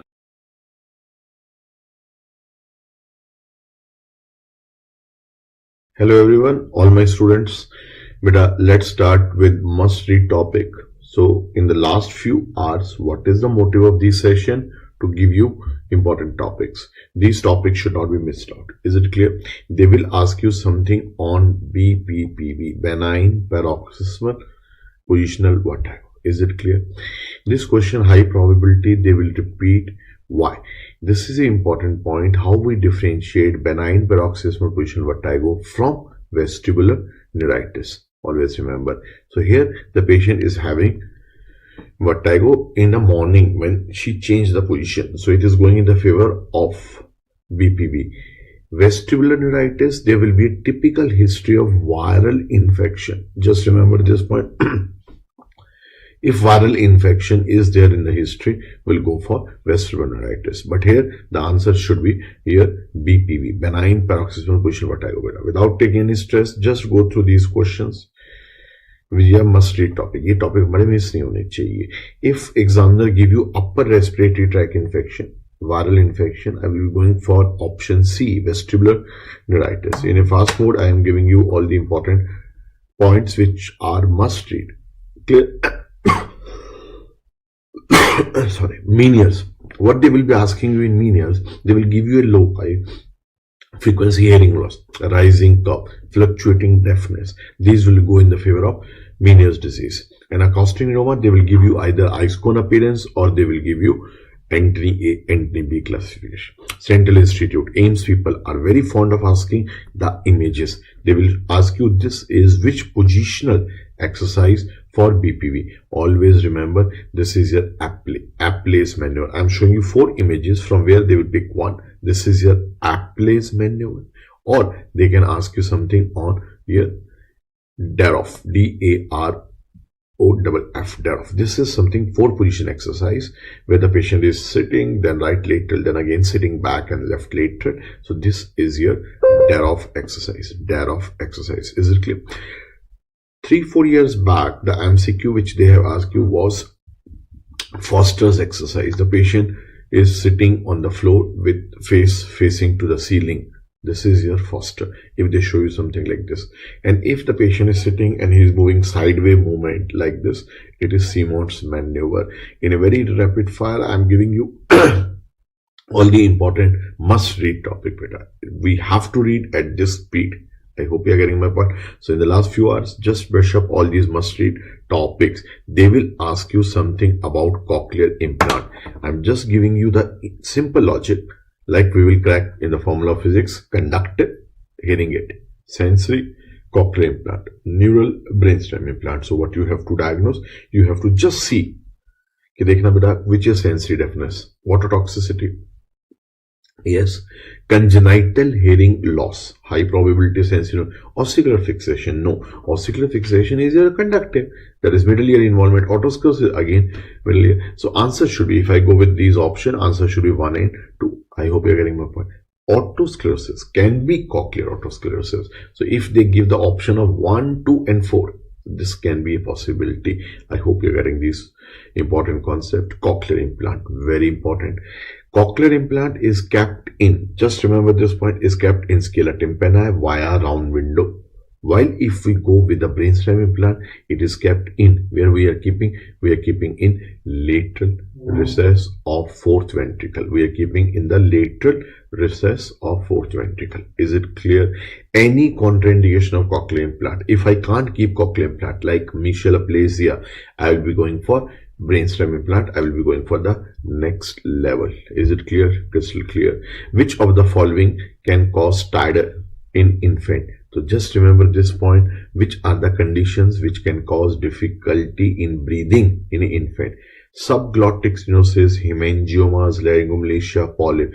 Polyp is not in an infant, so I can rule out option 4. So with this option 3 and 4 ruled out, and option 1 and 2, laryngomalacia, congenital hemangioma, and your subglottic stenosis. Always remember, laryngomalacia is no doubt, this is most common congenital anomaly, but it is asymptomatic. Patient have very rarely dyspnea in laryngomalacia. So option congenital hemangiomas, which is present in the subglottic area or subglottic stenosis, they will cause significant dyspnea, stridor. So this can be a potential MCQ. They can ask you something about the joints. So always remember larynx and ear. Larynx and ear, in both the condition, joints are synovial. And if they ask you something on inguinal joint, this joint is saddle joint, and inguinostapedial, this joint will be ball and socket joint. This is your ball and socket joint. Is it clear? Done. So they can ask you something on the joints. Coming on the next one, 7-year-old child with hard of hearing. Central Institute always fond of asking you the basics. As an MBBS student, patient is having sensory deafness. So what will not be a part of management? So obviously, grommet insertion. If we are putting a grommet or adenoidectomy, ये तो बेटा किसकी treatment है? This is a treatment for serous otitis media. So it cannot be a part of sensory deafness. They can ask you other way around. Which of the following is not a part of conductive deafness? So cochlear implant will not be a part of conductive deafness. The basic things should be clear. Hearing aid, yes, we can give for sensory deafness. Cochlear implant, treatment of choice. For sensory deafness, yes. Hearing aid will be the first line. We will be going for the trial of hearing aid. Classroom accommodation, very true. We will ask the teacher to make the child sit on the front row. Why? Because he is suffering from sensory neural deafness. So A option. So this is the management for sensory neural deafness. Serous otitis media, I have given you one important MCQ, is very important for Central Institute. Serous otitis media. Which of the following is a screening procedure in a newborn? Why we do screening? We do screening because we have to treat as soon as possible. Because if you will not treat the child, till 6 months, patient will have maldevelopment of language. Very old MCQ of AIIMS. So we have to treat, and how we do screening? Autoacoustic emission. Even they can ask you which autoacoustic emission is used.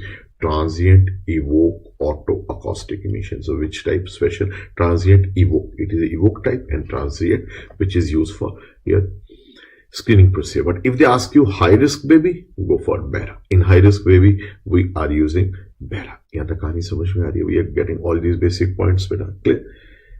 Autocaustic emission must read topic. Audiogram. They will definitely ask you one audiogram. So we have around 9 to 10 important points on audiogram. If the graph is the loss is at 2000 Hz, it is Carhart notch. If the loss is at 4000 Hz, it is noise induced trauma. Is it clear? If the graph is rising curve, low frequencies are involved, this is a graph of Meniere's disease. And if the graph is down sloping graph coming down, it is a feature of presbycusis, old age hearing loss. Done. They can ask you about mixed deafness. Air conduction gone, cochlea gone. So both the graph will be beyond 25 and there will be a big airborne gap that is known as mixed deafness. Now you're going for Central Institute. I am confident normal, conductive, sensory and neural, those basic graph you must have done. So these are the important 5 points which should be on your tips. Revise karte hain beta. Again, 2000 Carhart notch. 4000 will be noise induced trauma. Low frequency hearing loss will be Meniere's. High frequency hearing loss will be presbycusis. Clear? Mixed deafness, very important for your Central Institute. They can ask you something on the noise induced trauma.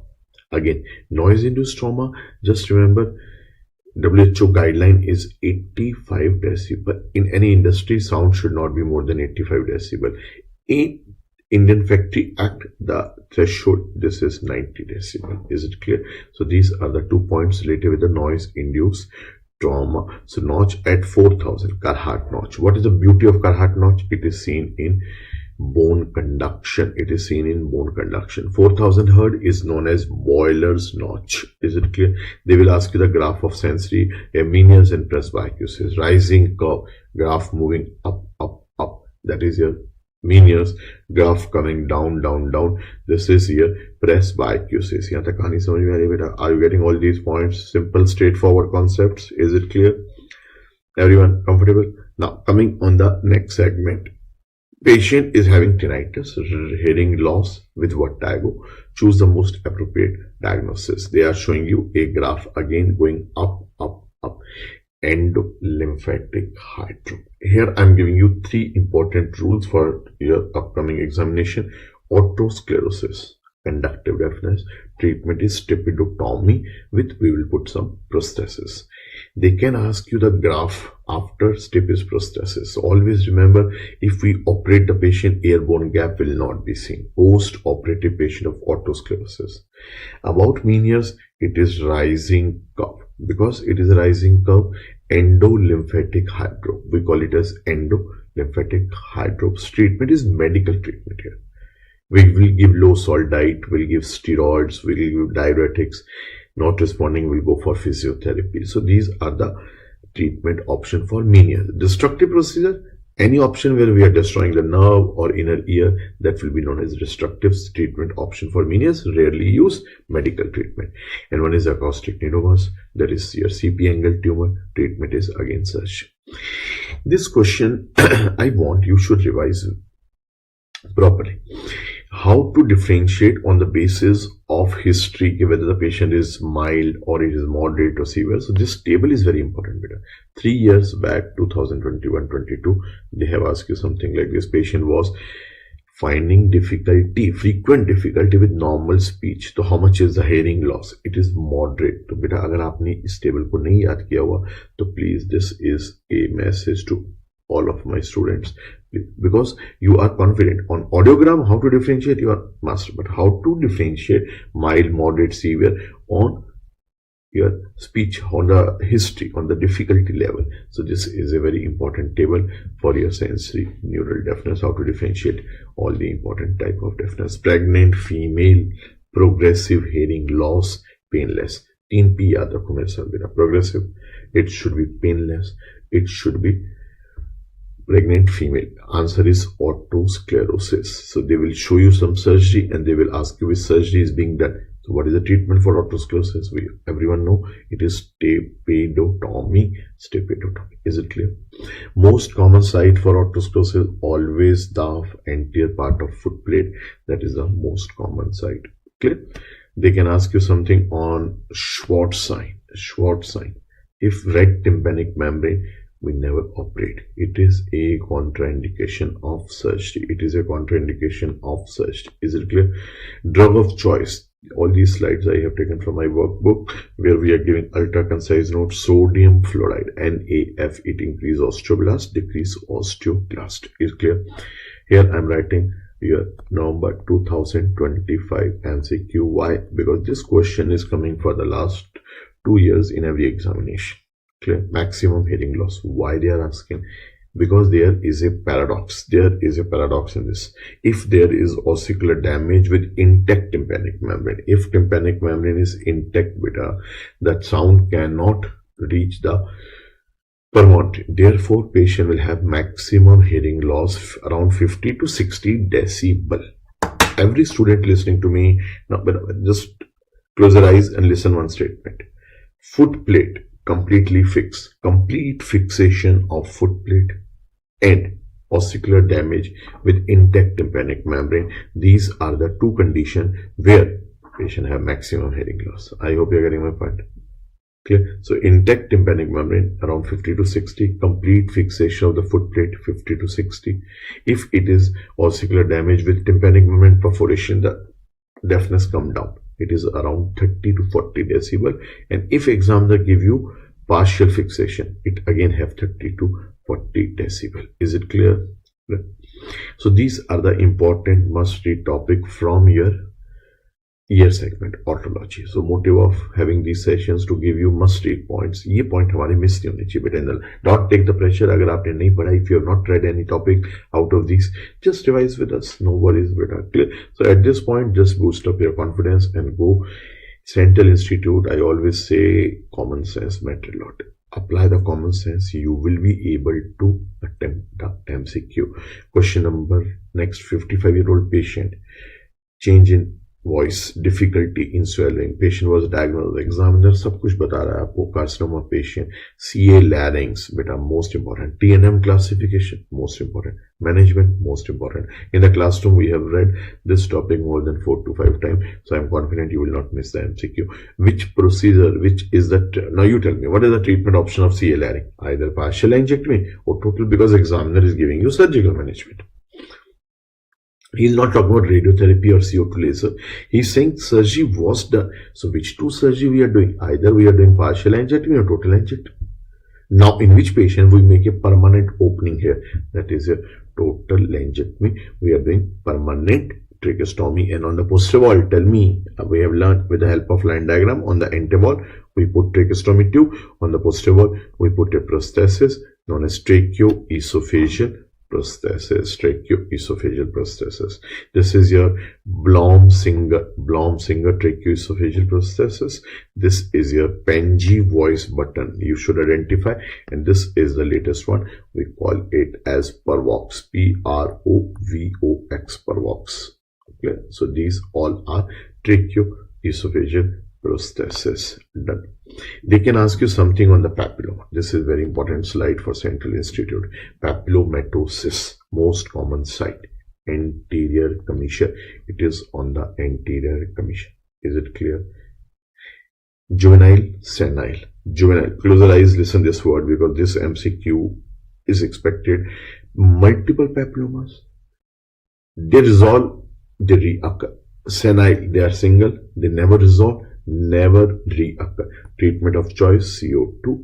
They can ask you the drug of choice, sildenafil, which we rarely use. Why? It have many complications. Then intubation is contraindicated. In this patient, intubation is contraindication because all the virus will go in the lower respiratory tract. This is an important concept. One more important thing which I want to share here in papillomatosis, what is the key word? Progressive hoarseness. They will mention the word progressive hoarseness. Why? Because the number of the papillomas are increasing. Therefore, patient will be having progressive hoarseness. Is it clear? I want to share one important concept here. Smoking is related with which tumor of ENT? Oral cavity and CA larynx. CA larynx and oral cavity. Carcinoma, larynx and oral cavity. HPV, human papillomavirus, always be confident. Most strong association of human papillomavirus is with oropharynx. It is oropharynx. And your nasopharyngeal carcinoma is related with Epstein-Barr virus. Done.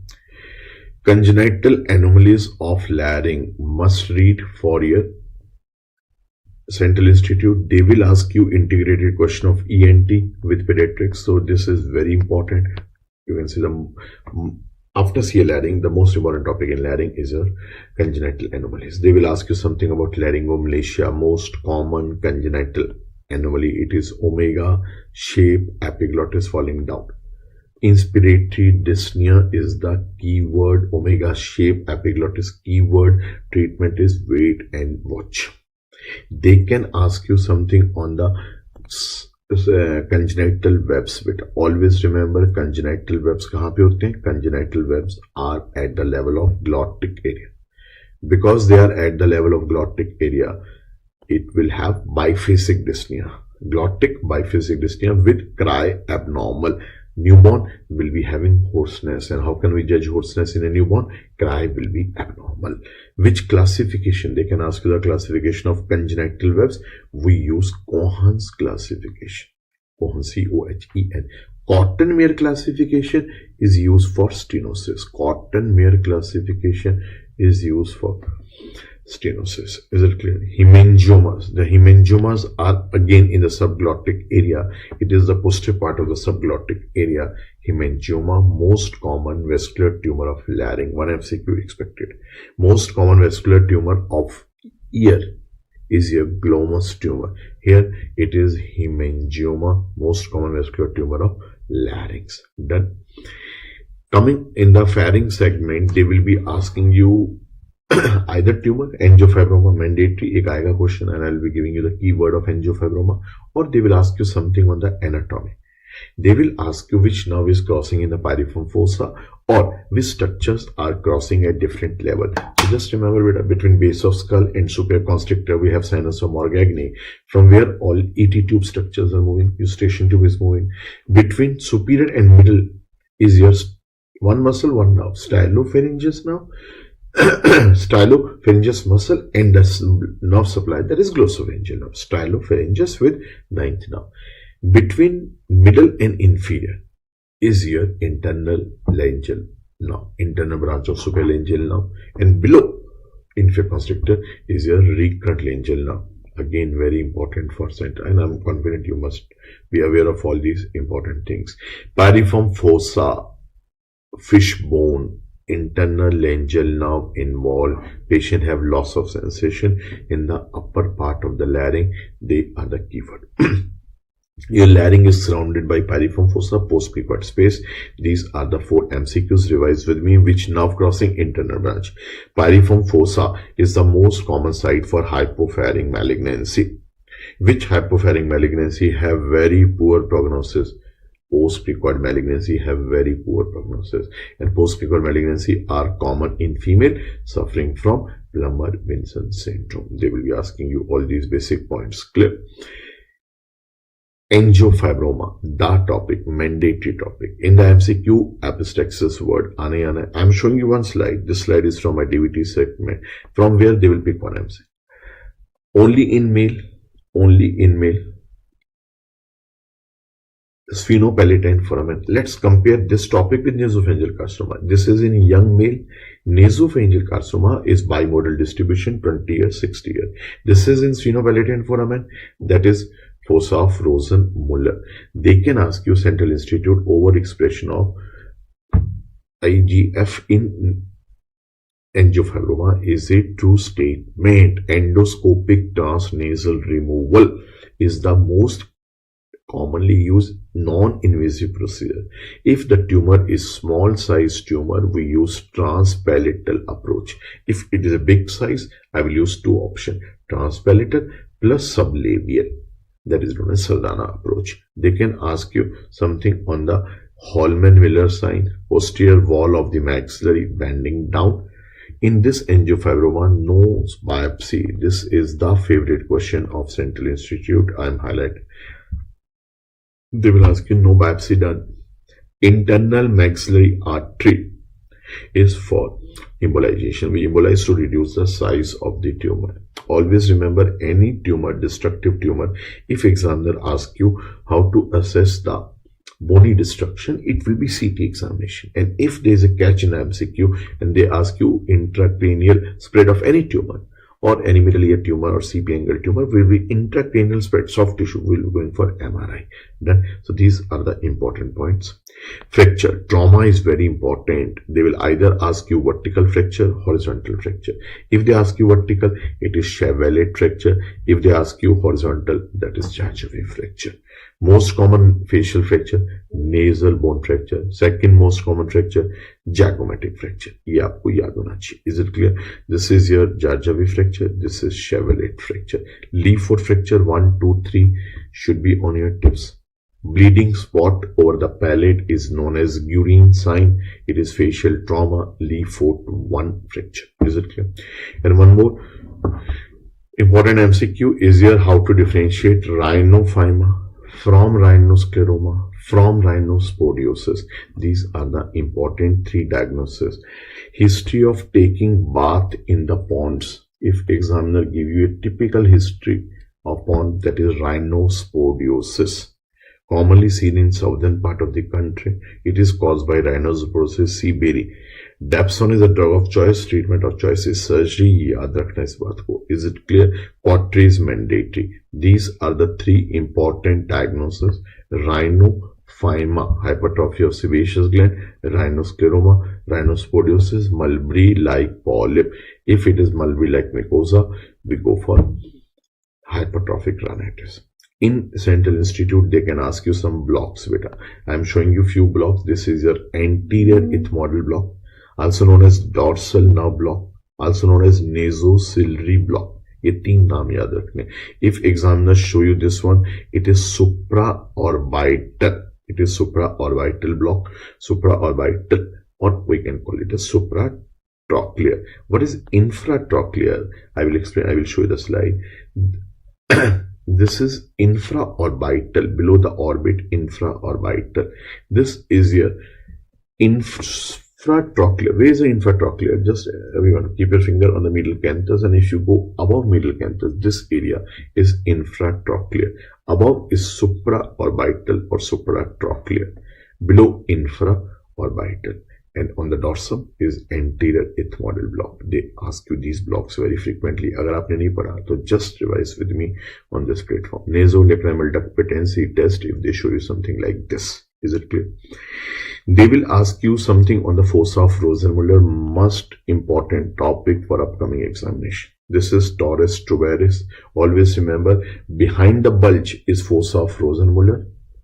This is your posterior pharyngeal wall, and anterior to torus tuberis is your ET tube. So this diagram is must for your upcoming exam. आएगा question बेटा इसमें से. They ask you something on the fossa of Rosenmuller. Why it is important? Because it is the most common site for nasopharyngeal carcinoma. Then one next MCQ is on allergic rhinitis. Which are the hallmark feature of allergic rhinitis? Allergic salute, shiners, and Danny Morgan's line.